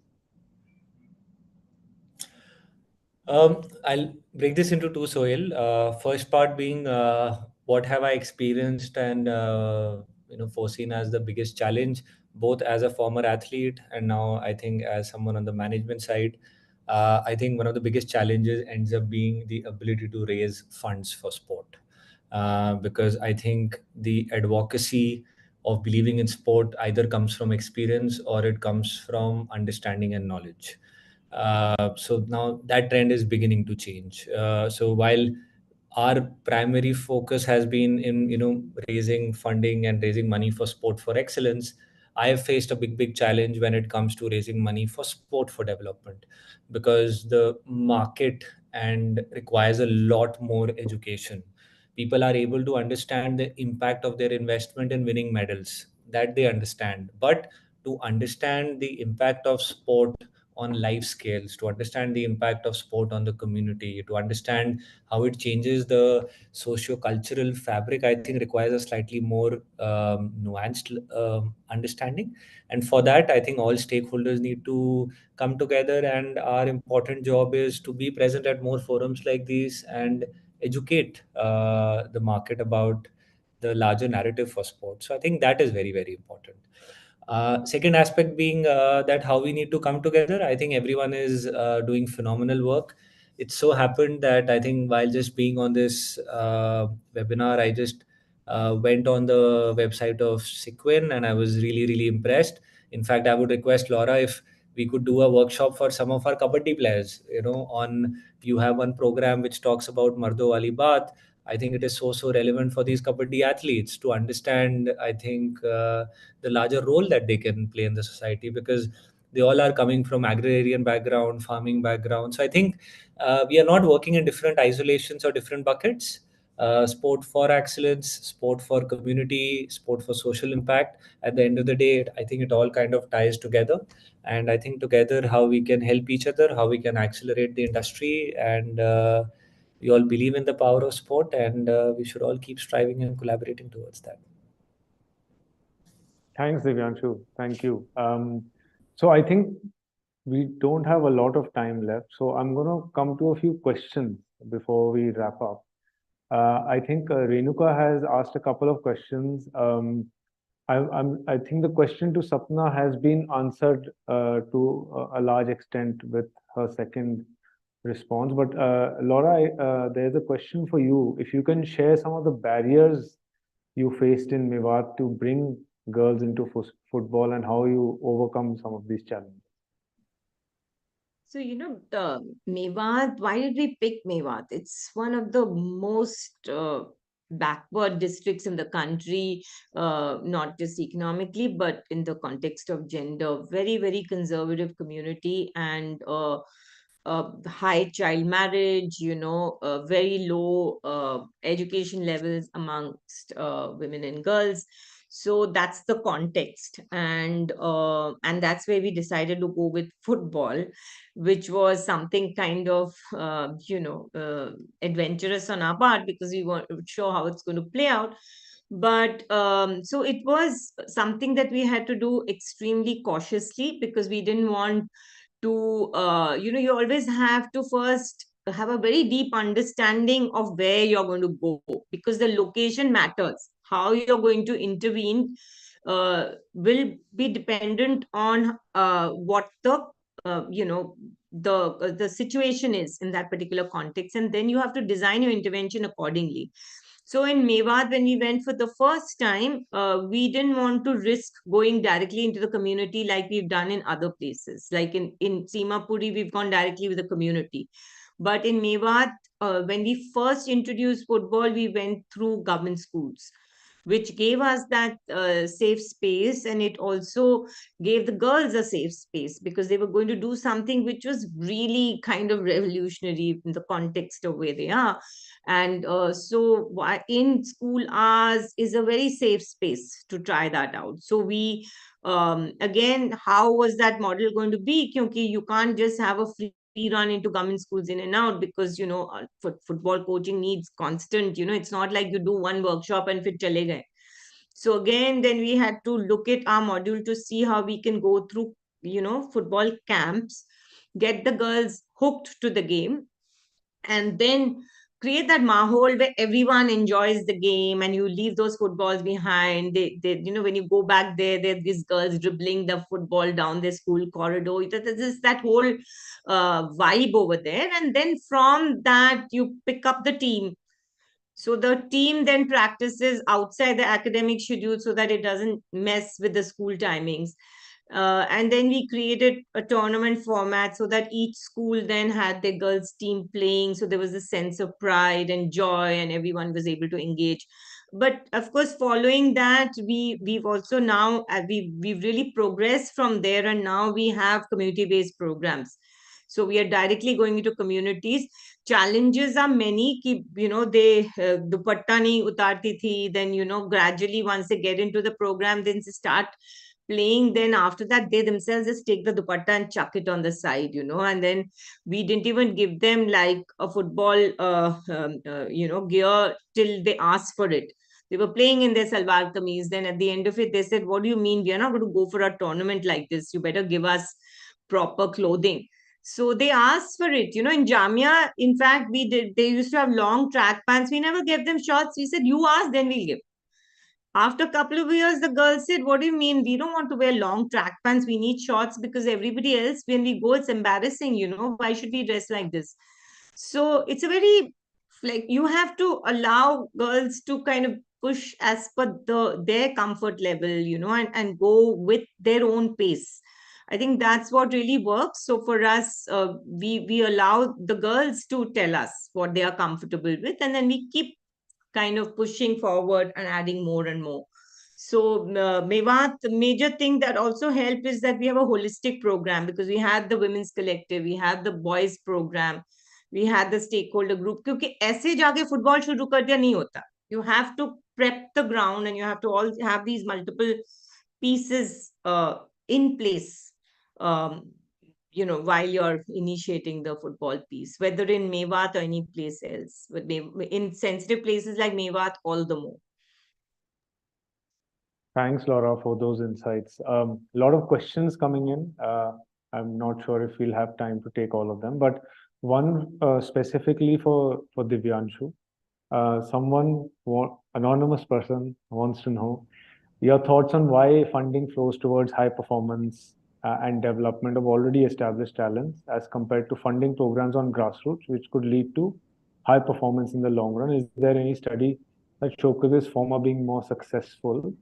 And another related question was why a career in sports is only destined to medal winning and getting a job, but the real benefits and impacts of it has been considered a success by government and any other agencies involved in the promotion of sports. So kind of matching. So just to get your perspectives on that. Why is funding easier for sport for excellence? That I think we have a long I think gap to bridge as a nation. So that I think is people are understanding that yes, I mean, while we might be a $3 trillion economy right now, but we're still struggling when it comes to global sport because uh, cricket is not truly a global sport. Olympic sports are, which is played by 150 plus countries. So India still doesn't have a strong standing there, and we need to improve. I also feel that I think as a nation, since we are evolving so rapidly in terms of our socio-economic standing, this gap is getting bridged. Now, it so happens that a lot of the outcomes of playing sport happen to impact on the societal aspects as well. For that, I think the responsibility is equally ours that we start educating, and which I think is very, very important, that more and more people understand the social and the community aspect of sport. That will start changing. But going into so many of these meetings that we go, it becomes a lot more easier for some reason to make people understand the impact of medals. They're able to understand that, okay, once a Neeraj Chopra wins, how it inspires millions, how it gets people to play sport. Now, these softer, subtler aspects of the community aspect requires more education. And I also feel that people who are doing amazing work on the grassroots, often that work is not highlighted enough in mainstream media. That is also equally important. So once that starts happening, we'll see that the needle is also moving from that aspect. We have states like Orissa who are leading from the front. They've done both. They have uplifted a sport like hockey on a sport for excellence. Now they are equally carrying these solidarity and these community programs. So I think both are very, very well going kind of hand in hand on that front.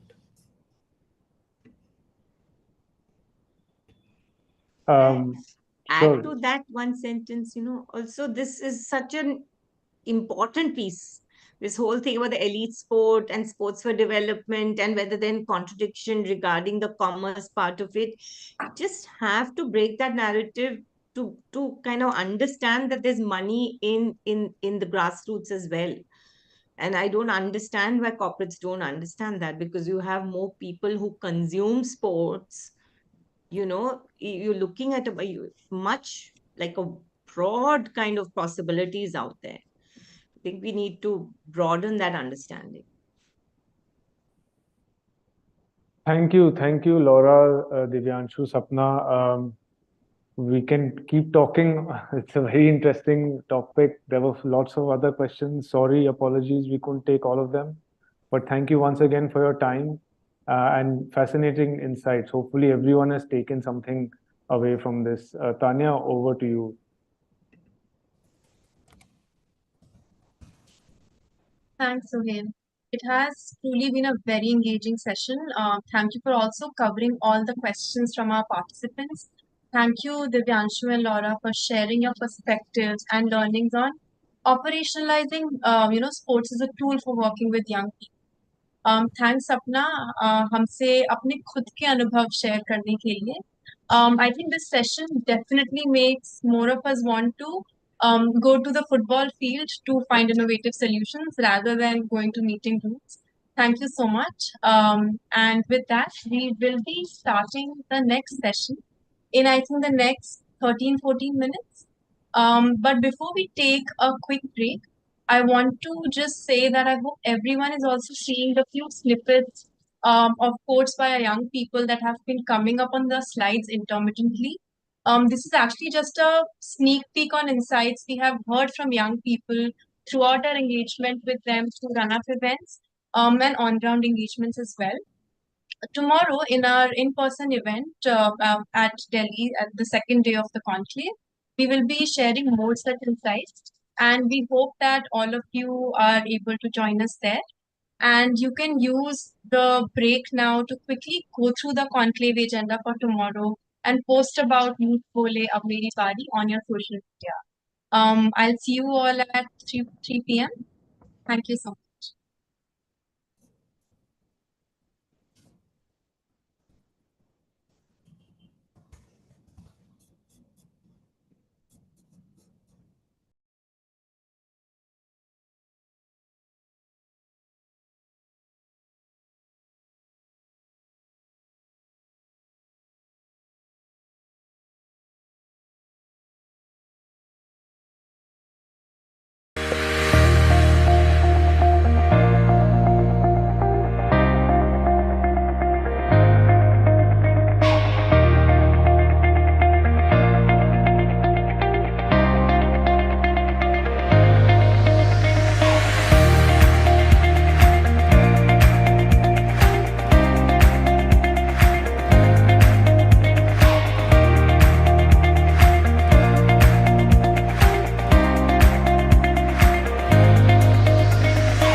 Hi everyone, welcome back.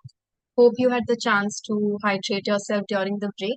Now, quickly starting with the next session, after unpacking sports as a powerful instrument for accelerating youth leadership, we would now move on to our next panel, Young India's Tools to Bridge the Digital and Gender Divide. The panel has been co-curated with UN Women, our thought partner, and it will bring to the table young people's perspectives on gender and digital divide and the youth way forward to address the same.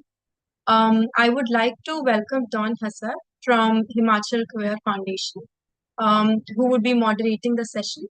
Hi, Dawn. Welcome. Thank you so much for your time. Handing it over to you now to get the discussion started. Good afternoon, everybody, and I welcome all of you to our panel today, organized by Youth Bole of Meri, Baari, Dasra, and of course UN Women. आप सभी को मेरे तरफ से सतरंगी सलाम. And today's panel will be on the following topic: You Young India's tools to bridge the gender and digital divide. So, as we speak more about it, I think the team will be sharing some creatives with you on the chat. तो आप उनको जरूर देखें और थोड़ी सी हम जो बात शुरू करेंगे तो बोलना बहुत जरूरी है कि COVID as a pandemic has definitely taught us the importance of digital spaces, right? But whenever we think of digital spaces, the first question that comes to our mind is that of access. Who gets to access these spaces? Most importantly, who gets to access the opportunities that these spaces present? और इसीलिए जब भी हम digital divide के बारे में बात करेंगे तो it has to be a conversation that is intersectional because identities come into play here, you know. Access के बारे में जब हम बात करेंगे then we'll definitely have to talk about caste, we'll have to talk about gender, class, language, region, disability, and many other identities that make this happen, right? So today we have different kinds of panelists who are going to bring their rich insights as we go on to talk about this. And the next 45 minutes, we will try to understand how each of us see the divide, or most importantly, possibly how the divide sees us and people from various identities and marginalizations. So without delaying, I would like to welcome all of our panelists for today. First, we have Akhil Neelam, who is the co-founder and director of the Center for Gender and Politics. Then we have Nu Mishra. Nu is the founder of Revival Disability India. Third, we have Soumya Mishra. Soumya is the founder of Atypical Dikkate. And lastly, हमारे साथ आज है Swati Singh. Swati is the director of an organization called Muhim, which operates in Varanasi. So thank you, all of you, for being a part of this panel. And I think without delaying, we can just start the conversations. तो मेरी पहली जो सवाल है वो स्वाति से है. Hi Swati, are you there? Hi Dawn. हाय. तो आपसे मेरा ये पहला सवाल है कि आपका जो प्राइमरी काम है it is with cis women and girls जो पर्टिकुलरली मुसार कम्युनिटी से है, उस समुदाय से जो ऑलरेडी काफी वक्त से हाशिए पे रहती है ना. तो आपसे जब मैं बात शुरू करना चाहूंगा एक्सेसिबिलिटी के बारे में बात शुरू करना चाहूंगा, है ना, कि आपको क्या लगता है कि इन युवा साथियों के लिए कितना जरूरी है कि वो इन डिजिटल स्पेसेस को एक्सेस कर पाए, बीइंग वुमेन, बीइंग गर्ल्स, और उसी के साथ साथ खुद की आवाज को यूज करे to reclaim the spaces. Thank you Don सवाल के लिए. तो जैसा कि डॉन ने बताया कि मेरा काम मुसहर समुदाय के साथ है, तो एक लाइन में बताएंगे कि मुसहर समुदाय बेसिकली रैट ईटर्स, चूहे खाने वाली कम्युनिटी के नाम से भी जाने जाते हैं. और जो दलित का जो ग्रुप है उसमें सबसे निचले पायदान पर मुसहर कम्युनिटी आज भी है. अगर हम यूपी की बात करें तो यूपी में आज भी जो मुसहर कम्युनिटी का विमेन का जो लिटरेसी रेट है वो मात्र 1%, 1% है. और इस 1% की लिटरेसी रेट से हम एक अंदाजा लगा सकते हैं कि जब हम बात करते हैं डिजिटल की, कि डिजिटल कितना वो एक्सेस होगा, तो वो कहाँ तक हम पहुंच बनाएंगे. और दूसरा कि जब हम गूगल करते हैं, कभी भी मुसहर कम्युनिटी को सर्च करते हैं, तो वहां पर सिर्फ हमारे पास विकिपीडिया होता है और या सरकार की कुछ रिपोर्ट्स होती हैं. लेकिन मुसहर कम्युनिटी के क्या स्ट्रगल हैं, उस कम्युनिटी के विमेन और गर्ल्स के क्या स्ट्रगल हैं, उनकी क्या कहानियां हैं, उनके क्या मुद्दे हैं, वो कहीं भी नहीं है। और वो क्यों नहीं है? क्योंकि वो आवाज आज तक वो डिजिटल स्पेस तक पहुंची ही नहीं है। आज हम लोग डिजिटल स्पेस में, आज ये जूम कॉल करके, आज हम लोग ये ऑनलाइन मीट कर पा रहे हैं, लेकिन आज भी मुसहर समुदाय की कोई भी महिला इस मंच तक नहीं पहुंची है, जो कि एक बड़ा एग्जाम्पल है कि वो डिजिटल डिवाइड का। और इसको हम एक गूगल सर्च से ही देख सकते हैं। तो जो कास्ट की जब हम बात करते हैं, और उसमें भी जब सिस विमेन, तो एक जेंडर और उसके ऊपर फिर कास्ट की लेयर, और कास्ट में भी जब वो एक लोअर क्लास से आ रही है, क्योंकि इस कम्युनिटी के पास काम का, रोजगार का कोई खास जरिया नहीं है, तो वो वर्ग के, इकोनॉमिक के दायरे में भी बहुत नीचे हैं। तो अगर हम गांव की बात करें तो वैसे तो कहा जाता है जाति खत्म हो गई, लेकिन आज भी गांव की जो गलियां हैं वो जात के नाम पे जानी जाती हैं, कि ये फला कास्ट की बस्ती है, ये फला कास्ट की बस्ती है। और उन सारी बस्तियों में सबसे जो बाहर की बस्ती होती है, सारे मेन स्ट्रीम रिसोर्स से दूर, तो वो जो है मुसहर कम्युनिटी की बस्ती है। और वहां पर जब हम महिलाओं की और लड़कियों की बात करते हैं, तो वहाँ चाइल्ड मैरिज का केस आज भी सबसे ज्यादा है। अगर हम यूपी की बात करें तो यूपी में सबसे ज्यादा जो चाइल्ड मैरिज के केसेस होते हैं वो इसी कम्युनिटी में हो रहे हैं। और दूसरा कि यहाँ पर अगर हम एजुकेशन की बात करें तो वो परसेंटेज ही बताता है कि सिर्फ 1%, 1% लिटरेसी रेट है। और अगर हम मोबाइल की बात करें तो जो हम लोग का अपना एक्सपीरियंस है गांव में काम करते हुए, तो पूरी एक बस्ती में जहां पर 40-45 घर होते हैं, वहां सिर्फ एक फोन है, और वो भी वो बटन वाला फोन है, स्मार्टफोन भी नहीं होता है। और वो फोन जाहिर है कि वो पेट्रियार्कल माइंडसेट से हमेशा वो किसी मेल मेंबर के पास ही होता है, तो उसकी भी जो एक्सेस है वो वहीं तक है। तो ये जो है, जो सिनेरियो है वो पूरा कास्ट के उसको भी दिखाता है कि कई बार जाति की वजह से भी कितना बड़ा डिजिटल का जो डिवाइड है, वो जो गैप है, वो कितना ज्यादा बढ़ जाता है।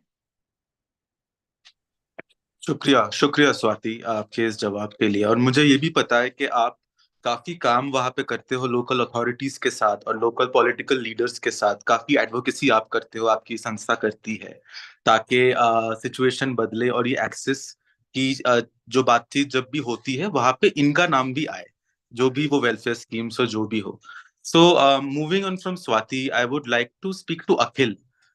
Firstly, Akhil, I find your work very interesting, जहाँ पे आप जेंडर माइनॉरिटीज की जो भी इंटरेक्शन है, जो भी एसोसिएशन है in political spaces and leadership, that is the kind of work that you have been associated with for the longest time. And I think when we are talking about digital gaps in such spaces, we have to understand that there is a certain digital interference in politics, or the way digital platforms are used in this particular arena. I know Akhil, आप एक podcast के through भी बहुत सारी research करते हो, बातचीत करते हो, and I would like you to share some examples, right, through some of the interactions which you have had with certain leaders who are into political spaces, who are from gender minority spaces as well. My question for you would be, how are digital spaces and digital tools being used to discourage women and other gender minorities to join such professions? Particularly, what are the challenges, that they face when they feel like they can use digital spaces to make their political presence known? Great. Thanks, Don, for having me and asking this question. I think I'd like to bring the intersection of profession and careers and how they intersect with digital platforms, right? A lot of abusive behavior that we find on digital platforms, such as trolling, physical and mental violence threats, and AI-generated deepfakes, and all of that, they are particularly evident in the case of political and public facing careers, right? Because by virtue of their work, they come, a lot of these political leaders come onto digital platforms to talk about their work and engage with their audience at a mass scale. They are particularly vulnerable to such threats. I think even the global research says, I think, especially in the context of electoral politics, women are at, I think, 124, 125% more at the risk of, at the end of receiving such abuse compared to men, and the data speaks about it, right? When I have interacted with a lot of women leaders as part of my work, like you mentioned, one of the municipal councillors in Delhi told me that she avoids being on social media, engaging with social media, because she doesn't want to waste time interacting with bots. She doesn't want, to face trolling and all of that. So as a result, what I see happening is we would lose upon an opportunity to understand the incredible work she might be doing at the grassroots, right? So the direct consequence of this is, as youth, we are losing out on role models such as these leaders. I think some of the solutions they, obviously propose is that in such professions like politics and public facing careers, influential people, especially men who hold a lot of say in this, should stand up and express their solidarity with their women colleagues, disengage with political workers and volunteers who engage in such abusive behavior, right? And it requires a lot of stakeholders such as political parties, platforms, governments, and as youth, as who engage, to come together to learn about reporting mechanisms, to learn about redressal mechanisms, and stand in solidarity for those who might be deterred by this abuse and such behavior.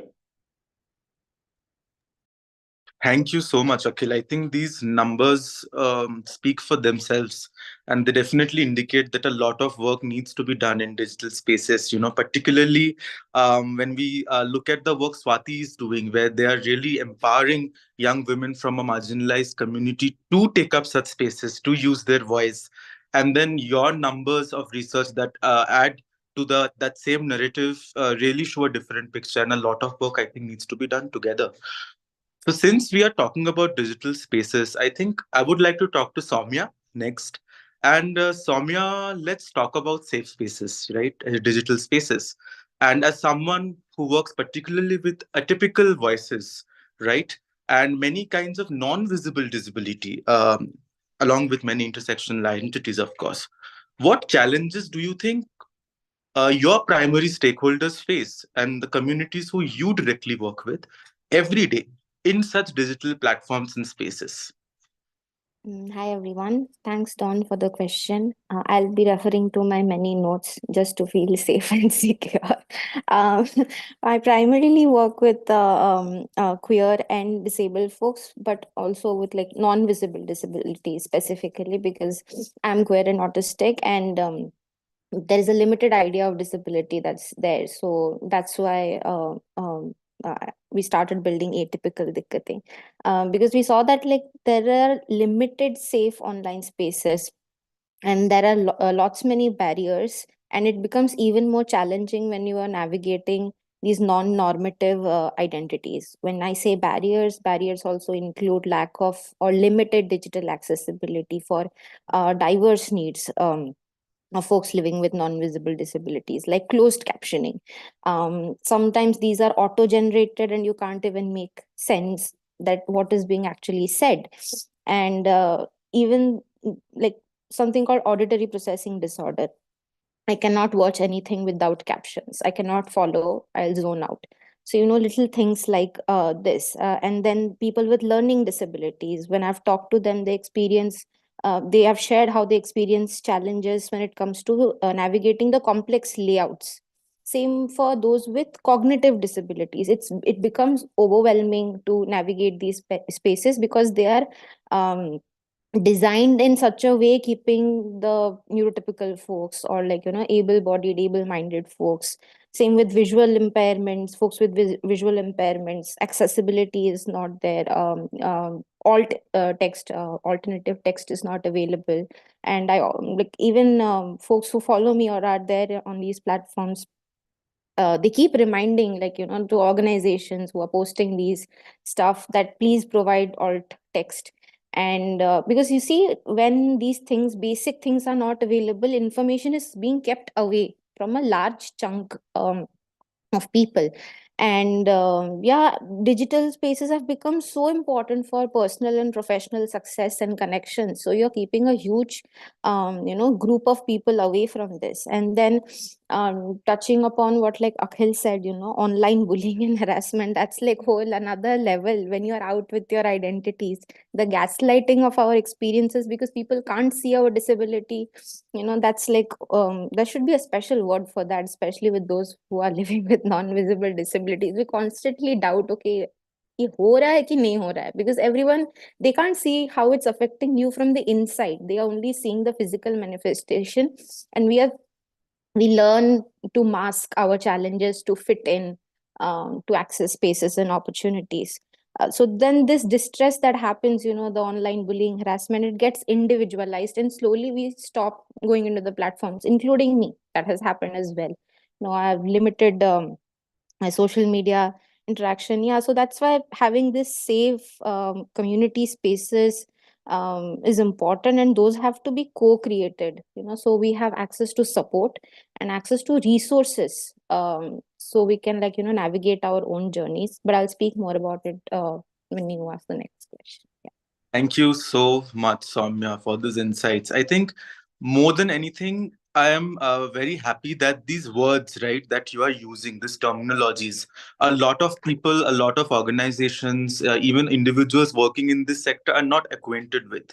But I think it's time to start talking about these things, to have more webinars, more seminars, where we talk about atypical voices, we talk about neurodivergence, and the different kind of challenges that we face. If we really want to be inclusive, I think these things need to be in order for most spaces, right? So I would like to move to Nu for the next question. And Nu, I think we could focus a bit on the fact that such conversations need to be intersectional, right? That is how I began the panel today as well. And I know that your work is with communities who are people living with different kinds of disability and who are also from many other marginalized identities. So, my question to you would be, how important do you think that digital spaces, platforms for such individuals as they navigate life, of course, in a world where, which is not inherently made or designed for them, how important do you think these digital spaces are, right? And particularly if you're talking about the politics of design, would you want to point out some of the examples as to why our digital spaces need to be more flexible? They need to be more fluidic. And I'm again asking this from the point of intersectional needs because we need to be able to start accommodating intersectional needs from people who belong from intersectional marginalization, right? So, what thoughts do you have around this? Thank you so much, Dawn, for your answer. And like Soumya said, I was just sitting here with my notes because they make me feel safer and braver. So, I would like to start with the question about solidarities. Reimagining solidarities have never been easy, right? I work from a very personal context. There is where I draw my power from, and then I look towards the collective, right? So personal solidarities have never been easy. We have to admit to ourselves that solidarities, especially in communities, tend to be, misfits. Like here, we are looking at that narrow, very space between two major communities, the queer and the disabled community. Between there's that I imagine it as a Venn diagram, with that very space. So how there is no perfect solidarity, and sometimes it's okay to admit to ourselves that we might fail as well, fail at solidarities, fail at friendships, feel at care, right? There is no perfect activist or perfect speaker, right? So how to have difficult, uncomfortable conversations between and across movements? For example, again, Soumya's movement deals with autistic queer folk, right? Since I started the movement, Revival Disability India, I have a physical disability. I'm trans. I'm non-binary. So my movement will also will deal with um those issues, right? So I think the way forward is to also have these care spaces, built by different individuals with different disabilities. And the way how cross movement building and organizing, how choosing ways to cope and strategize, talking to each other and not across each other, right? Like just because I'm physically disabled doesn't mean I only talk about problems that I face, that physically disabled individuals face, that chronically ill individuals face, right? Just because, so you know what I mean, right? Cross movement building. So the very positionality of movements, I think, and most important of all, I also feel honoring access, intimacy, and needs is most important. All of us have different codes of intimacy, different codes of living in this world. So just honoring that. I have recently gone through a lot of burnout, and also within my community, when I formed the community in 2020, like I was coming from a place of a lot of loss and grief, right?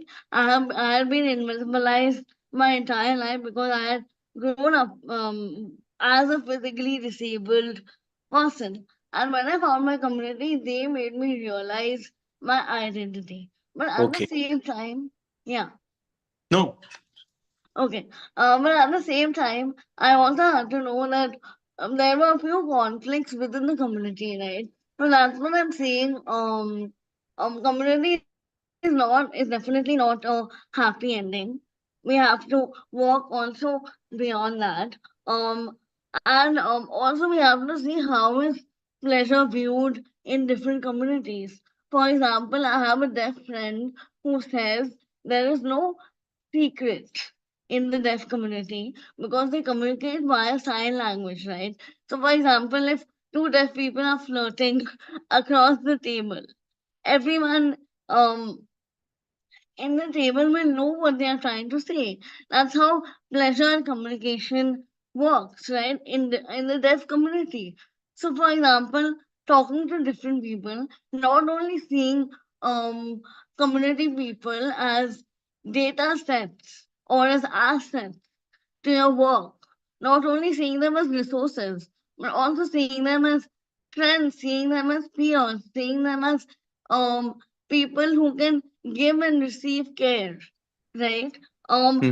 Lastly, I know you're gonna say time time is up, but lastly, I also wanted to say this, that I feel very strongly about the fact that queerness also um um presents possibilities for a lot of us, right? Especially within digital spaces. I would go so far as to say, and my disability is queer, right? Because disabled people may come up with such innovative alternative Mhm. ways of thinking, living, and communicating, right? Oh, Away from able-bodied norms. So oh, that task in itself is queer. So how is that? How are sexualities traveling across various digital ecosystems? Right? yeah. How are our marginalities affecting how we interact online? How is it affecting our privacy? When I walk into a room, I'm physically disabled. So obviously I will be designated the title of being disabled enough, right? And but when a non-visibly disabled person walks into a room, their disability will be questioned. Yes. Uh, on the other hand, I won't be seen as queer because I am cis passing, So how do these interactions um how do they get transformed online? Lastly, we talk about transformative justice, but Yes. what No. exactly is transformative justice? What Mhm. exactly is intersectionality? Yes, I am a trans, non-binary, Savarna upper caste person, um but what do these identities mean in isolated terms, right? What does it mean to be trans? What does it mean to be non-binary? What does it mean to be physically disabled, Savarna, upper caste? Right? We have to see how do different identities interject with each other. Thank you so much, Nu, for sharing all of these. And I feel you couldn't have had a better way to talk about the intersectional identities and definitely how we see the identities when they're in our lives, but how people around us see the identities and see us possibly through the identities. And then these access also, I think, depends on that, right? Be it in digital spaces, be it in physical spaces. What I am taking away definitely from your conversation is the fact about cross movement solidarity, the fact about having to work together. And I think the last four responses from all of you really shed a lot of light on the problems that youth is facing in different ways and certain solutions that could be worked on. And I think maybe we could move on to the trajectory where we talk more about what we have been doing in our own capacities, what has worked, what hasn't worked. तो मैं फिर से स्वाति के पास आना चाहूंगी।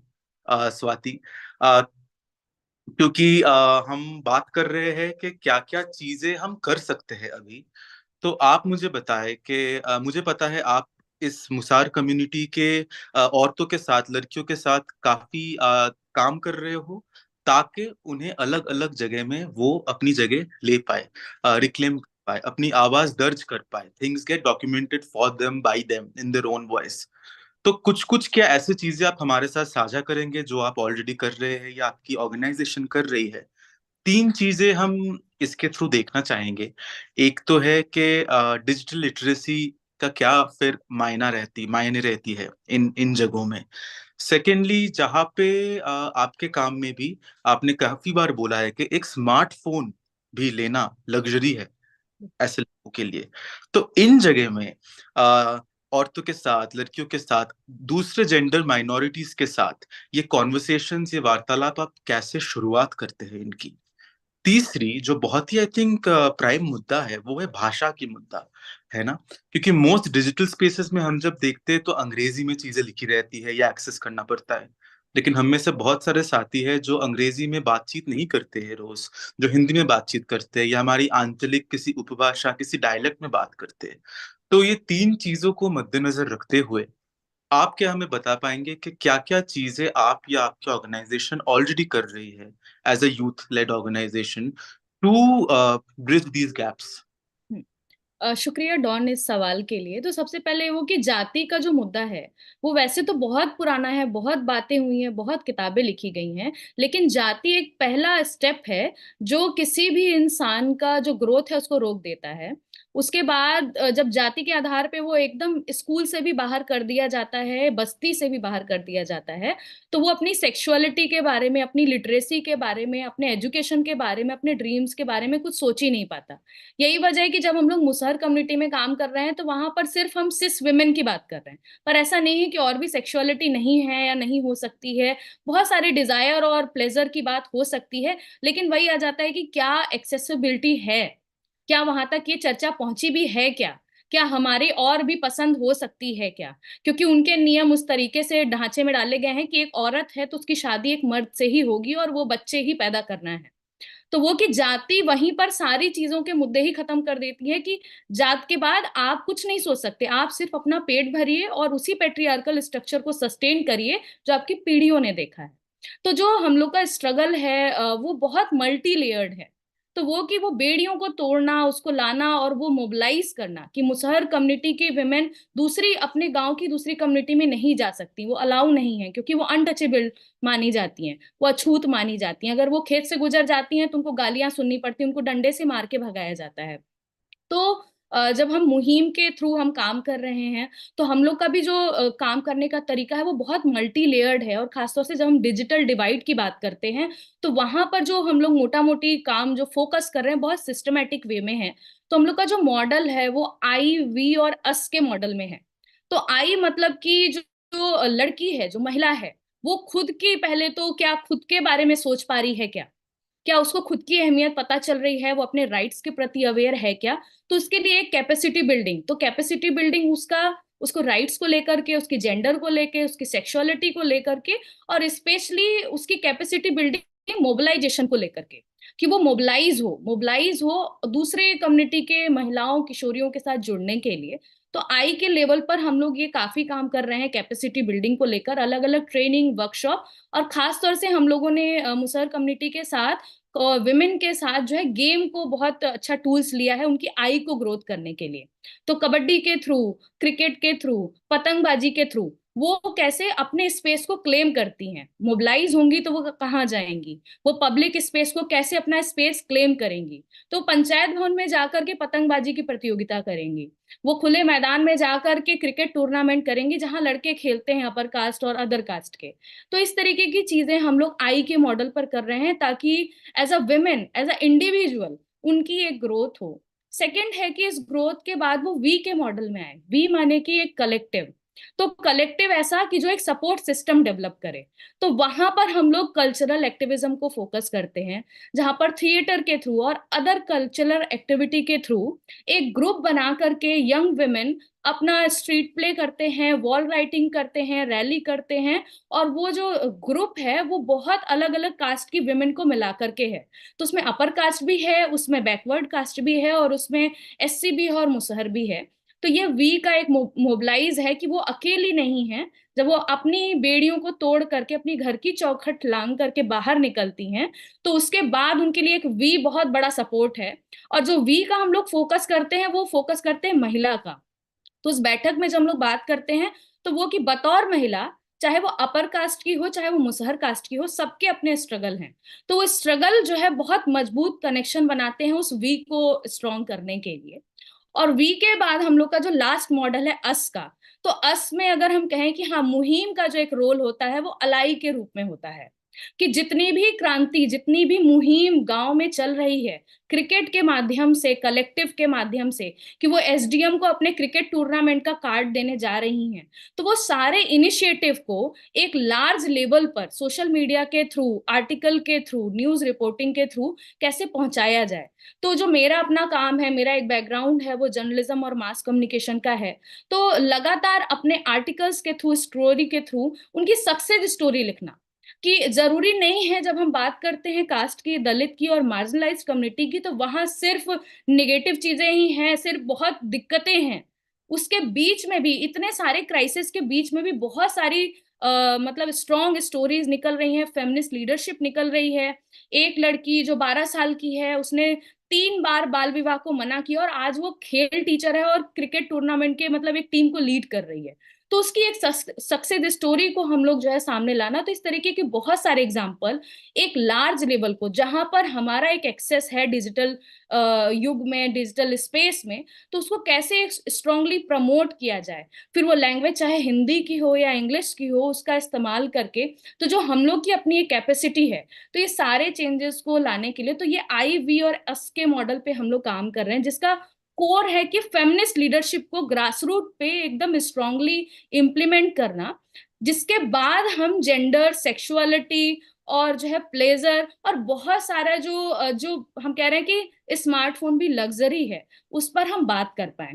तो जब हम डिजिटल लिटरेसी की बात करते हैं या डिजिटल गैप को फिल करने की बात करते हैं अपनी कम्युनिटी के साथ, तो वहां पर एक ठीक है, मोबाइल फोन उनकी बस्ती तक नहीं आ सकता, लेकिन हमारी महिलाएं और किशोरियां वो मोबाइल फोन तक पहुंच सकती हैं। तो जब वो कलेक्टिव की बैठक करती हैं तो वो ऑनलाइन मीटिंग करना सीख चुकी हैं।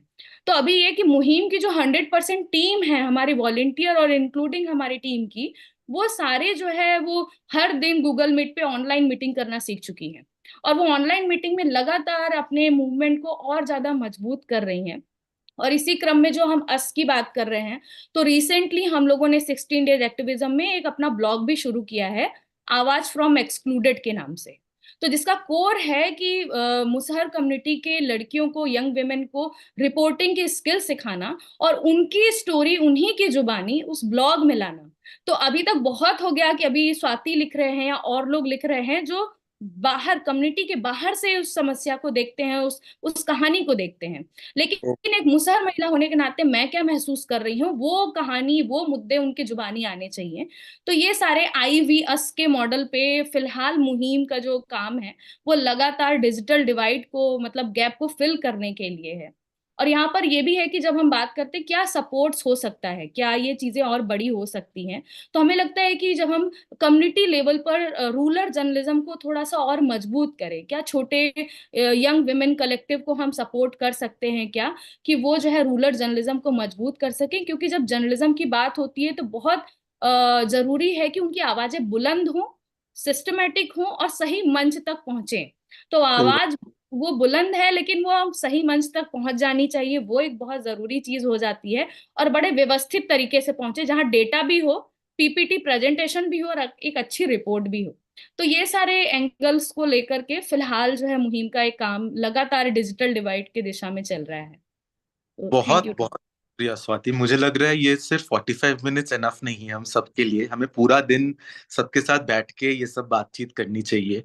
तो बहुत बहुत शुक्रिया, आई बी अस के लिए बहुत शुक्रिया। मुझे लग I and I hope everybody who is an audience here listen to that. Swati जरूर बोल रही थी कि नारीवादी नेतृत्व को आइडेंटिफाई करके आगे ले जाने के लिए एक टूल है। मुझे डेफिनेटली लगा ये हमारे सिमिलैरिटीज पे फोकस करने की एक टूल है, ना कि डिफरेंसेस की। So thank you for this. And also, Akhil, I want to move to you right now. And ये question के लिए, sorry about that. ये क्वेश्चन के लिए मैं थोड़ी सी कॉन्टेक्स्ट सेटिंग करना चाहूंगी। Recently we have found out that most young women and other gender minorities seem to be becoming more progressive, while young men seem to be becoming more and more conservative, right? This is a recent finding. So I want to ask you about youth advocacy at this point, right? Keeping this in mind, Akhil, what do you think? What kind of work can we do on a policy level? What is the importance of youth advocacy to do such work, right? And particularly, imagine somebody who is a youth and who is not. Who is from a gender minority space and who is not sure whether they can take up space in politics. What do you think should be the approach? Thanks, Don. You rightly pointed out the data which is recent as well as concerning the political ideological gender divide is increasing day by day, and it is evident in a lot of contexts. I'm sure even in Indian context, although research wasn't done in Indian context, would the trends would be somewhat similar, right? And I think the primary reason behind this is the lack of similar level of access to different genders for these online platforms where they get exposed to and engage with a lot of different political ideologies, right? And I think um, from a solution perspective, it really needs a lot of different stakeholders coming together, government being one, then the platforms such as Twitter, Facebook, and other social media platforms being another. And third, as a youth led initiative or an organization like many of us, I think we have a role to play as well. Um, uh, the the policies from the government's end, I think, should shift from being reactionary to being more proactive. Um, One of the members of parliament in her interview told us that she took the legal recourse when her teenage daughter faced rape threats from her political opponents on Twitter and Facebook, etc.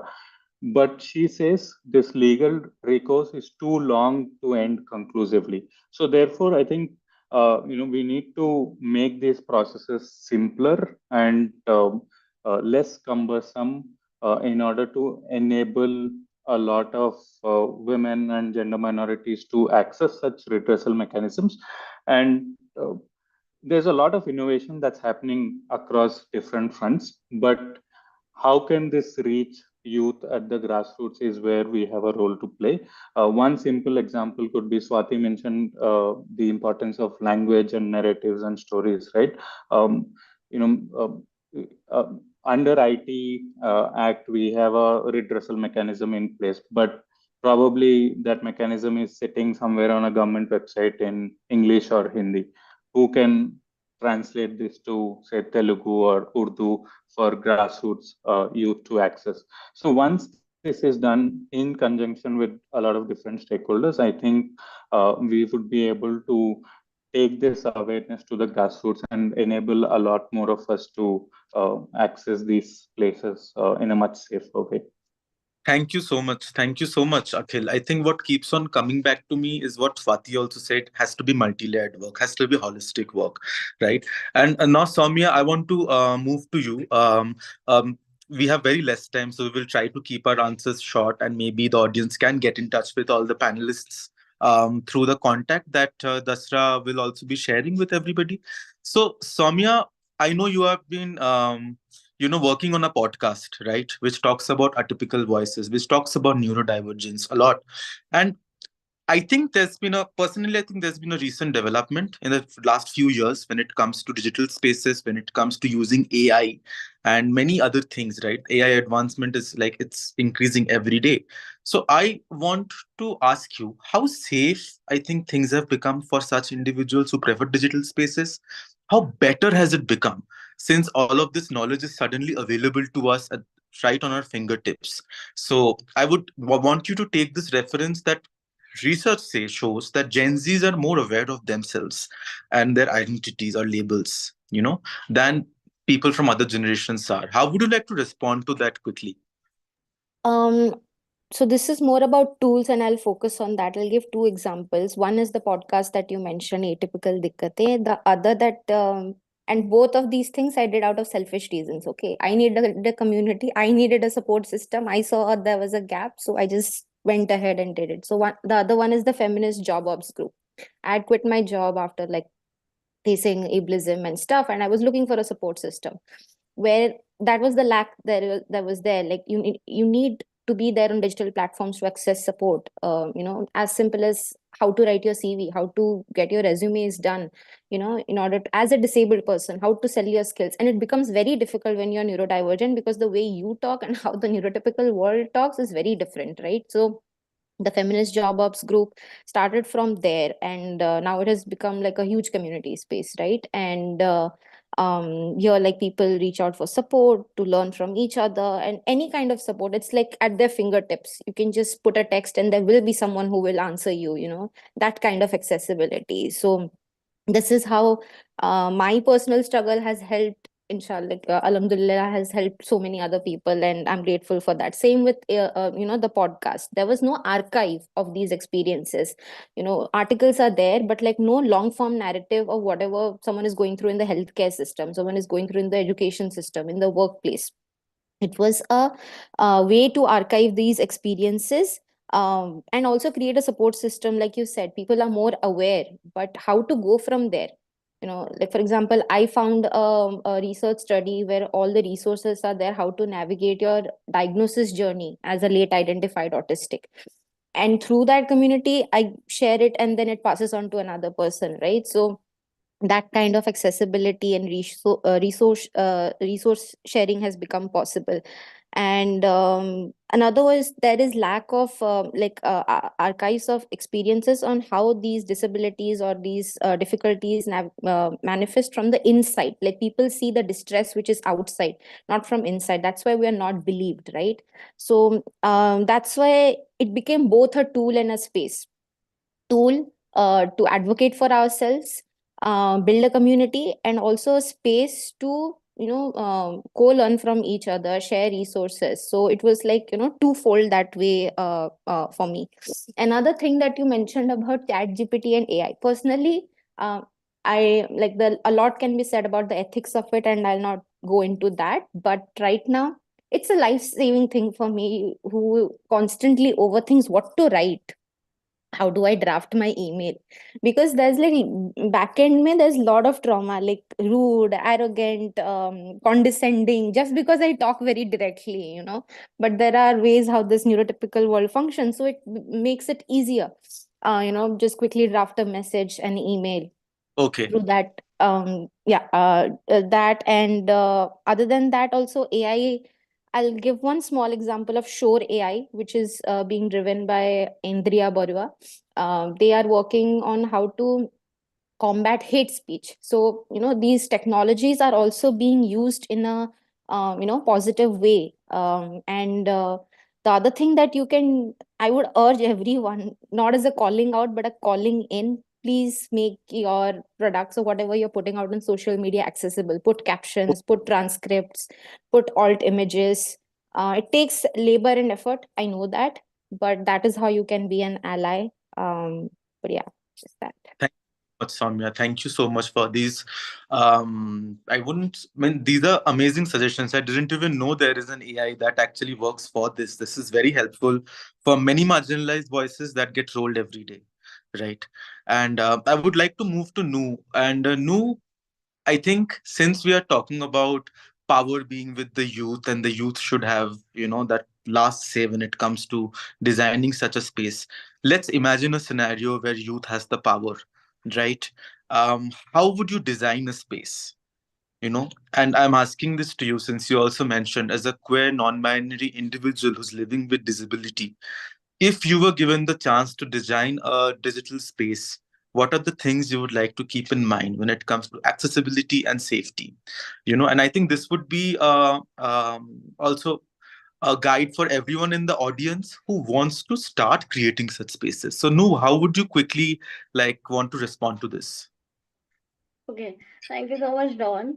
So, a bit of backstory. When I saw this um question from you, like on the email, we were discussing questions. I began to feel a bit like wary, because honestly, when people ask me solution based questions, I often feel a bit afraid, because honestly, for me, I have my work, a lot of it has been built out of survival, right? Survival and resistance, and a lot of trial and error, right? There were no um points on a PPT that this is how you advocate for yourself, or there was no reference point, um no archive for how to be queer and disabled in the world. Um so I will be answering this question for the disabled folks in the audience, and not for able-bodied people in the audience, right?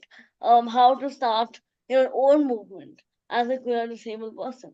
So I've always said, to live a disabled life is to live a life of reclamation, disappointments, rage, interdependence, survival, and those, tiny fleeting moments of joy when you walk into a room and you no longer care if anyone looks at the way you walk or the way you talk. So all disabled people want to do is to honestly exist without being stared down at or asked to get on a stage and, shout out motivational or inspirational speeches. Um, Most of all we want to do is honestly just go home and sleep, right? And rest. Rest and resistance is a big thing in our community. Autonomy at the center of movements, and just resting, right? So the only way I've actually made sense of my disability is by writing and writing and conversing with fellow crip queer community members. I believe in crip politics, right? Mm-hmm. That's rooted in my indiscriminately queer rights. So together we've created and redefined a language and a vocabulary which is away from the able-bodied ways, right? So we've redefined consent and are continuously navigating and negotiating our very bodies within a very violent world. And I remember this was something that you, Dawn, told me. Like we were talking about safety as a language, right? How we have to those of us who are visibly marginalized, who have visible identities of transness and disability. Um, how when we exist in public spaces, in other community as well as public and intimate spaces, how we have to navigate the language of safety, right? So Mhm. for example, when I'm giving um when I'm giving a lecture or a speech at a government school or at a low resource community, I have to use the word Divyang, right? Because that is government approved. I can't at this point, be like, okay, I'm going to call myself disabled. I'm going to use the terminology of disability rights Oh, because because all of us don't have the resources to learn about the correct terminology. So in this way, how do you navigate your activism, your resistance to your environment, right? So obviously, it's no secret that the world structures are created, sustained, produced, reproduced, and designed for one kind of body. That's what we've been talking about, right? The able bodied. So, the polar opposite of this is disabled, a mhm. state of being that has been historically marginalized. I remember in a lecture, one of Chija Ghosh, who was Yes. a very famous disability rights activist, she said something which really opened my eyes in the way that she said that as disabled folks, we have always been marginalized from birth, right? There's a chronology of marginality, right? And that is something which really made me realize what the grief and the sheer yearning and hatred that I've gone through living in a disabled body, right? Um. So in a way, in other words, disabled bodies have always been viewed in terms of limiting, restrictive, and weak. Disabled bodies are never just left to be and to exist in the revelry and joy, right? So this is where Revival Disability India comes in, right? So I would like to say that Revival Disability India was formed through, I don't know, a lot of like years and years of self-loathing, Mhm. hatred, grief, trauma, and um at the center of it, we we have built Revival Disability India, where safety is the Okay. real revolution, right? Yeah. So this was created as a tool of disruption, of disabled dissent and anger in response to the intersectional ableism and homophobia in Indian society. One ableism which we ignore, honestly, is patriarchal ableism, right? No, Um, yeah, yeah. we'll have to like. I think these points. I mean, Yeah, we are okay. this up, and I really feel that 45 minutes are not enough because we hate having to stop people in between while they're having the conversation, but I think the panel is going to end in 2 more minutes. And I think it's been an amazing time for me to have these conversations. We had so many insights from all of you, particularly about solidarity, about making space, about cross movement building, and how to sort of work together when there are differences. That is something that kept on coming from all of you.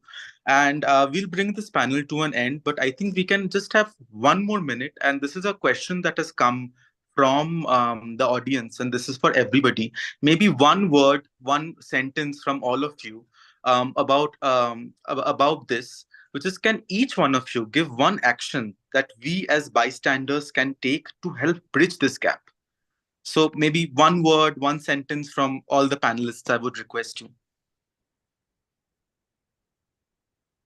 May be Swati किससे शुरुआत करते, फिर अखिल, फिर सौम्या, फिर नू.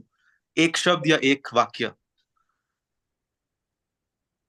नारीवादी नेतृत्व से डिजिटल डिवाइड को भरना, तो नारीवादी नेतृत्व वाली पुलिया. जरूर. Great. Akhil? One thing we can do is just click on those three dots and start reporting any abusive behavior on digital platforms. Soumya? Please listen. Please listen. Feminist leadership means listening. Please listen. No. Yeah.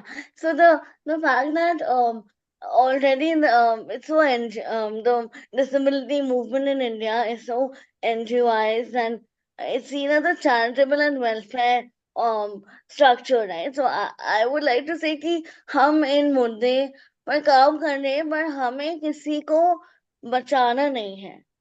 We Thank don't need to save anyone, right? We are here to affirm ourselves and believe in our own disabled bodies. Yeah. बहुत मैं इस session को ये बोल के खत्म करूंगा कि care. I think we are all here from different parts of the movement.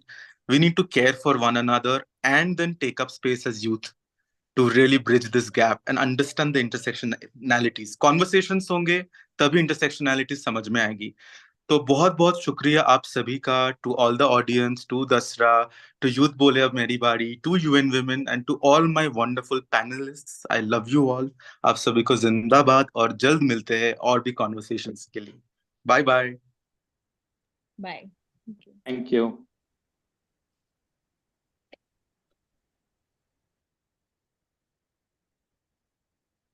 Thanks, Don, Akhil, Nu, Soumya, and Swati for this session.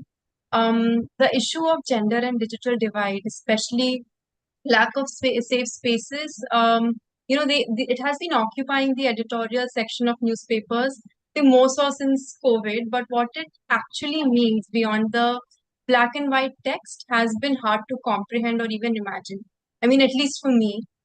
Thank you so very much for this informative session, which has been truly rooted in your experience and bringing all the possible nuances that one can think of. I think, as you can see, our chat and reaction features have been buzzing since the beginning. And all of you are absolutely right. 45 minutes काफी नहीं है, इस पे बात करने के लिए. But thank you so much for at least getting this very, very important conversation started. More power to each of you for all the brilliant work that you've been doing. Thank you so much. And I would also like to thank all our participants for all your engagement and your time till now. We have almost reached the end of the day with our last session coming up after a break of, say, 6-7 minutes. Please do grab your evening chai and coffee. We'll start the last session at 5 minutes past 4. I'll see you then. Thank you.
Hi, hope you're all back here for the last panel of the day, where we are actually going global.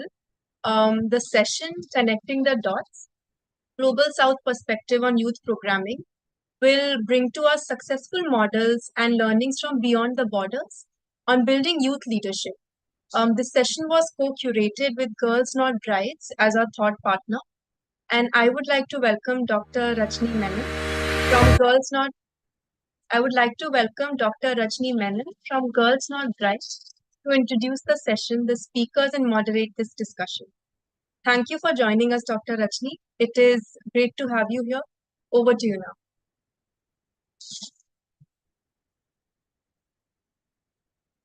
Thank you so much, Tanya.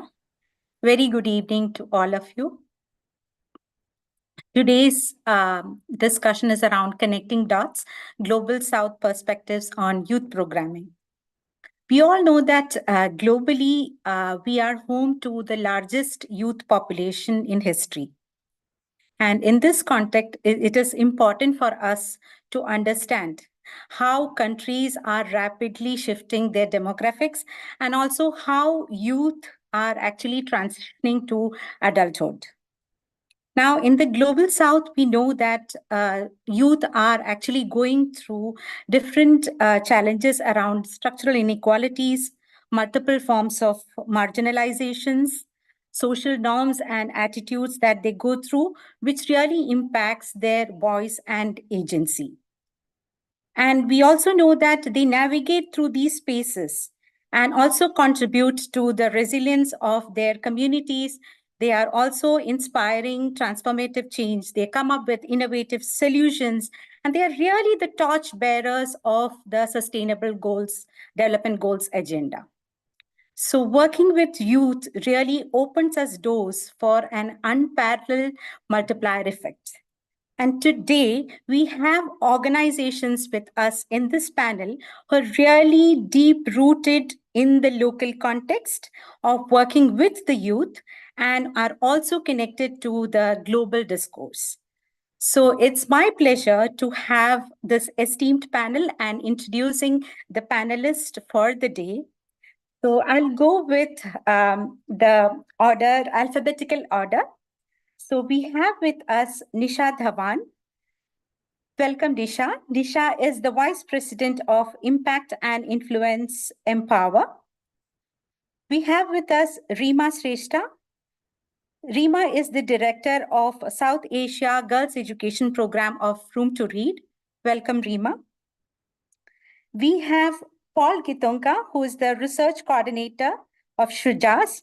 And we have Sanaya Barucha, Global Head, Student Leadership and Voice, Teach for All. Welcome, Paul and Sanaya. It is a pleasure to have all of you who are really doing great work around, youth programming in the Global South. And it would be interesting to hear from you on your programming models. So let me just start with, how we can really move around with questions of the day. So I'll have a question and I'll just go around you, and then you can really respond to those questions, and then I can come back. So to begin with, really, we would really want to know your enriching experience of working with youth. What is the programmatic model of engaging with youth that you have? And, what kind of interventions you really look at engaging with, changing social norms, which really contributes to the agency building of the youth. We'd also be happy to hear from you if you're working with government. Do you have any learnings to share with us? So if you're working at the subnational, national, and regional levels, if you have different strategies across, that would also be helpful to understand. So I'll go with Rima. So Rima, if you can respond to this and start the discussion. Thank you. Thank you so much, Rajni.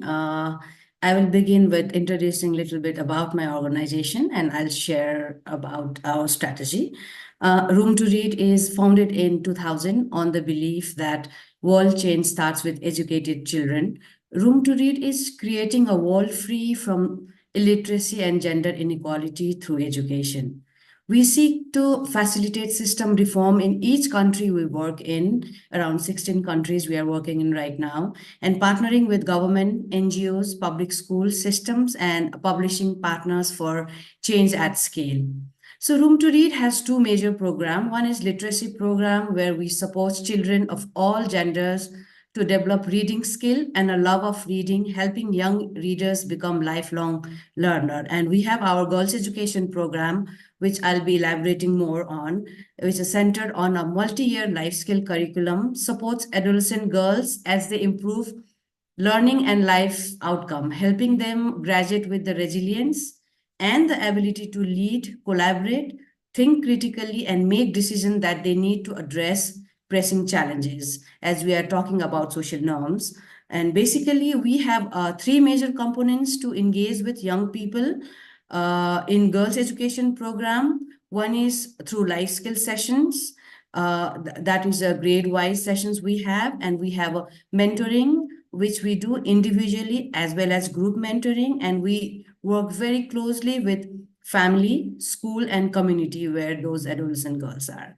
So beside this standards program model, which has been implemented by all 16 countries, we have also like additional innovative interventions as well in different countries. So I would like to highlight those more on. So to share about Africa's work, so we've been working with government very closely to integrate our life skill curriculum throughout the nation of government, and which they are doing. And our team is daily working with the team of government to have our curriculum integrated in Africa's government, especially in Tanzania. And in India, we have few innovative program design. I would like to highlight three more due to the time constraint. One is called Satrangi program design, where we have developed an adolescent-centric comic series based on life skill and gender equality, which builds over principle of self-learning, experiential learning, and generating conversation space for adolescents.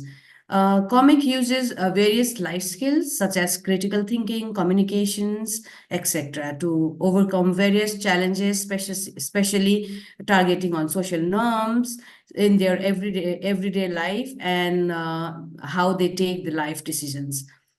Very interesting, another package we have, which is called gamification package. It's called Khel Khel Me. So while playing, we develop a package of 6 board games intended to be played with peers and family members. These games are designed on the premise of girls' education, career aspiration, and associated challenges. So the main reason in that game-based education allows users to learn through experience and use of interactive environments while leading them to approach problem solving through critical and creative thinking. And lastly, not the least, we have a Bole Behan Committee campaign. It's a youth-centric space. From past almost 5 years, Room to Read India has held its youth-led flagship campaign called Har Kadam Beti Ka Sang around different issues. So in this year, 2023, a peculiar body title Bole Behan Committee, a group of 5 young adolescent girls across different schools all over India held conversation related to gender inequality in digital space and came forward to demand for a spatial digital environment, so which we could share in initial sessions as well. And in Sri Lanka and Nepal, they have a similar but unique program as well. So they are focusing teacher-led life skill model where teacher takes lead to facilitate life skill sessions grade-wise, and which is piloting in Sri Lanka in 2024 and Nepal as well. So we want to scale and sustain this model so that every youth, every adolescent gets its opportunity to learn about life skills. And we have a community service projects as well in Sri Lanka, where young individuals actively participate in community service projects aimed at addressing various local needs and issues, ranging from environmental conversations and education to health and other pertinent concerns they have. We have another active youth advocacy campaign. Young individuals actively participate in advocacy campaign where they gear towards raising awareness about critical issues like which empowers young advocates to amplify their voices, mobilize their peers, and advocate for positive change through grassroots organizing. So these are like actively youth campaigns conducted in Sri Lanka, and we are also collaboratively working with Ministry of Education in Sri Lanka, especially to strengthen the school social facilitation and counseling, which Ministry of Education in Sri Lanka is giving priority, and they really want to work with us as a technical expert. Talking about Southeast Asia, in Cambodia and Vietnam, the government has adopted life skill, room to reach life skill curriculum, as we are working with the Ministry of Education to expand the delivery of this adopted curriculum, and also working with Ministry of Education and Training in Vietnam, especially to develop professional development program to strengthen the capacity of teachers. Even though they have the extensive curriculum, government of Vietnam really wanted us to have our technical expertise to strengthen the capacity of teachers as well. Beside all of these innovations, in Nepal. Can I interrupt you?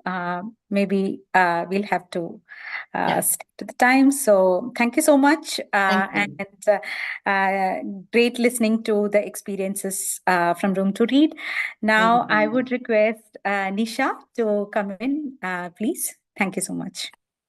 Hi, it's so lovely to be here, and that too on such an important topic. So I'm going to jump right in with our conviction at Empower, which is that there's no greater expert in the lives of girls than girls. And that's basically what's fueled a lot of our meaningful youth engagement work over the course of almost 2 decades at Empower.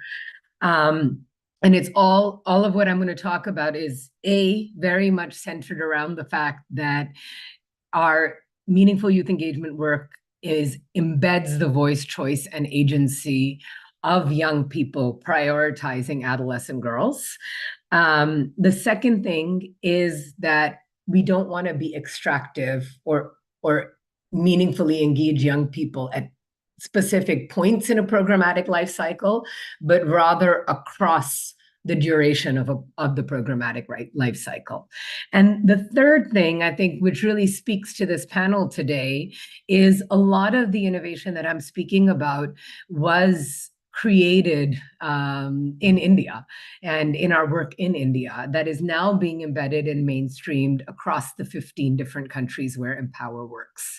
So I'm just going to quickly highlight sort of 4 examples of our meaningful youth engagement models and how they took root and now where they are this many years later, because like I said, we've been meaningfully engaging youth intentionally for approximately 15 years now. So the first, and I think foremost, is seeing girls as advisors. So in 2018, we domiciled in India, and very soon after that, we said we need to walk the walk, and that is when our first Girls Advisory Council was born. And the group of 16 girls were our lead strategists and our lead advisors, and they actually helped us craft our programmatic strategy in India since 2019 onward, so to date.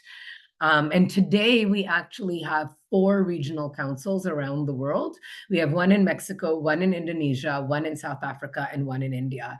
And they all necessarily look different because of our recognition that regional nuance and regional needs are vital. What is important to young people in South Africa is mental health resiliency. What's important to young people in Indonesia is SRHR, as has emerged from our youth council.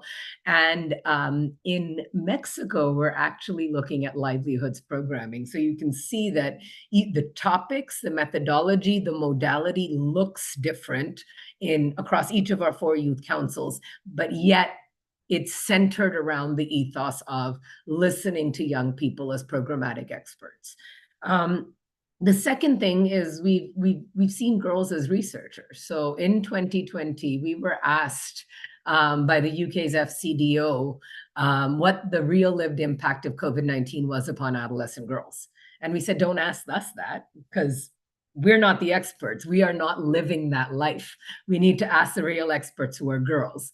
So we trained 25 researchers who then reached out to 153 of their peers to not only ask them, what is the impact of COVID-19 upon your life, but rather, and more importantly, what suggestions and recommendations do you have for grant makers, for policy makers, for city planners, for governments, and for corporates when we think about post-COVID reconstruction? So we actually ran an entire participatory action research project to ensure that we leveraged and held up the megaphone to girls' lived experience and their expertise. The third way we've done this, and this is something that began in Barranquilla in Colombia in 2011, is really looking at girls being program implementers. Very often we see young people as recipients of programs, and we say that we're meaningfully engaging them. But what we started doing through our adolescent girls learning community is saying that girls can actually conceive of the issues that they want to change. They can design programmatic interventions. They can implement those programmatic interventions, and they can also be the, bring together or be the vessel for any feedback. So that whole cycle is housed in our programmatic, in a programmatic guide for our adolescent girls learning community. And that today has taken root not only in Mumbai, which we started in 2012, Delhi in 2017, Rajasthan in 2022, but through partnerships, we've also expanded it to Nepal, Bangladesh, Niger, and to low literacy settings in Syria. And finally, just to wrap up, we've taken a very bold and disruptive decision very recently to say that all of our new sourcing in India is going to be done through a participatory grant-making methodology. So we've just brought on our first cohort of 7 grantee partners who were actually decided by our Girls Advisory Council. And so they're actually making decisions. It's not us about what we should be funding in India and how we should be resourcing our work in India. And participatory grant making is something that's been very close to Empower's heart. We were one of the founders of the Women for Girls Collective in 2014, and ever since then have utilized participatory grant making methodologies. But we're now walking the walk in the best way we know how, and listening to the true experts who are girls, who are channeling all of our investments in India from this point forward. So I'll stop there, but thank you very much. Thank you so much, Nisha. That's great to know of girls deciding on their programming. So now coming to Paul, may I request you? Yeah. Yeah, hi everyone. Thank you for this great opportunity. And so I'll start by describing what Shujaz is. So Shujaz is a network of social ventures based in Kenya and Tanzania. And yeah, we mostly target young people who are between the ages of 15 to 24. And as I am sure you all know, they face a myriad of challenges. And so we see it as our mission to help them break down barriers, primarily through media and powerful storytelling, which over the 12 plus years we've been in existence, we actually have seen that it's something that is proven to actually drive social change. And our model is successful because we tell the story of the everyday young hero. And so the young hero here could be an actual person who is doing something, is breaking a barrier, overcoming challenges, and changing their lives in a positive way. And it could also be a fictional character in our media, a character who looks just like the young people that we are targeting. And so our medium is diverse. We have comics that are nationally distributed. We are active on social media with social media pages where we have conversations on topics that maybe sometimes do feel like a taboo for young people, where they maybe feel like they aren't allowed to talk about them, or either because it's a taboo or because some people feel that they are young enough, they're too young to speak about things to do with governance. So we give them that platform and that opportunity to hear their voice, and to also interact with young people just like them and just see, oh, it's not only I who feels this thing, or it's okay for me to actually talk about certain topics and converse in a safe space. So in total, we reach about 7.5 million young people, 15 to 24, in both Kenya and Tanzania. And our reach is really, really high in Kenya, where we reach 70% of that demographic, 15 to 24. So our work is very much research and data driven. So when we get a campaign, be it we want to sensitize young people to go out and vote. We want to talk about sexual reproductive health. We first begin by a needs assessment.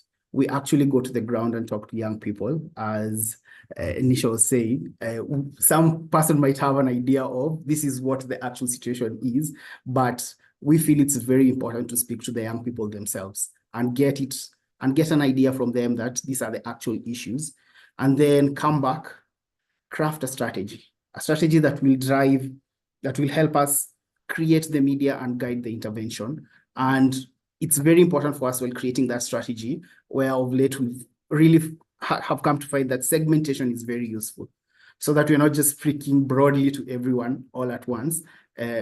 We're speaking to that young rural girl, and maybe her challenges are different from that urban older young boy or male. So segmentation is very key in terms of what we do. And just as I had highlighted earlier, conversation is very important for us. So we've found that is actually what helps us in our theory of change, in terms of giving young people an opportunity and a space to have conversations. And these conversations are actually a powerful tool in achieving positive social change. So myriad of factors: livelihoods, how do they make money, what are some of the challenges that they encounter when it comes to matters relationships, matters sex, matters reproductive health, governance, and all that. And so it really helps when young people who maybe begin by first in rejection, where they're like, oh, that is not me, or that is not for me. So we create entertaining and informative media that they can actually get to relate and see, oh, she looks someone just like me, and she's saying something that maybe I feel, but I don't have an opportunity, or I'm not given the space to do so.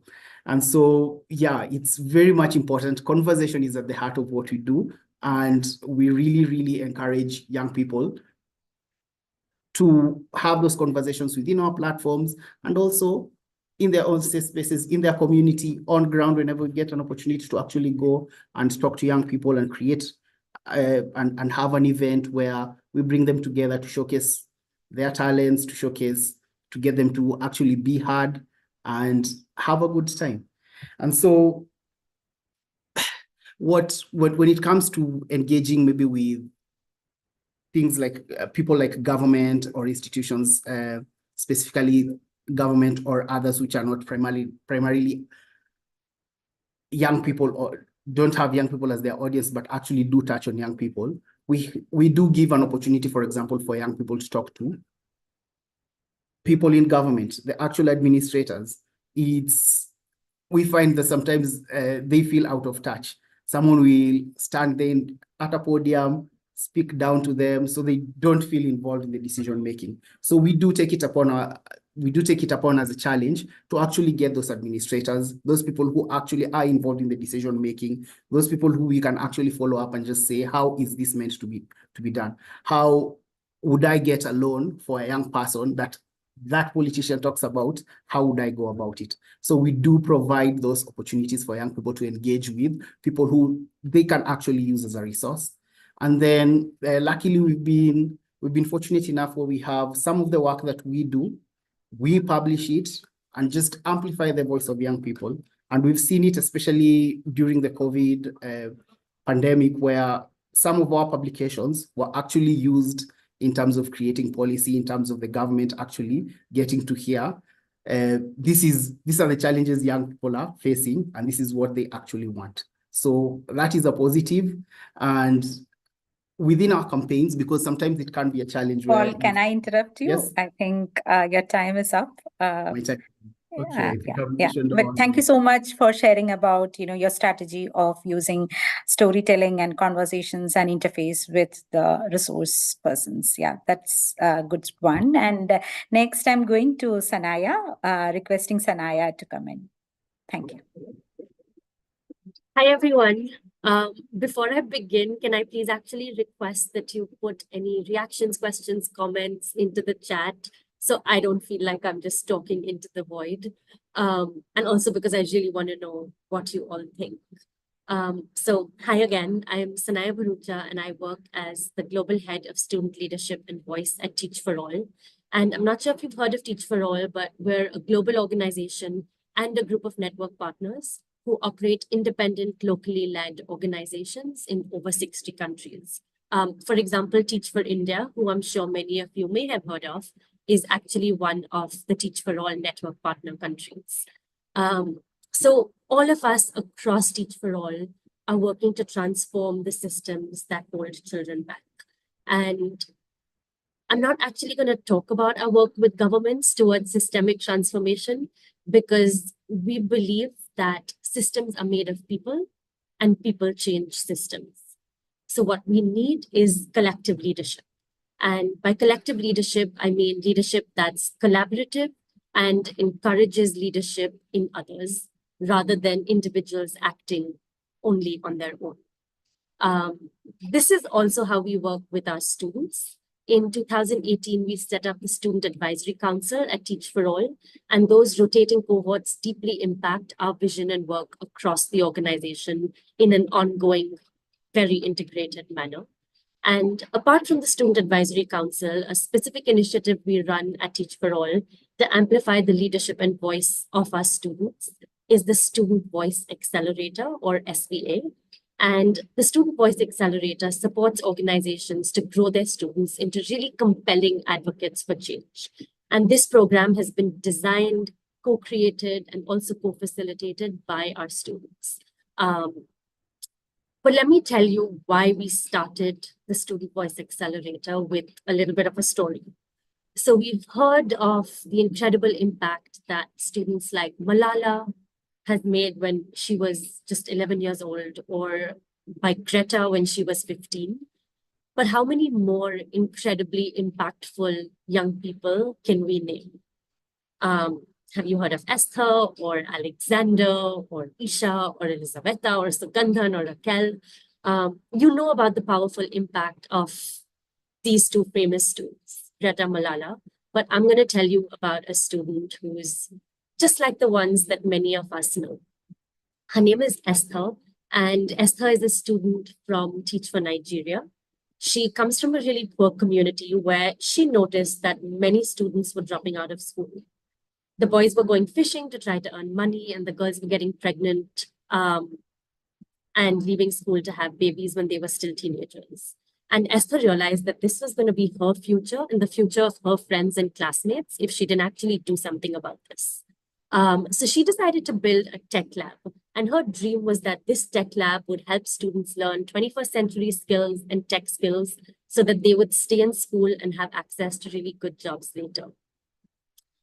Esther had no money, Esther had no resources to build this lab, so she began to work collectively and speaking to a bunch of people. She spoke to her school principal and got permission to use the school ground to build the lab.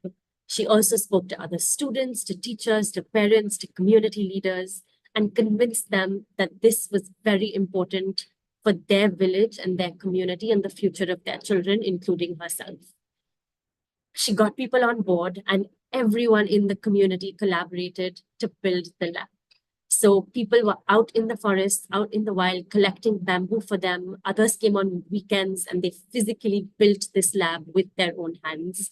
Her teachers helped her build a curriculum to actually teach at the lab. And the lab is now helping dozens of students in Esther's village and changing the path of their lives, basically. And Esther shows us what's possible when students grow their leadership, demonstrate their leadership, and find their voice. And the reason I share Esther's story is to reinforce what most of us believe, that every child whether Malala or Esther can have a positive impact on our world. And that by showing their leadership and their voice, they can create real change around themselves, for themselves and others. But the problem is that this doesn't happen enough. And when it does happen, not enough people hear about it. Because there are so few known examples of students leading change, even though we know this is possible, like we've just seen, we've designed the Student Voice Accelerator. And this program helps students grow their leadership, amplify their voices, to impact conversations on education and the future of the world, the future of their world. And students like Esther from under-resourced schools and communities, through this program, go on an 8-week journey to grow their self-awareness, their social awareness, their agency. They create meaningful impact, and they are part of a strong, interconnected community of young people from around the world who are serving as compelling advocates for change. So our pilot cohort had over 175 students, over 50 educators from more than 10 countries.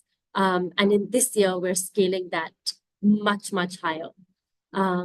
Post the 8 weeks of this program, they actually continue to create positive change around them. And we continue to seek out platforms to amplify their work and their voices. Because lots of students are doing incredible things, but we don't always know about them. And adults don't see students as capable as whole. Many times young people themselves think maybe they have nothing to contribute. They don't have value to add. They don't have enough experience. They don't have enough expertise, because that's what they've been told and that's what's ingrained in them. Or adults think that students can't already be leaders. The purpose of education, of school, is to fill them up, teach them things. What do they know? They're so young. Or that they don't deserve independence. They don't deserve responsibility. They can't handle it. And that's why I think it's so important that we keep creating more stories of student impact, of student leadership, and student voice. Thank you so much, Sanaya. This was so inspiring, especially the story of Esther and your conversation around collective leadership. So I think we are just done with the first round of questions, and let's move on to the second round, where I would request the panelists to touch upon the challenges that you have encountered in your programming with youth, and do you have any learning specifically that you could share with us today? That will be grateful. So to start with, I'm going to Rima, requesting Rima to share her thoughts. Thank you, Rajni, one more time. Definitely when we start working, then we also face challenges as well as we have learning. So since I shared about how we try to integrate with the governments for a system change, to address the social norm challenges. So we are facing some of the challenges. Biggest challenges is that change in government. All of we know that.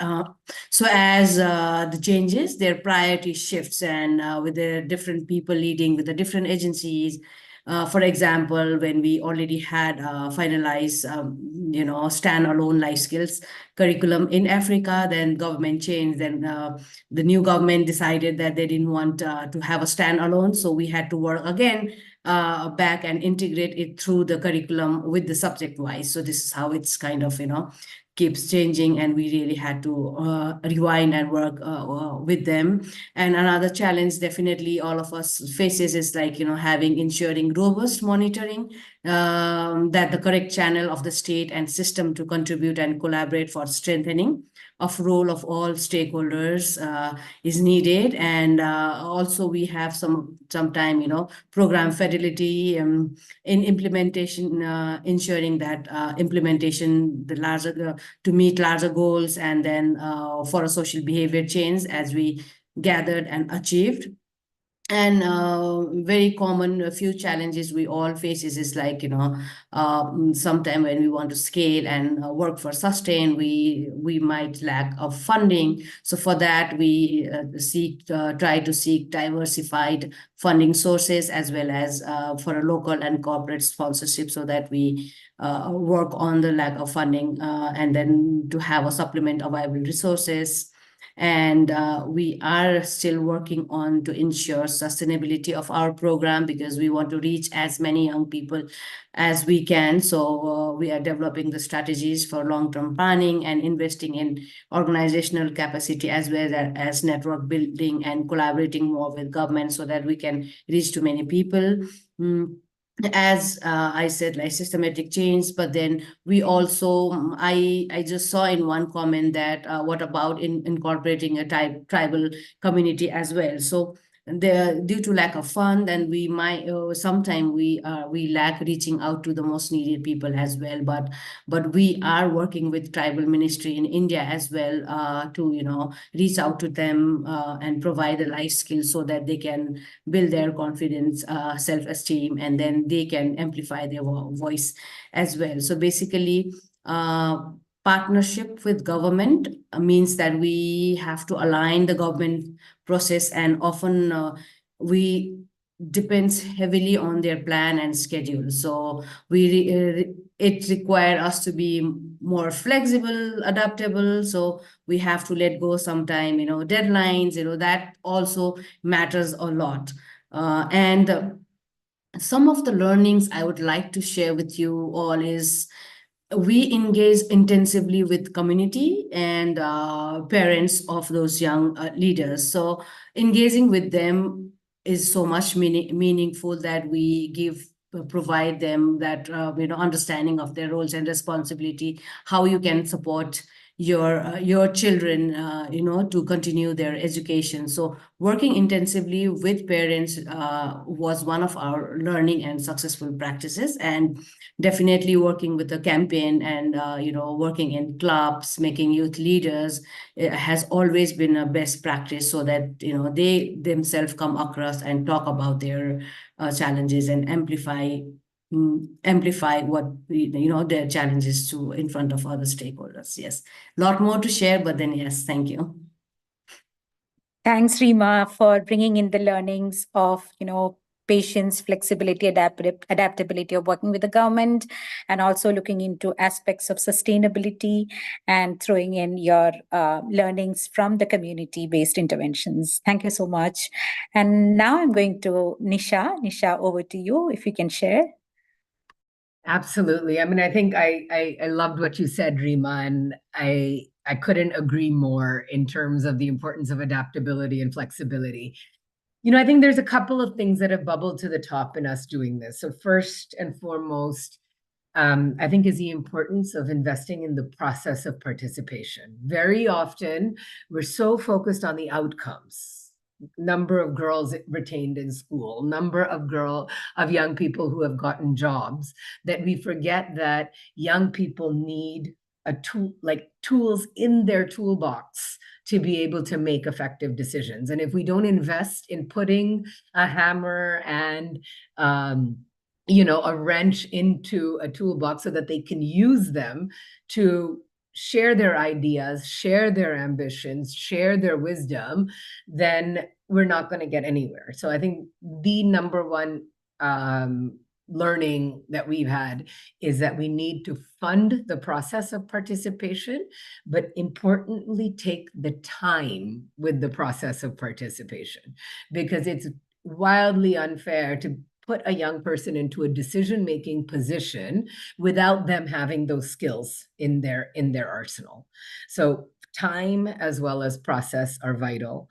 I think one of the other big learnings that we've had is around safeguarding, and to really be intentional about safeguarding across the life cycle, so that if young people are making decisions, if they are standing up in their communities and they are running street plays, if they are going to their local cooperators and demanding doors on their toilets and the communal toilets, that they're not putting themselves into danger as a result. So I think the second big learning is meaningfully embedding safeguarding into our programmatic work, especially where young people are at the front, at the forefront, with the loudspeaker in their hand.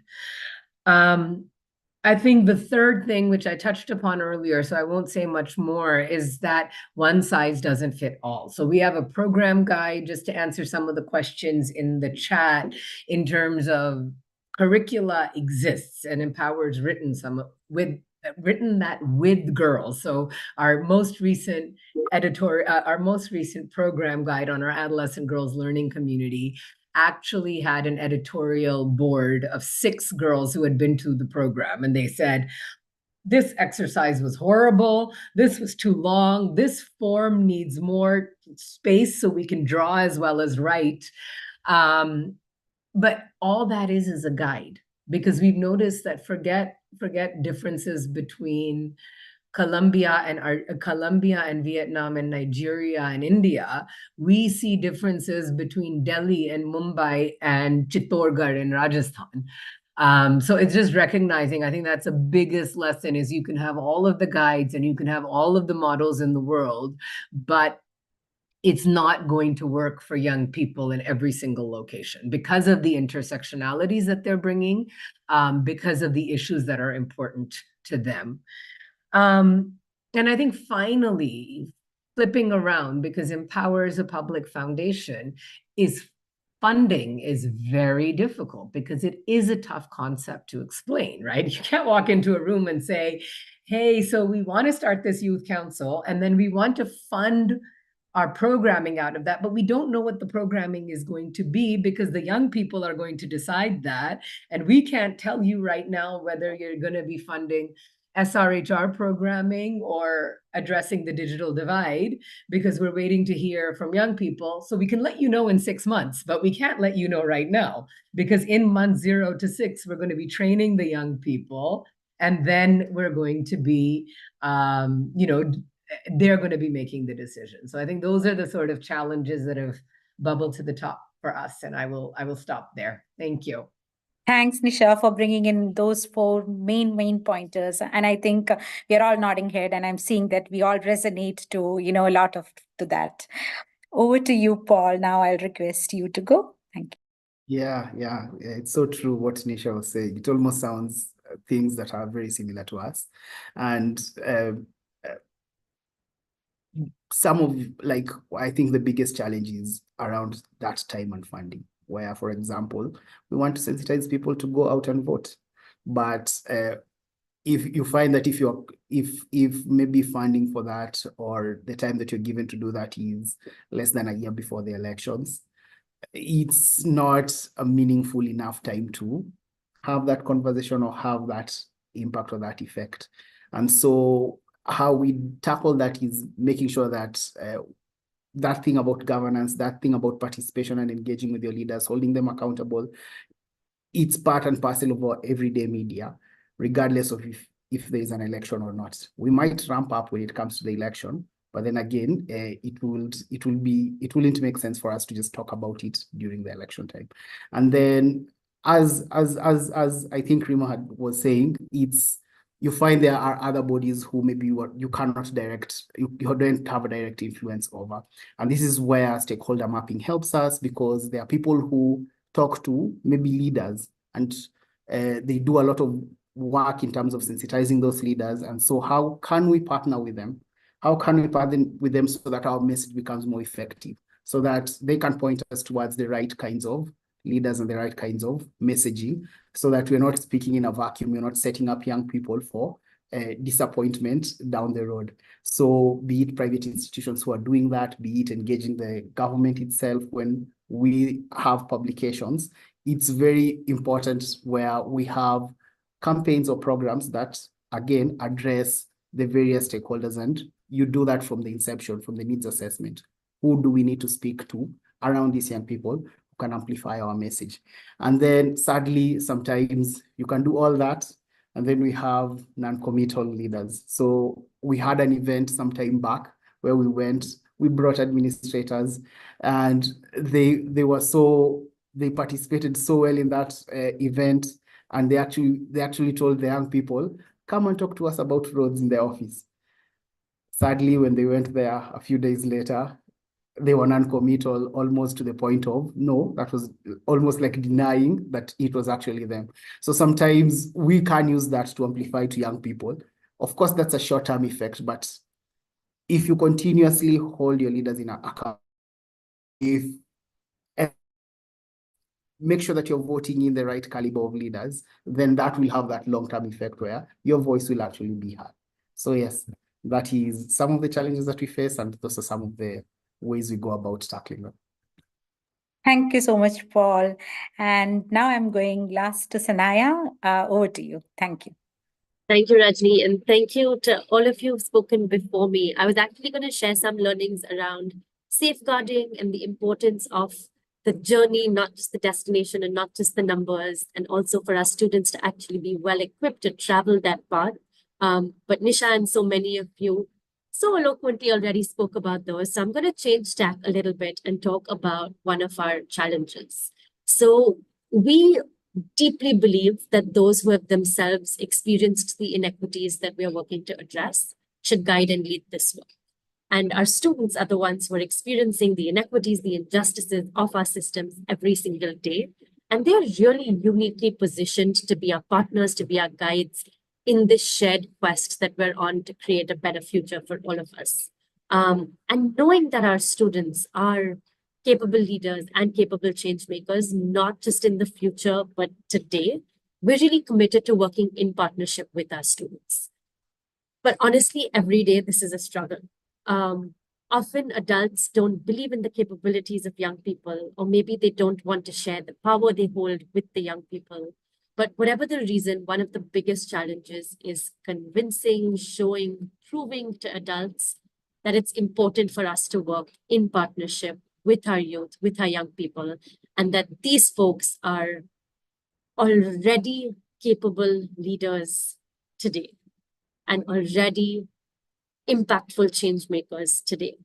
That's sort of the biggest journey I've gone on, is patience with adults in seeing our youth the way I see them. And that's been my personal meditation practice. But to help make this more concrete, what does it actually look like to work in authentic partnership with young people? How do you share power? How do you share roles, responsibilities? What kind of space do you need to create? How do you make sure it's safe for everyone? How do you measure impact?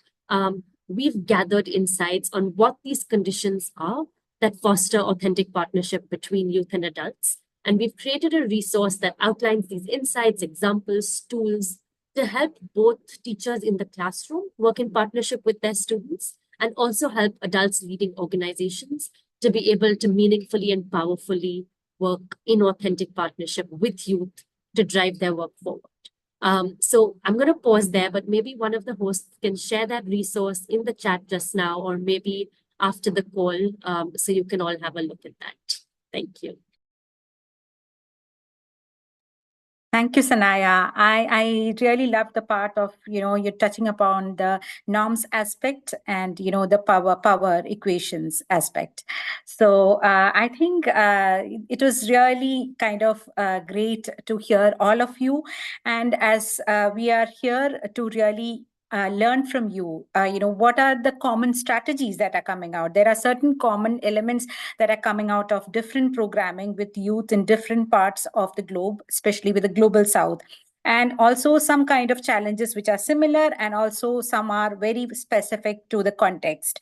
So that's something that we are actually able to draw out of the session. And, we know that there is no one model of programming of engaging with the youth, but, there are different ways and there is no one solution also.